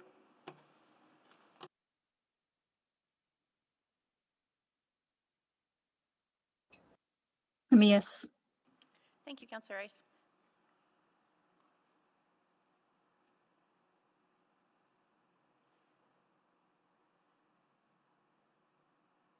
It's saying voting in progress, but it's not popping up for me. I'm a yes. Thank you, Councillor Rutherford. We have all the votes. Display the votes, please. That is carried. Councillor Stevenson? Yeah, thank you so much. I want to circle back just to the discussion prior, and just wanting to understand a bit better why admin does want to advance event, park, and village concurrently. So again, I do really appreciate the full package idea. Some of the investments come with greater risk, though, to the overall health of the CRL. I think we heard that event park has greater risk. So yeah, help me understand why we would move those forward concurrently instead of de-risking one of those. So I think the desire to move Event Park forward is the vibrancy it brings. The desire to make sure that the housing is built to fund that project and the rest of the CRL at the same time is why we would like to see them move together collectively. So the Event Park is a net win in a lot of categories of what we're trying to do downtown. But we want it tied to the housing to make sure the housing gets built. And as much as they're tied together and the uplift from the housing project helps fund all of the CRL. And so tell me what mechanisms there are to tie those together. I'll look to Bart. So just for clarity, they're separate.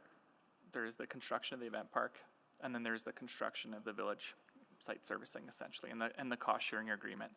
The timelines for both of those through the discussions has always been around sort of, I shouldn't say always, but it is a desired outcome for both of those to go in parallel. The vibrancy Sorry, when was that expressed, that it was desirable for them to go in parallel? So I'm referring to the comments both made here through the public hearing by OEG and then also through the discussions that we've had with them over the last number of months. Okay, but not at this table, not in this room. Fair. Okay. And so with that, there's different ways that some of this can also be mitigated in terms of which funding sources are used to fund components of, say, the event park. We do know that there's grant funding and other debt financing that would be required for this, and so that could be leveraged first. But ultimately, as we've heard through the speakers as well, a driving factor of building this event park right now is that it does create that additional vibrancy. It supports, in their view, I don't want to speak too much on OEG's behalf here, but it does support their whole process as they want to advance the various phases of development, and they view that as a really important aspect of this. So maybe just more explicitly, is that conditionality possible to enshrine in the master agreement? So when you say conditionality? That housing, event park doesn't get ahead of housing. We're working through those details right now, and I would say they are, based on all the conversations we've had, it's absolutely recognized how important it is to advance the development of Village at Ice, and so those are happening in a concurrent way. Okay, and again, something that can be enshrined in the master agreement? Yes. Okay. I did just want to clarify a number that was a bit new to me, to be honest, although it was in the presentation from March, is that up to 260,000 square feet of commercial is proposed at Village. My understanding is that the CRL is assuming only 280,000 for the whole CRL area in the next 20 years. So it seems like a large portion. Yeah, so just for comparison's sake, the current ICE district has 250,000 square feet, so that gives you an idea of the scope. It is up to, and I will say the up to matters, and it will be based on market demand on when the buildings are built and what types of buildings are being built. So we don't know that it's going to be 260,000, so we use more conservative estimates for modeling reasons. What is our guarantee? So if there's only so much building square footage, what's our guarantee that we get the 2,500 units and that doesn't get absorbed, so we end up with 1,000 housing units and then more commercial? Well, the master agreement and the other conversations we've had are around the 2,500 units. In terms of guarantees, I think that's being worked out, as Bart alluded to, in the discussions around the negotiation and the tie-ins and incentives and triggers to the repayment schedule and all of that. Okay. And then will we own the land outright on Event Park? Yes. Yes. Okay. I'll leave it there. Thank you. Thank you, Councillor Wright. Thank you. So we're getting the clarity on the event park. I'm just, the funds for the agreement that for exhibition lands in the Coliseum, that's in the MOU, correct? Yes. But because it's not part of the CRL land, or before, of the downtown lands, it won't be written in the master agreement. Correct. So how do we guarantee that? We are working with the province on a separate grant funding agreement, and so we are awaiting some more details from the province on that. But that is a overall condition as well. Like we need to see every aspect of the grant funding that's been committed thus far, and that has gone through the provincial budgeting process. And that's a condition embedded in the MOU? Yes, if I'm recalling. In yes. writing? Yes. Since we're looking at getting things in writing, okay. And something that just struck me, and can we get this private thing posted, which outlines the total dollars and everything?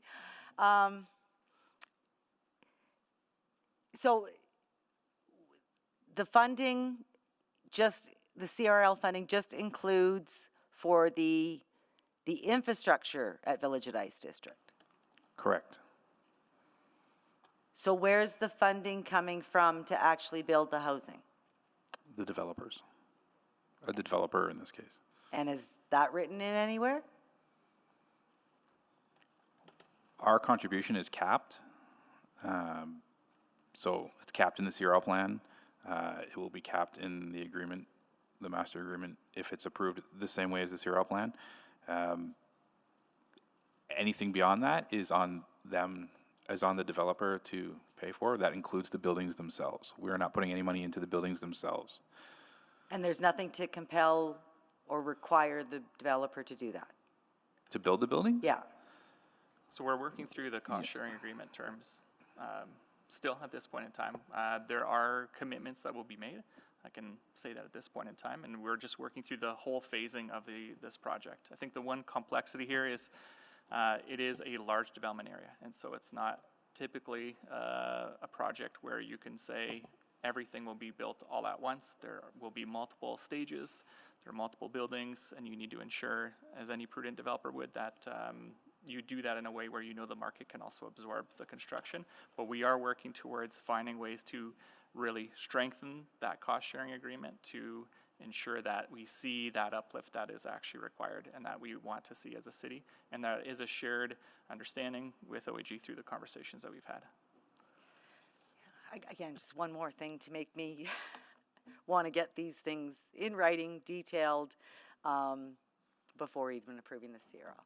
Okay, do I have any questions to the mover of the motion? No, thank you. Councillor Paquette. Thank you, Mr. Mayor. So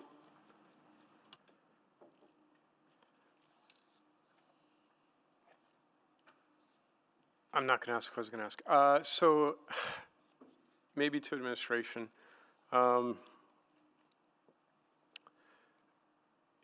not all CRLs are created equal. Each one has its own life, its own way of calculating things. The question was raised about the value of CRLs and performance of CRLs, and it's going to vary depending on economic factors or zoning that was out of date or any number of things. I've got a CRL in my ward, Station Point. Maybe I'm just wondering if anyone would feel comfortable about talking about our experience there. What would ask? Absolutely. Okay. So to put it in context, it is now fully subscribed. All the land has been sold or is pending sale, as far as I understand it. And because of the different ways that we look at the economy and because the introduction of the downtown CRL, some adjustments had to be made. And so it will not have the same economic forecast as when it started, but there is spillover out of the CRL that has been very beneficial, including housing. And within the CRL, we have Indigenous partnerships and housing that would never have occurred otherwise. And so because it didn't hit the economic forecast, but it hit all the other things that council lists as priorities, is it a success or is it a failure? I think because we hit everything we intended other than the financial model is a couple of years delayed, I would say it's a qualified success. Yeah, and it's delayed. Let's put that clear. There's still years left on that CRL. Yes. Okay. So I just wanted to make that clear because I just feel a little bit protective of our little plot of land there. Okay. And as far as, like, I just want to go back to the motion here. Obviously, you can't speak to whether or not someone's going to sign something, and I have my own thoughts on that. I'll speak to it when the time is appropriate. But as for the clarity and locking in, it's been established over and over again that even if we go forward, well, it may feel emotionally that there's like this impetus that we can't escape from. The real fact is, if there is a deal that comes forward that council doesn't approve, then council doesn't approve it, right? That's correct. When the master agreement comes back, there's still a decision point there, and you'd be able to see all the terms. It will share the information. And if that master agreement comes back, that will give us far more valuable information faster for the public to assess and to see than if we refer and get information that will likely not be as robust. We can assume that the master agreement is going to include many more details than what we would get in writing here, simply because the level of detail is just not in. Yeah, it's just logical. Yep. Yeah. To break it down would probably be condescending. So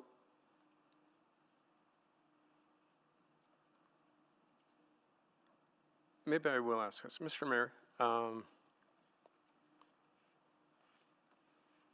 in your discussions, you've gotten a very clear impression. Would you deceive council on that? Oh, not at all. I've been very, very clear that these two projects are a very important component of the deal. We actually been back and forth with Premier's office and Minister of Municipal Affairs office. They just confirmed again verbally that CRL extension was approved based on the MOU and project list as submitted. So I've been very clear on that. We will try to get that in later. I'm going to ask you a sensitive question. Yeah. Understanding politics. Yeah. If this is a must and a demand, and the province is feeling like, oh, maybe there's some political advantage to denying this, could that potentially be a risk? For potential benefit to the province? Depending on, and you don't have to answer that. I'll answer that. This has been my experience from day one, that province believes that Fan Park is a benefit to downtown. That is the continuation of the vibrancy that we have experienced through Rogers Place, right? So it's not that they're coming with any ill intention. They firmly believe that this will be a net benefit to downtown vibrancy. Right, thank you. Councillor Salvatore, go ahead. Orders.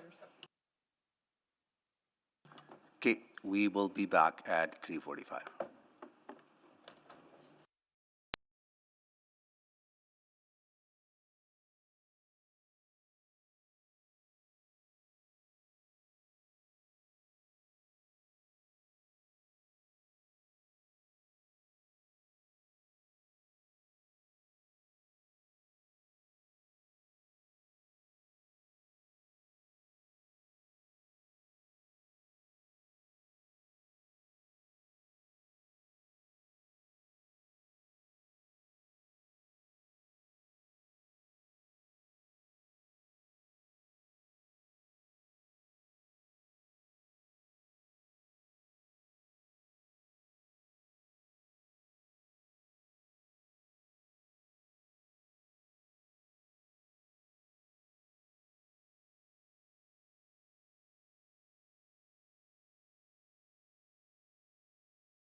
All right, I would like to call this meeting back to order. Do a roll call of council colleagues, right? Good afternoon. Councillor Knack. Good afternoon. Councillor Principe. Hello. Councillor Stevenson. Good afternoon. Councillor Paquette. Councillor Tang. Hello. Councillor Hamilton. Hello. Councillor Rutherford.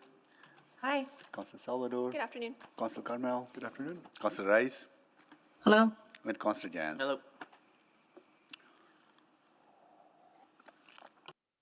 Okay. We're awaiting some information.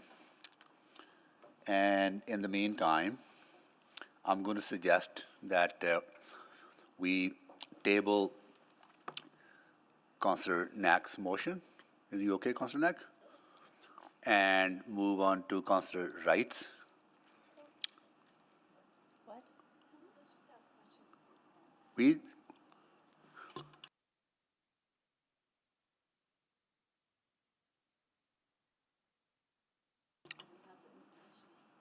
No, Joanne is a different motion. Her is a referral. Yeah. Okay. So table this, right? What is the process to table this? Mr. Mayor, you can move a motion to table if you prefer. Yeah. Okay, can someone move to table this? So moved. Second. Okay. Please vote.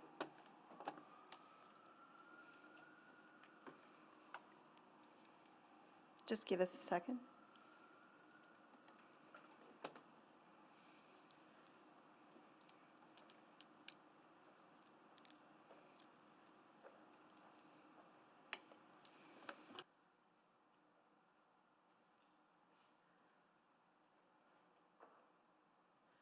Just waiting on a couple Yes. of votes. Thank you, Councillor Salvador.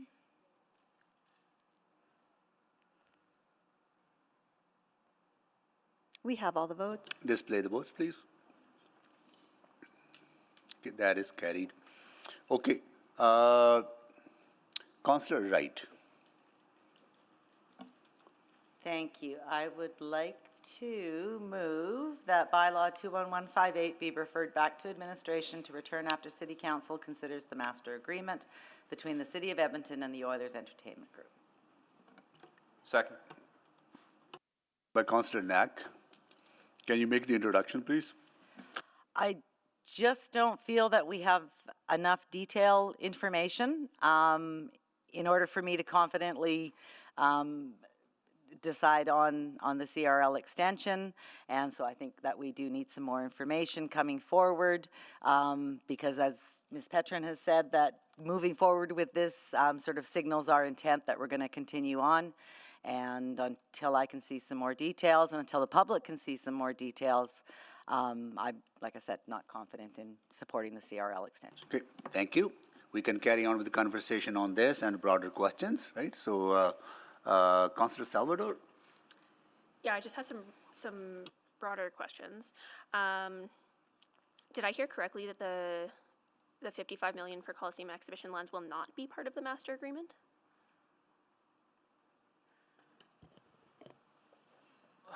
You're just putting me on the spot. I'm trying to remember if I think generally speaking, we will make sure that the city's protected to ensure that that funding is coming in. So we know that there will be a condition tied to that grant funding, and that has to happen. If I can add, it's Michelle Bond from Legal here. The master agreement is going to be an agreement solely between the city and OEG. So any funding arrangements strictly between the city and the province will be handled separately through separate funding agreements. Okay, but okay, that just raises a number of other questions for me then, because we've been discussing this as like a linked, bundled deal and bundled conversation. And if I want to have that full picture and holistic line of sight as to the entire return on investment, looking at it as a package deal, as it has always been framed as a package deal, I'm hearing that I wouldn't necessarily see that when the master agreement comes back. So they're absolutely linked in the MOU, And any obligations that the city might take on as a condition of the master agreement would be conditional upon the province providing that funding that they've promised in the MOU. So that's the link between the two. It will absolutely be covered off. But when would we see that would that be part of the package that comes back in addition to the master agreement then? I think there'll be sufficient detail in the master agreement to cover that off, yes. But just making clear that the province is not a party to that master agreement.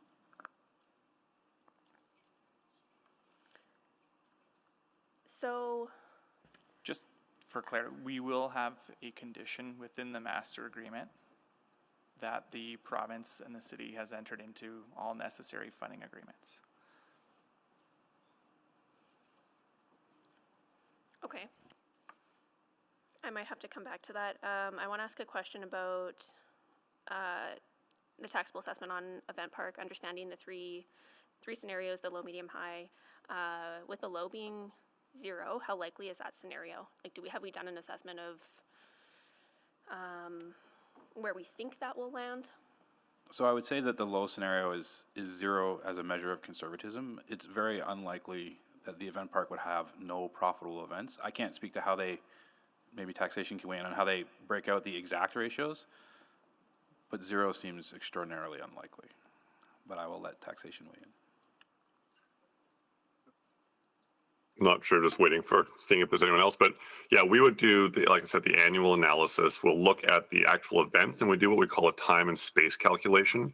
And so we're going to talk about within the operating hours, how often are they using it for profit purposes. That percentage becomes taxable. If there are percentages that are being used for city purposes, those will likely be exempt. So there's a high likelihood there'll be components of that are going to be exempt. And really the portion that will be taxable will be those events, specific events when for-profit events are taking place. Right. And I'm familiar with that calculation just from other examples around the city. Do we have any mechanisms to ensure that there's at least a baseline of expectation for what a facility like this would bring in? Exemptions are provincially legislated, so we have to follow those rules. We can't mandate that they pay a certain minimum tax. It's going to be based off of their assessment value and their taxable status based on their actual use of the property.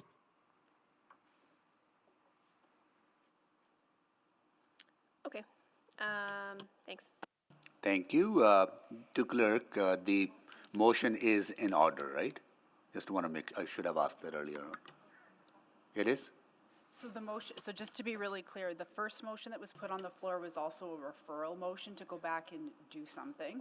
If that do something gets resolved between now and before you vote on this, I would suggest you bring forward that tabled motion and resolve it, withdraw it, do whatever you need to do with it. I would suggest before you resolve the motion that was originally put on the floor, before you deal with this, vote on this, deal with the other one from Councillor Knapp. Okay, but we can. Right now it's in order because you. It's in order. We can ask questions and all that Yeah, before but voting. please don't vote on it until you. Got deal it. with Councillor Okay, Knapp. cool. Councillor Point Stephen. of order, Mr. Yeah, Mayor. yeah. I have to bring something up, and maybe legal would want to weigh in on this. How do you get details of a master agreement if you have no authorization to negotiate a master agreement in order to get such details?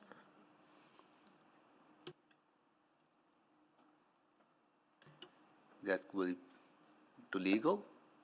So if the list of projects in the CRL were changing and that meant that we needed to regroup and bring back a bylaw. Well, this one is specifically between the City of Edmonton and OG. I know what you're saying, because unless we approve projects, there's no master agreement to be negotiated based on those approved projects. That's what you're saying?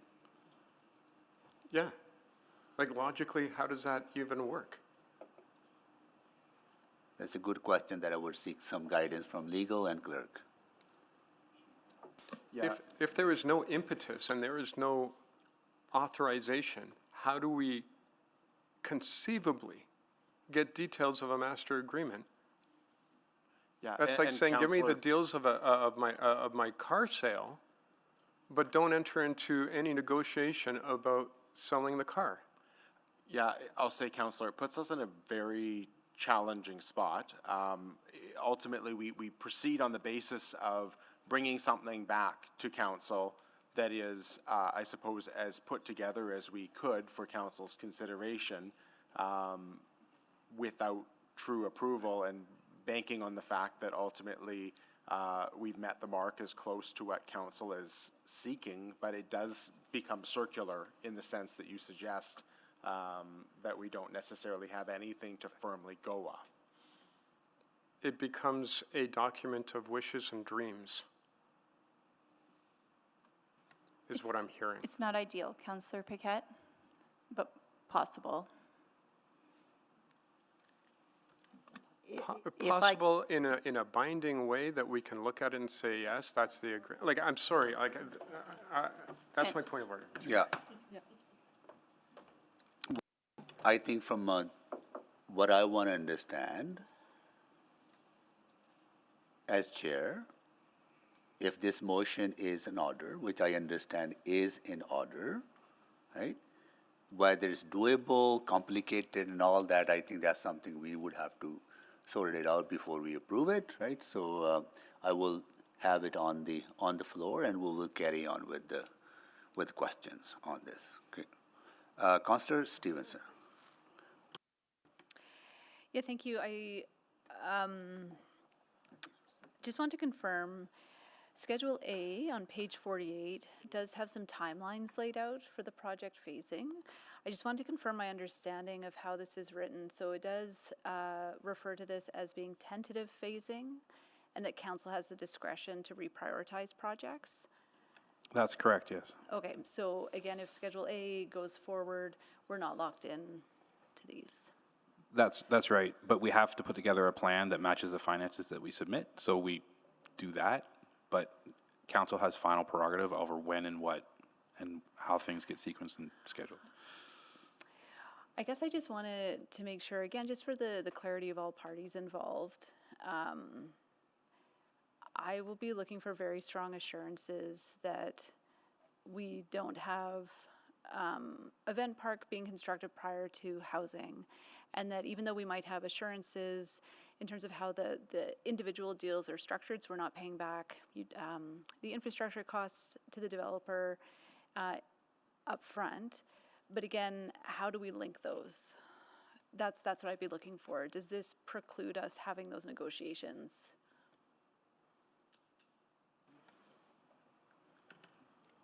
The motion, you mean? No, Yeah.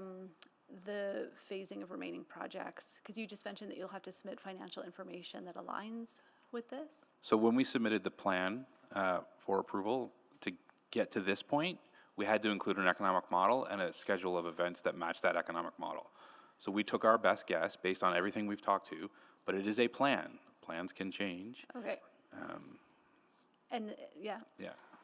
I think, Councillor Stevenson, you're looking to have some level of risk mitigation as it relates to seeing the housing constructed, because we know that uplift is necessary for Event Park. And I think you'll see that some of those details through the master agreement. Okay, great. Really appreciate that. I'm going to shift gears, hopefully for a very last quick round.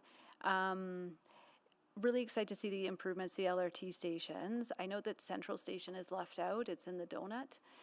Do we have other funding strategies to help address that station? Yeah, we'll have to take that back. Okay. Yeah. I think it was a bit of a theme as well. Again, downtown isn't always put into the hopper along with our other capital renewal needs, because it's seen as being covered by the CRL, but gaps like this, I think, are ones that are really critical that we address. And I just want to confirm as well that there is a stretch of Jasper Ave that is in the donut, but we're still able to fund that. It's funded separately. Okay. Okay. Yeah, I don't know the detail. I'd have to get back to you on the details, but it cannot be funded by the CRL. Yeah, but we do have a funding source for it.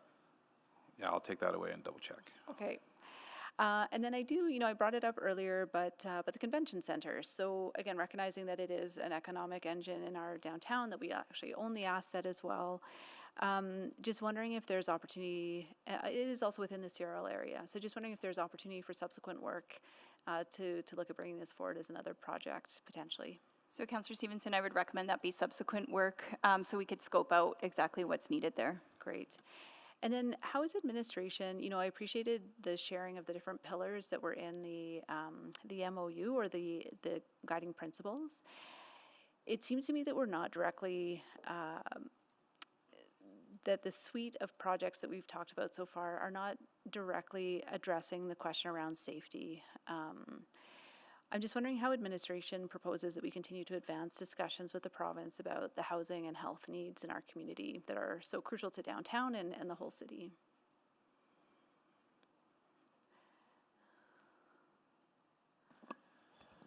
I would say just on the safety front, we are absolutely collaborating right now with the province on what does that mean from an addictions perspective and what does it mean for moving our path forward on the safety front. That's separate from obviously this agreement. This agreement on the safety side is about getting vibrancy downtown, people downtown, things like that. Doesn't preclude us on the security side of the fence and that safety security side on the work that's already ongoing between us and the province on advancing that work. Okay. And again, I think we've talked about sort of a phase 2 approach with the province as well, this, in terms of that parity with Calgary. That's correct. Yeah, I think we've had this conversation with the province, and they're under the same impression that we are. Is this is not the full funding that Calgary got, and we would still be pursuing the rest of that funding. Great, thank you so much. Or maybe someone among us could start thinking about a subsequent to kickstart that phase 2 if phase 1 is ahead. So maybe you want to start thinking about that, right? So as a subsequent to start that conversation. Councillor Tang, go ahead, please. Yeah, thank you. Just on the point of order from earlier, typically when we have a motion, this is to the clerk, and administration says we can't do this because oftentimes it's a resourcing issue, those motions tend to be ruled out of order. And what I'm hearing is administration will have a very hard time to deliver on this motion. It's not a resourcing question, it's a sequencing question. So I don't really understand why it's still in order, but. So this was contemplated before this meeting was scheduled, and there were some initial conversations about what the best path forward to get clarity, and it was recommended and has been actioned that the CRL come forward first, get a decision on that, and then come forward at the end. Meeting still to be determined at the end of August. The way that this motion has been written is that it is to be postponed or referred back until after council considers the master agreement. It doesn't require a definitive decision. And it was my understanding in discussions with administration that the councillor was looking at some way of sort of connecting the two decisions. And so that's why this was drafted the way that it is. Sure. I mean, I think as originally stated, it would have connected the two anyways. But I just want to get that out there. I wanted to just, I guess, few last questions about the CRL itself for me. So with the CRL, I mean, it's still debt, and then this will be affecting our overall debt limit. And the report says that it's within the limit that we've set for ourselves, correct? That's correct. But it would not leave,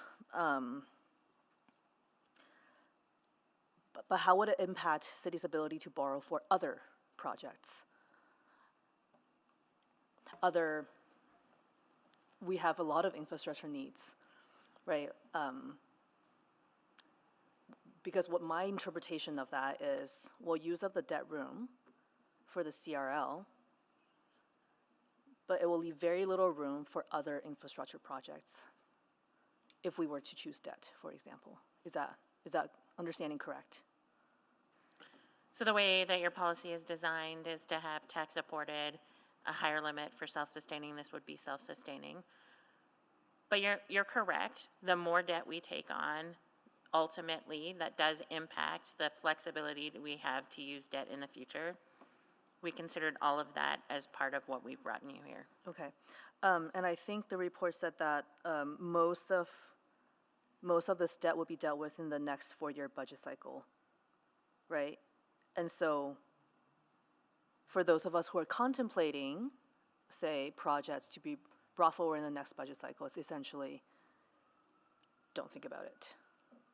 I just feel like it has very little room for other possibilities. That's how I'm reading it. Sorry, I'm not sure I understand what you're asking me.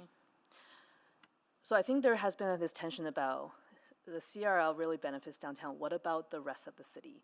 And I'm trying to understand the implications for projects that might potentially be needed in the rest of the city.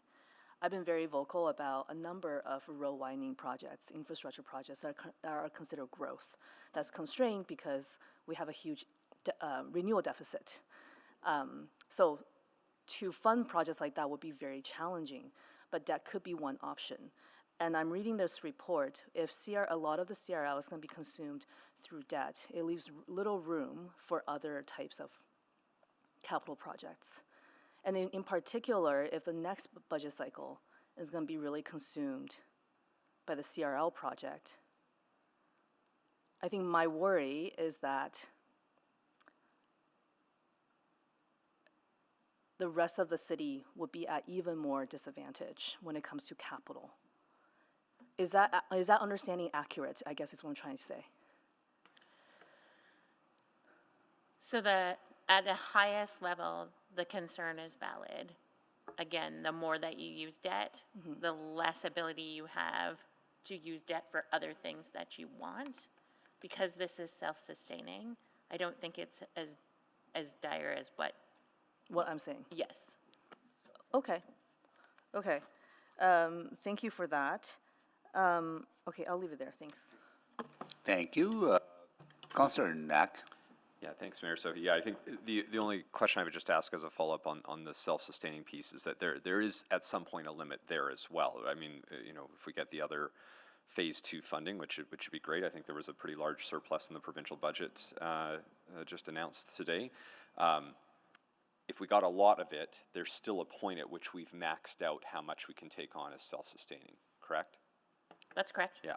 Would we have some of that information as part of the, when the master agreement comes back, just to get a sense? Because I know this has also been part of my challenge about order of operations. We haven't really done the 10-year capital investment outlook. That doesn't come till next year. I hear the urgency of wanting to make a decision. How much money can we and can't we chew up within those self-sustaining periods? So would we have that? Would we have any type of high-level analysis as to, or would that come as not as part of the master agreement, but each separate sort of funding decision point? So I think, we update that regularly as part of our capital financial updates. You won't necessarily have had a capital financial update, but we could provide you with that information at the time of the master I just think agreement. it's helpful to make sure we're fully understanding how much we might or might not have, and even if we saw an influx of additional provincial money, I'm curious, and federal money as an example, what can we and can't we do under that? Thank you. I don't know if I want to ask another wording question on the motion since everyone just sort of accepted it. I'm just going to say then, would it make more sense to have when versus after? But maybe I should just leave it alone because everyone has sort of generally accepted it. Well, they're not the same thing. I know. So clarity is great. So maybe I'll look to the mover and see. Well, my intention was to have it come back as one package to sort of vote on, so I would welcome a friendly amendment. And I think I also did check that it's not out of order with the MGA, that we can change our process for it to come together. I can advise they're two separate things you'd be voting on, but from a purely legal lens, it's not out of order of the MGA. Yeah. Thank you. If it is friendly, I will say it, and if it's not, I might not bother making a motion, but to change when, after to when. Is it friend? I have no idea. I would see clerks. Yeah, if it's friendly, we can make that change. Okay. Then it comes to the exact same meeting. Okay, sure. Yeah. Okay, sure. Sure. Yeah. Okay, Thank you. I will ask the other question. So, and sorry, I know Councillor Stevenson is asking about this, but I think I'm still just wanting to make sure I fully understand. So attachment 4 of this report has a schedule of events. That, in my mind, looks to be different than what was approved in the Downtown Action Plan, which had also a high-level timeline. So a little bit to the question about housing, event park, when do we do what? I think the event park in the Downtown Action Plan was shown for sort of the 5-year timeline out. In attachment 4, it's shown as this year. And so Am I misunderstanding something between those two documents? The downtown action plan is reflective of the CRL plan. The 5-year outlook was intended to indicate more when it would come online. Clearly stated in the downtown action plan was this was not an indication of the prioritization of the projects, and that would be done through the CRL plan. So the downtown action plan would not supersede in any way the timing. Yeah, I guess, okay, so the assumption in the timeline column of the downtown action plan is that is when something is supposed to be online, you're saying? Correct, yeah. So and not to spend a lot of time on the downtown action plan, but I want to make sure I've understood that. So like we talk about supporting the expansion of the downtown farmers market into multi-day year-round operate. I guess that's already happened multi-day. So like anything in that timeline should be assumed that's when it's fully operational. Approximately, yes. Okay. But again, I've heard through Councillor Stevenson's questions, and I do think I saw some nodding from our guests in the audience about really wanting to make sure housing is an important component of this. So I'm seeing continued nodding heads, and so that is reflective of what you would bring as part of a master agreement conversation. Okay. Thank you. Councillor Jans. Thank you. I wanted to ask about de-risking the housing piece. I recall a year and a half or so ago, I don't know, time flies, when we were talking about parking lot extensions, we were told by the proponent there were headwinds in the market, slow to recover real estate, public safety concerns, and I just see today that unfortunately Trump tariffs are back on the table. What are we doing on our side to make sure that the housing gets built and we are not, if this agreement is approved, that we aren't sitting on serviced land that's just going to be bare, no homes? So through, again, all this is still under negotiation, but through a typical cost-sharing agreement, what we've done as a city is we really try to encourage getting building permits both in place as well as footings and foundations in before a certain reimbursement occurs. But so can we force someone to build homes that sit idle and collect dust? There is a balance for sure, right? There is a component of this where at the forefront in terms of like the first phase of work, there could be stronger commitments, and then there's also the need to recognize that market forces also impact everything. And that would apply to any larger scale project. It's no different than even some of the work that the city does on exhibition lands. We would not say we can commit to building everything out and having parties in place to do that right away. It does take time and market. But exhibition lands, I believe lots are selling. Lots have sold, but as we've also seen, like we've had approval for those, but it still takes time to work through all the building development permits, et cetera, and the timing to make sure all the financing is arranged. So as with any development, it's risky and it takes time to make sure you do it well. But we're working towards making sure that we have proper commitments, and council will get to see those through the master agreement. You'll get to consider those as well. And what could that look like? So as I mentioned, what I'm anticipating seeing is that in order to show that the first phase of construction would happen, is that there'd be at a minimum building permits that we're looking to see that are issued, as well as other triggers that we're looking to implement, but still, I don't know that I want to get into further detail just yet. Sure, but even a building, building permits you can apply for, those are fairly cheap. It does not a home make, right? Like, and we're not getting tax revenue from that home or anything else. So it seems like if the market is not interested, and it hasn't been, this is incredibly risky for us to be putting money into. It's a complex scenario in that there's also the other factor here that there's provincial funding that can be leveraged and used first. So that does de-risk the city in terms of when we would utilize the CRL, and we can try to phase the reimbursement with the CRL at a later date tied to specific building requirements, still to be negotiated, that allow the city to see that there's the actual uplift that we're all looking for.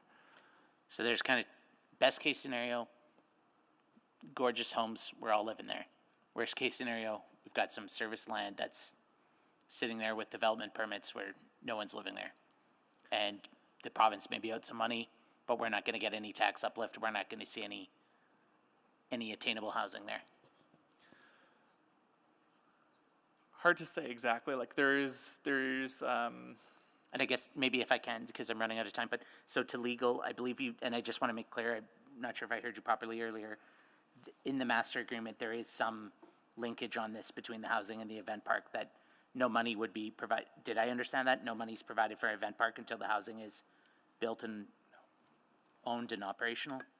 So what, sorry, what I was referring to, Counselor, is in the plan that you're approving, it specifically says that the event park and village site servicing will not go ahead without there being funding agreements and the master agreement approval.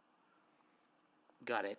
But that doesn't mean site, it just says site servicing. It doesn't say homes will be built and people will be living there and property taxes will be paid. No, what it does is essentially defers those two projects until you see the master agreement and know that there is funding agreements in place. They will not be built without City Council seeing the master agreement. Thank you. Thank you, Councillor Hamilton. Just a quick question to the mover. Is your intention here that the master agreement would be considered with the CRL amendment together? Yes. For final approval? Yes. Okay. So that it, yeah, wouldn't delay it further, but at least we have all the information together.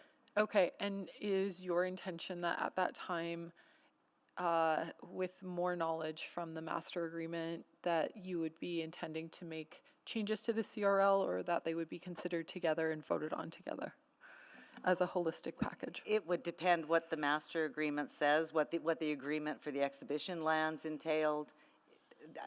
Like I said, I can't make a decision on the CRL extension until I have those details, so I don't know what my decision would end up being. Okay, and I'm, like, I think I know the answer to this, but to a governance person, maybe the clerk, one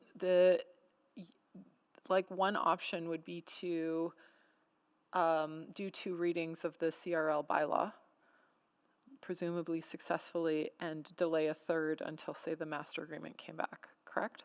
That would make an assumption that you're closing the public hearing. Yeah, so that would mean that you could not do any further amendments to the CRL bylaw. It would be based on a presumption that the bylaw would fail at third reading or pass at third reading. I would never presume I know how any vote's going to go at But it council. would be based on the presumption that you are dealing with the bylaw in its entirety, and if you did not like material pieces of the bylaw, you would, an individual would have to vote against it. No more amendments could be made. So once the public hearing is closed, you can't make any changes to it, and at any point in the 4-step process, any member of council can vote against it or for. Yeah, but a referral, for instance, keeps the public hearing open, which means we have to hear from speakers on new information. A referral will probably require re-advertising if there's any changes as well, Okay, so we would be restarting the program all over again. depending on what's, yes. Okay, so I guess maybe back to the mover, is that something that you considered that we could proceed with 2 readings, which you may or may not vote in the affirmative for, but that you would refer on third reading? Well, I think maybe if the public had more information that they might want to weigh in on based on the master agreement when that comes forward. So maybe we shouldn't be closing public hearing. And again, depending on what comes forward in the master agreement, there may be changes that are warranted. And I think this brings up a really interesting point. The master agreement is not subject to a public hearing, correct? No. And so if it comes directly to council, there will be no opportunity for the public to weigh in on that. It would have to go to committee, correct? Or be referred to City committee? council, none of these conversations have happened yet with council because step 1 in the process was to have today's public hearing. Yeah. But if city council wanted to provide that opportunity, you could do so when we're setting the council date for the master agreement. Okay. As has been done in the past. All right, but to be clear, the master agreement would not likely come to a public hearing forum. Not to a land use public hearing, no, that is a separate, everything's a council meeting. If council wants to open that up for the public to, that's a totally separate conversation Okay. later. Nope, that answers my questions. Thank you. Thank you. Councillor Cartwell? Thank you. My questions are kind of related to that. I'm going back to the presentation and the process steps. And I'm just trying to play out scenarios here. So the next like the step we're at today is that we consider the CRL plan and bylaw, and the next step is that the minister approves the CRL plan and bylaw. So if we don't complete this step today, then the minister can't approve anything until we approve some form of the CRL bylaw. That's correct. So if these come back together,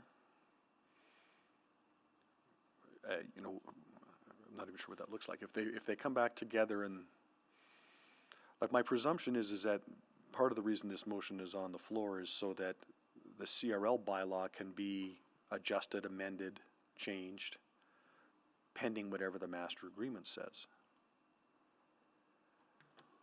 Potentially, that may be a question for the mover. Like, I think that isn't that the intent, is to leave that opportunity open? Leave the option open. At this point, I have no intent until I see the master agreement. So if that option is open and changes are made, then we're re-advertising, then we're coming back to a public hearing. If there are changes. If there are changes, then yeah. we revert to step one. Step one. And we're also going back to whether the minister approves not just the CRL bylaw, but the extension already passed. Right? Yes. So we could be back to, Going back to step one, or I guess going back to the cabinet approval of the extension and the projects if there are changes to the CRL plan. and the elements of the master agreement,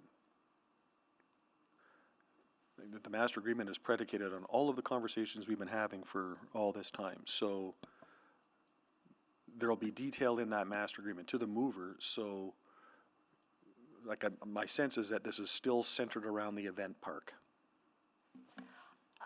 It's not necessarily around the event park. It's about the housing that I've heard people talk about. It's about the debt limits that we're close to. It's a lot of different. The debt limit is policy that is not embedded in the master agreement. There's implications on the debt policy, but the agreement is what the agreement is. Like the debt policy is the debt policy. Okay, and I guess there's details in the master agreement that I would like to see before committing taxpayer dollars towards that debt. And those details are around sequencing of the projects. Yeah, partially, yeah. And if they don't meet your satisfaction, then we're rewriting the CRL bylaw. Or if they're not meeting my satisfaction, I would just vote against it. And I guess going back to admin, I guess two thoughts come to mind. One is, how do we possibly get all this done by September 1st then? Because now we've got a very fuzzy sequence of events here. We don't know what the path is.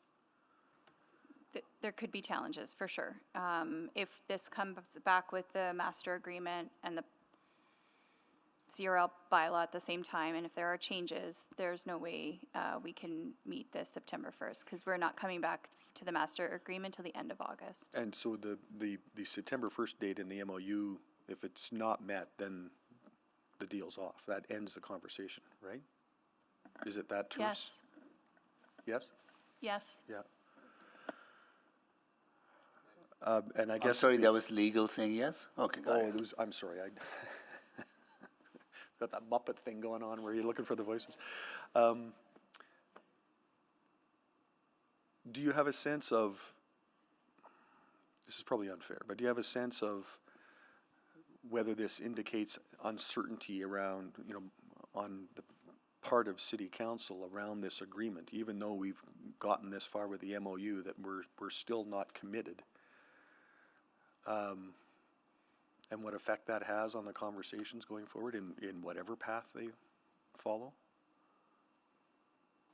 I would say slightly, given that, there's a robust CRL plan and package in front of council here today in terms of informing council's decision at a public hearing. This delaying the decision for more information has some level of uncertainty to that. Thank you. Thank you. Can you take the chair, Councilor Carter? I have the chair. Thank you. A few questions not related to the referral, because I won't be supporting it. But I want to focus on the overall CRL and what the expectation might be for sequencing and the risk mitigation through the master agreement. So housing is the most catalyst project among the new projects that has been added, right? So making sure that takes place is important. And That's correct in our recommendation. And that will something that you will be trying to strive as part of the master agreement negotiations. Absolutely. Got it, okay. And making sure that there's appropriate community access to the fan park or event park through community consultation and meets community needs, and that's again something you're going to be striving as part of the master agreement negotiations, right? That's right. So we're working through terms around a community benefit agreement that would outline a process and procedure of how we can ensure that that's happening over the lifespan of both the term and then this asset as well. Got it. And as well as the operational cost of the event park, rehabilitation cost, who's responsible for who, cost overruns, all those things will be negotiated to protect city's interest as part of the master agreement. Correct. Okay. And did I hear you right, that even though the demolition of the Coliseum will not be part of the master agreement with the OEG, but there will be reference that will ensure that grant funding is secured and the province commits to deliver that funding. If they don't deliver that funding, then that will impact the execution of the master agreement. Correct. We may also see a grant funding agreement that's already completed before the master agreement comes forward. And so in that type of situation, it may not even be necessary to include, but obviously it's sorry, no disrespect with that statement, but it's a very important aspect as well. It's part of the MOU, and that's a piece that we absolutely So I see. need to So have. if they give us money before September, we can start looking at the demolition quickly. Yeah, they have budgeted for certain payments already, and so we fully anticipate that will happen. It's just a matter of entering into the final agreement with the province in terms of when those will come, what the conditions are, all those factors. Okay. And we're working on those right now. Okay, because those are important for me to raise with you, because we heard about those today during the public hearing. Good. I'll move additional round. Second.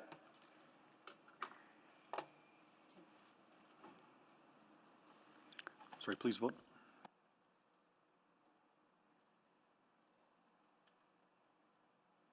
We have all the votes. Please display the vote. That's carried, and I'll return the chair. Thank you.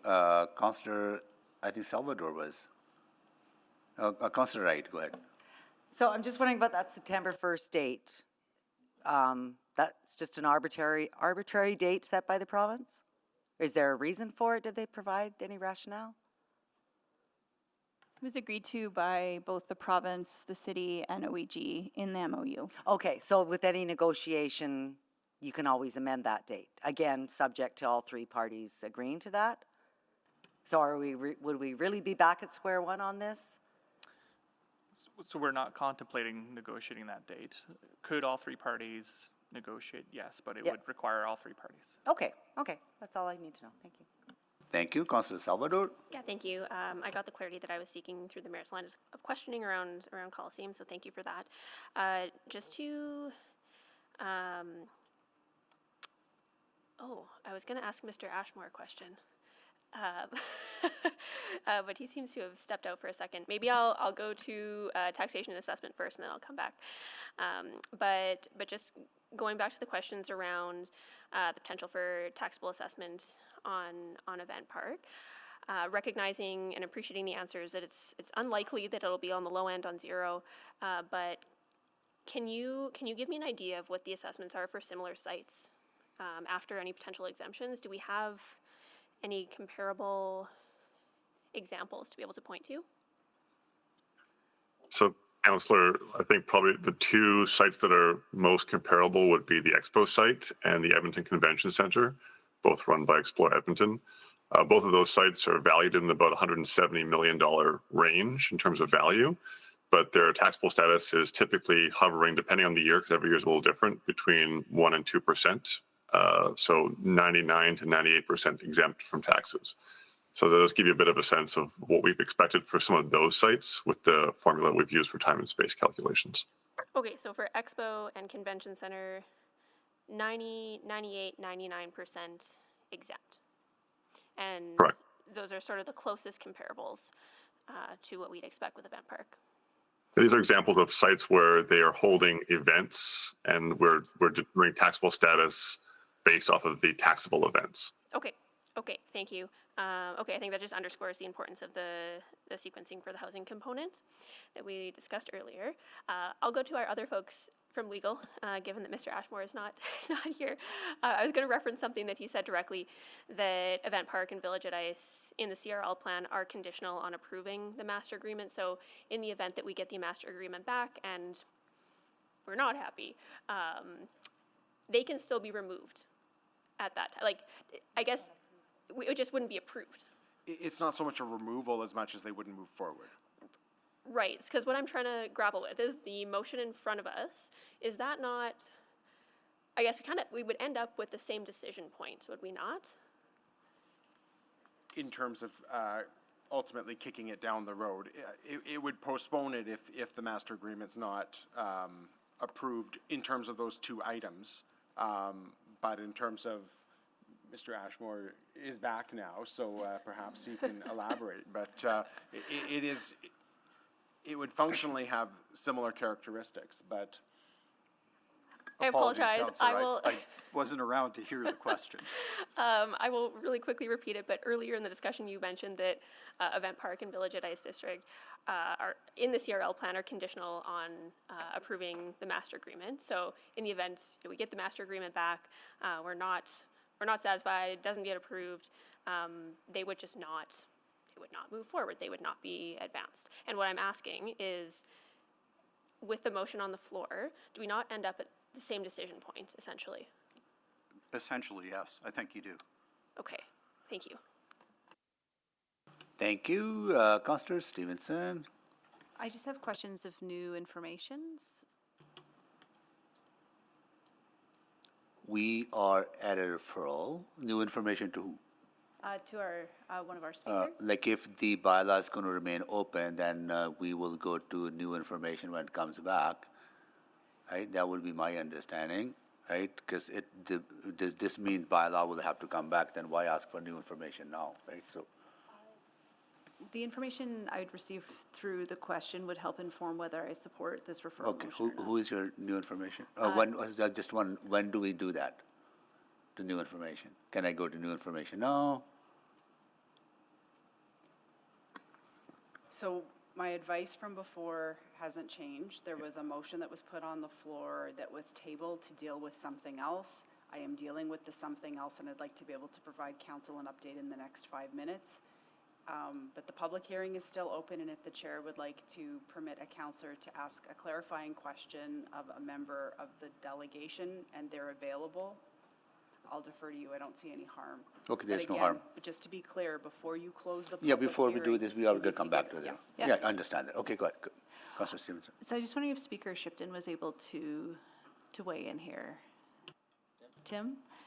Mr. Shipton, can you come down? Sorry. Thank you so much. Just as you're walking down, I think you've been with us for the past 2 days. I think you've heard some of the just desire for clarity that we're hearing from the public. Again, we've had conversations as a body. The public we haven't been able to bring them along in the same way.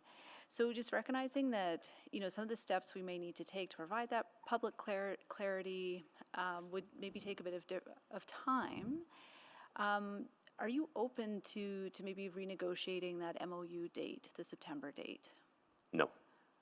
Okay. So can you help us understand the urgency there? I would say this. I would say that we have been involved in this discussion for the better part of 2 years. There's been some significant opportunity cost that comes with this engagement. There's lots of things that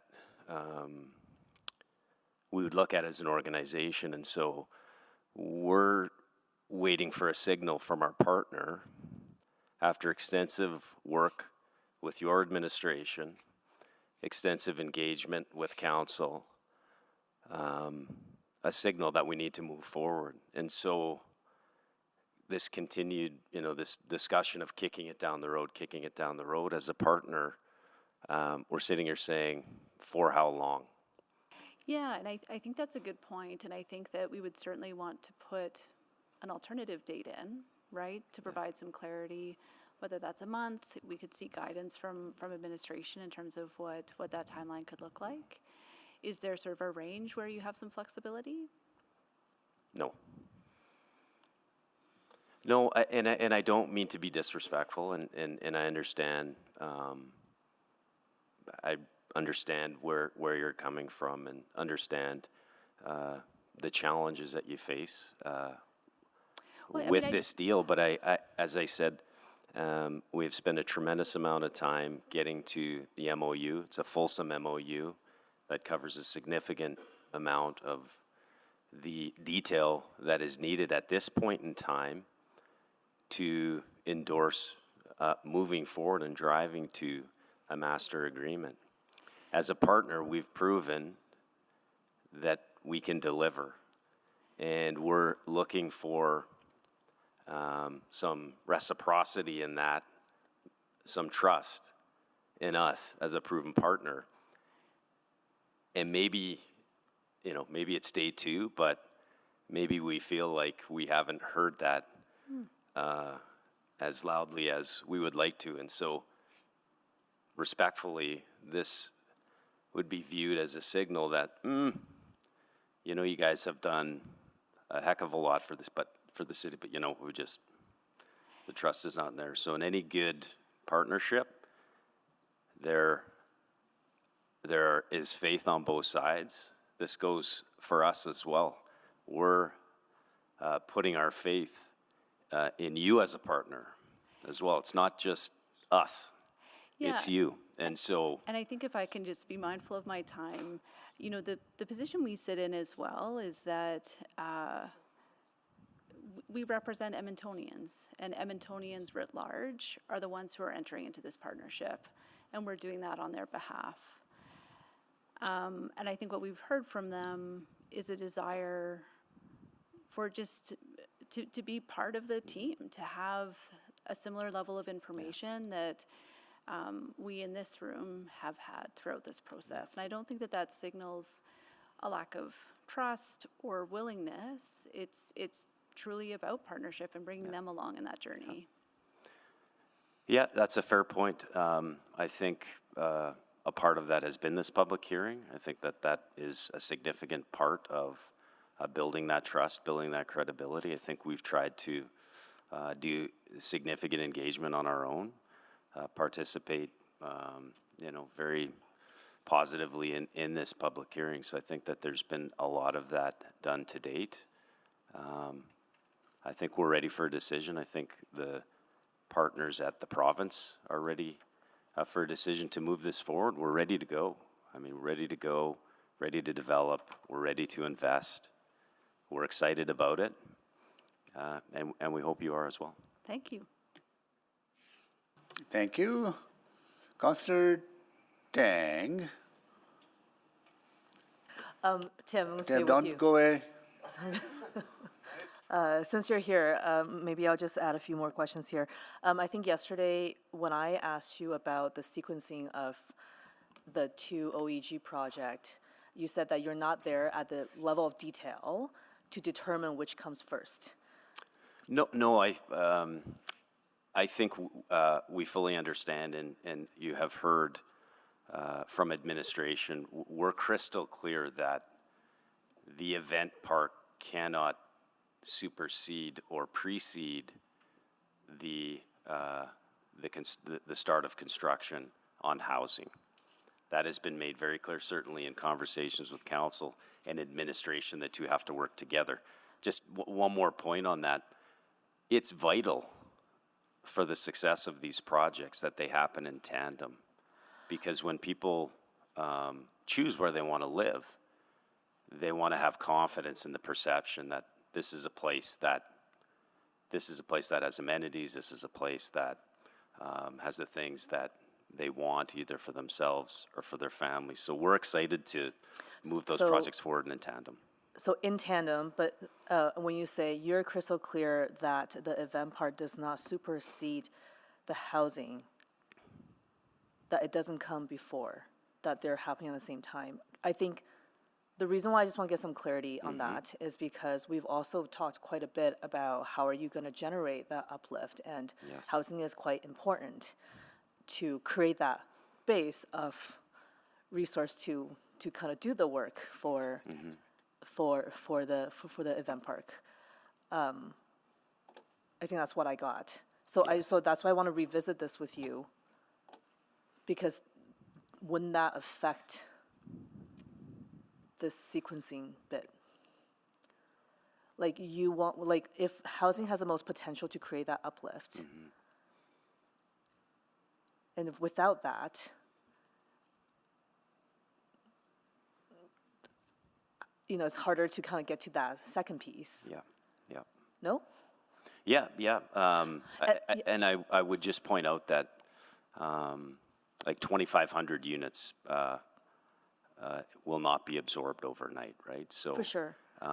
So I think it's very important for the sustainability and success of the project that we're prudent about that. But as I said, it's been clear that there's an expectation that housing starts. And so I think through the negotiations that we've had and the conversations that we've had with administration, we're trying to develop a level of specificity that you folks can have the confidence that, okay, yes, I see that there are significant construction milestones that we have to meet as a part of the master agreement.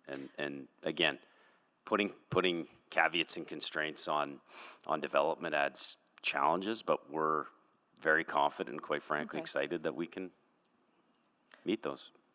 Yeah, I think I just need that from you, that there's still pieces to be worked out in the master agreement stage. That there's openness to that to that conversation. Okay. Hang on. And then just to confirm, you would be responsible for the maintenance and renewal of the event park. Correct. Okay. And just so I'm clear around cleanliness, say, of the area, that would be kind of a similar approach to what you have now as part of your operating cost for the event park. Yes, correct, yeah. Okay, great. Thank you very much. Thank you. Thank you. Councillor Wright. Hi, thanks. Tim, nothing to do with the motion on the floor or anything, but I did commit to one of the speakers here from yesterday that I would ask you about how the funding for the Oilers Community Foundation goes. Is it just from the 50-50 tickets, as she was wondering? No, it's not. Obviously, the 50-50 is a very important program to the Edmonton Oilers Community Foundation, but the foundation raises money through a multitude of different activities. We've seen the 50-50. I was just doing some adding up. The playoff run, $28 million, and then for some reason on April 11th, there was a jackpot of $122 million. So you would have gotten $61 million from that for the foundation? No. I thought it was 50-50. No, it's not that.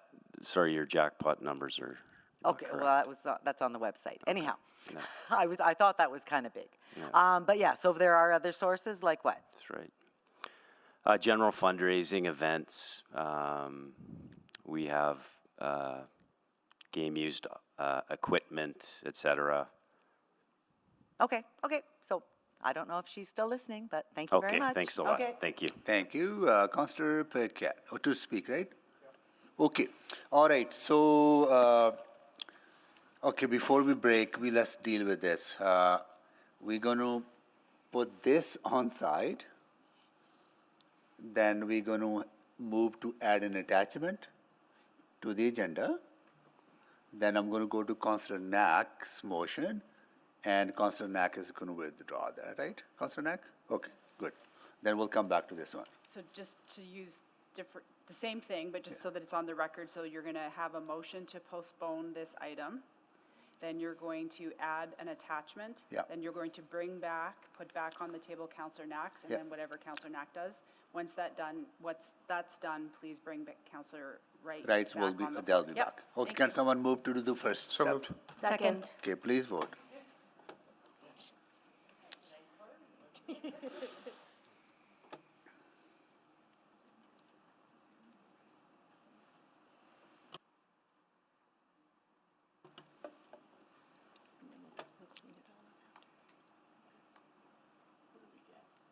We have all the votes.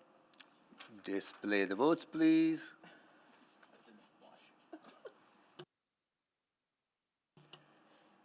That's carried. Yes, Mayor, that carried. It's carried, okay. Councillor Hamilton? I'll move that we add an attachment, let's call it attachment 5, to the bylaw 3.1, bylaw 3, the item 3.1, bylaw 21158. Second. Please vote.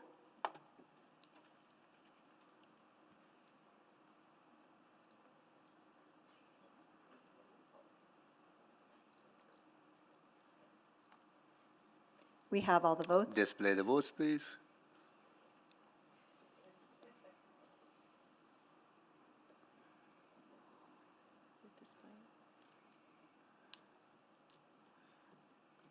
That is carried. Can someone move to bring forward moved. Councillor Second. Paquette's iced motion? And that's, Councillor Nax, sorry, Councillor. I know, yes. I know, it's coming to nap time. Okay, all right. Okay, please vote.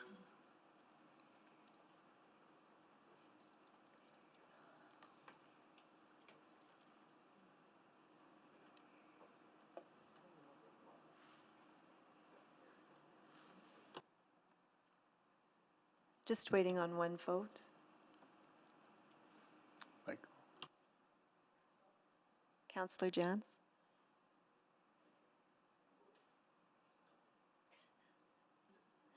We have all the votes. Display the votes, please. That is carried. Okay, now to Councillor Knack. Yeah, can we just, can we just say what is in the attachment now? Sorry. Yeah, so it's public, so just for clarity, the document that we're referring to is in Diligent and it's in eScribe. We're also loading it onto the web in case anybody actually wants to read it, and I'm not sure if the team can display it. So, Yeah, I don't think I can, so can I ask somebody to read the newly do you want added us attachment? just to read it out? Sure, if you don't mind. I just Yep. think that way it's for the record, and I know it's public already, but. Absolutely, yep, no problem. So what council has just done is add attachment 5 to the Urban Planning Report 3001. It's from the Minister of Municipal Affairs. It's dated at 4:30 today. The topic is the CRL extension confirmation. Hello, we expect all partners involved in the MOU to abide by its terms. If this were to change, the government would have no choice but to reconsider its support for any CRL extension. Sincerely, Dan Williams, Minister of Municipal Affairs. Thanks for reading that out. So I can, Thank you. Now that we've got an answer, I can withdraw this. Okay, all right. Thank you. So, motion is withdrawn. Can someone move to bring back Councillor Wright? So moved. Second. Okay, please vote.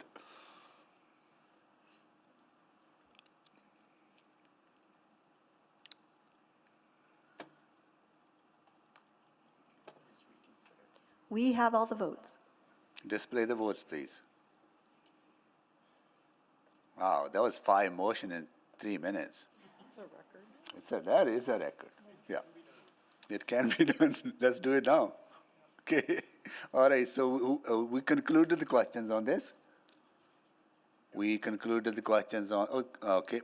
Now to speak, let's. Oh, question.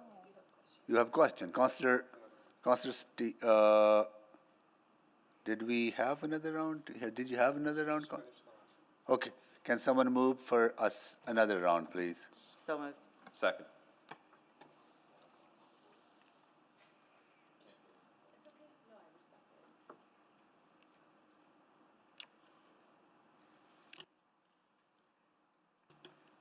Yes.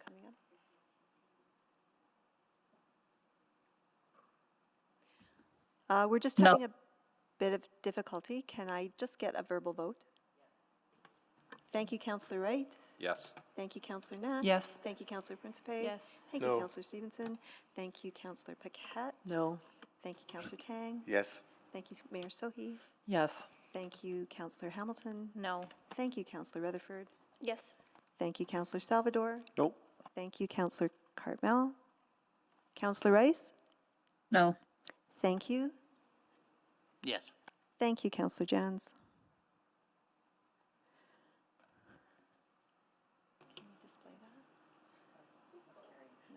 That's carried or? Yes. Here, okay. All right, Councillor Stevenson? Thank you, and thank you to my colleagues for their indulgence. I just want to be crystal clear on the implications of this motion, of the referral motion. So the MOU states that a master agreement will be signed September 1st. It looks like Bart's just getting the wording, but I think the expectation is that the Yes. conditions of the. Thank you, okay. Yeah. We go to legal to confirm that. Yes, we heard yes. Thank you.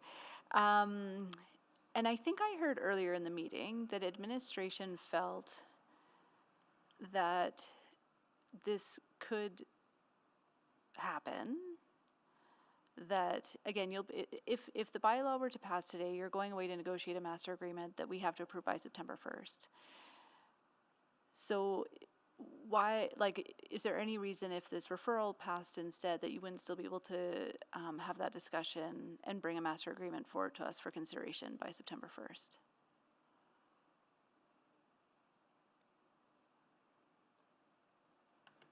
We look for council's direction on that, and notwithstanding, the time to schedule to be able to have the discussion with council. Yeah, and I mean, I think the direction that we need to be clear on is that I think the direction would be to negotiate a master agreement on the basis that this moves forward as is, and that then when those come back.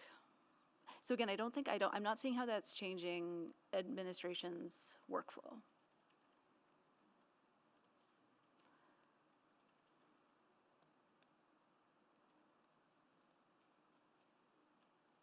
So not having the bylaw approved, but continue to negotiate a master agreement. Yeah. Yeah, which would be similar, again, if we did first and second readings today, for example. I appreciate that the certainty isn't there. I appreciate it's not ideal, but again, just from a workflow, I'm not, if we can develop a master agreement by September, I think we can develop a master agreement by September.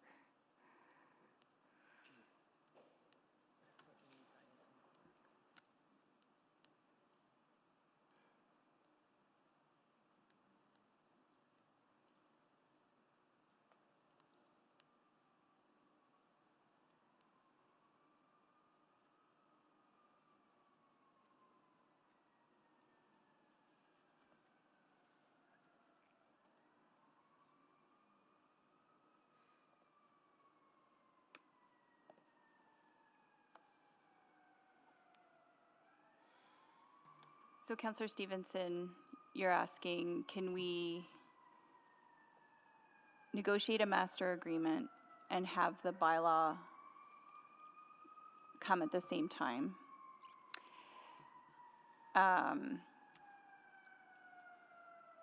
can we do that? Of course, that's the direction of council. It's administration's position to deal with the bylaw first. But that's not a legal requirement, is it? Strictly speaking, from a legal perspective, it's not a requirement. Okay.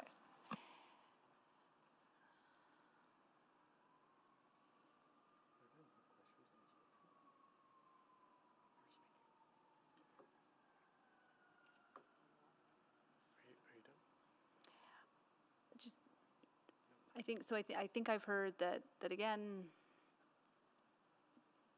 Yeah, I think the other step that we need to be mindful of is once this bylaw is approved, we send it to the minister for ministerial approval of the CRL plan.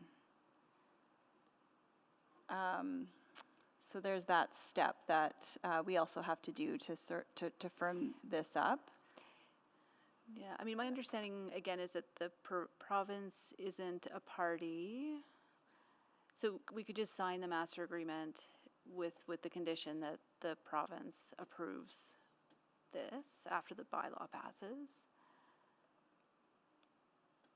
So, yeah, and I guess if council maybe council could vote on first reading. Mm-hmm. Keep the public hearing open because you're assuming new information with the master agreement. Yeah, that's, I mean, we're just about to break, so I think that gives us a chance to talk about that procedural option. But again, just final clarity, there is time to negotiate a master agreement by the September deadline. Because that's the current plan if this bylaw were to pass. There is no other plan, and so Yeah. we're doing the best we can in terms of putting as much information together collaboratively with OEG to make sure that we can get that in front of council, and then you can make a decision based off the best information we can provide you. Great, thank you so much. Okay. All right, we close to break. Then break. Councillor Rutherford want to speak too. You want to wait till we want to speak now? We can, if you want to finish in 3 minutes. Are there others to speak? Okay, go ahead then. Councillor Paquette, go ahead. Thank you, Mr. Mayor. My concern is that this motion and a lot of this conversation misunderstands the process. You can't finalize a master agreement before passing the bylaw because without it, the city has no legal authority to negotiate or commit CRL funding. You can do half measures or three-quarter measures, yes, but that's about it. And you have to have partners who are willing to do so without any kind of guarantee whatsoever, knowing that even that master agreement may not be approved. Delaying the bylaw until after negotiations is like trying to sign a mortgage before getting approved for the loan. If the goal is to negotiate a strong agreement, then the bylaw must come first. That's how we give our administration the mandate to work on council's behalf with full transparency and accountability. There's also been some serious misinformation circulating that abuses public trust.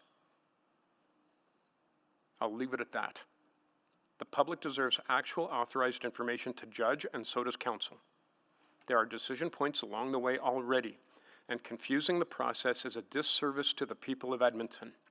We have an extremely clear path for decision-making, and there's no logical reason to not follow it, and to inform the public about it so that they have clarity. There are also options for further public engagement. So whatever the concerns, the solutions already exist in our process. At that point, support or don't. And perhaps even worse, my concern is that this gives the impression to the public that, and to our partners, that this council is too timid and too confused to lead. Okay, dinner break, 5 o'clock. Be back at 6. Until then, we are on recess.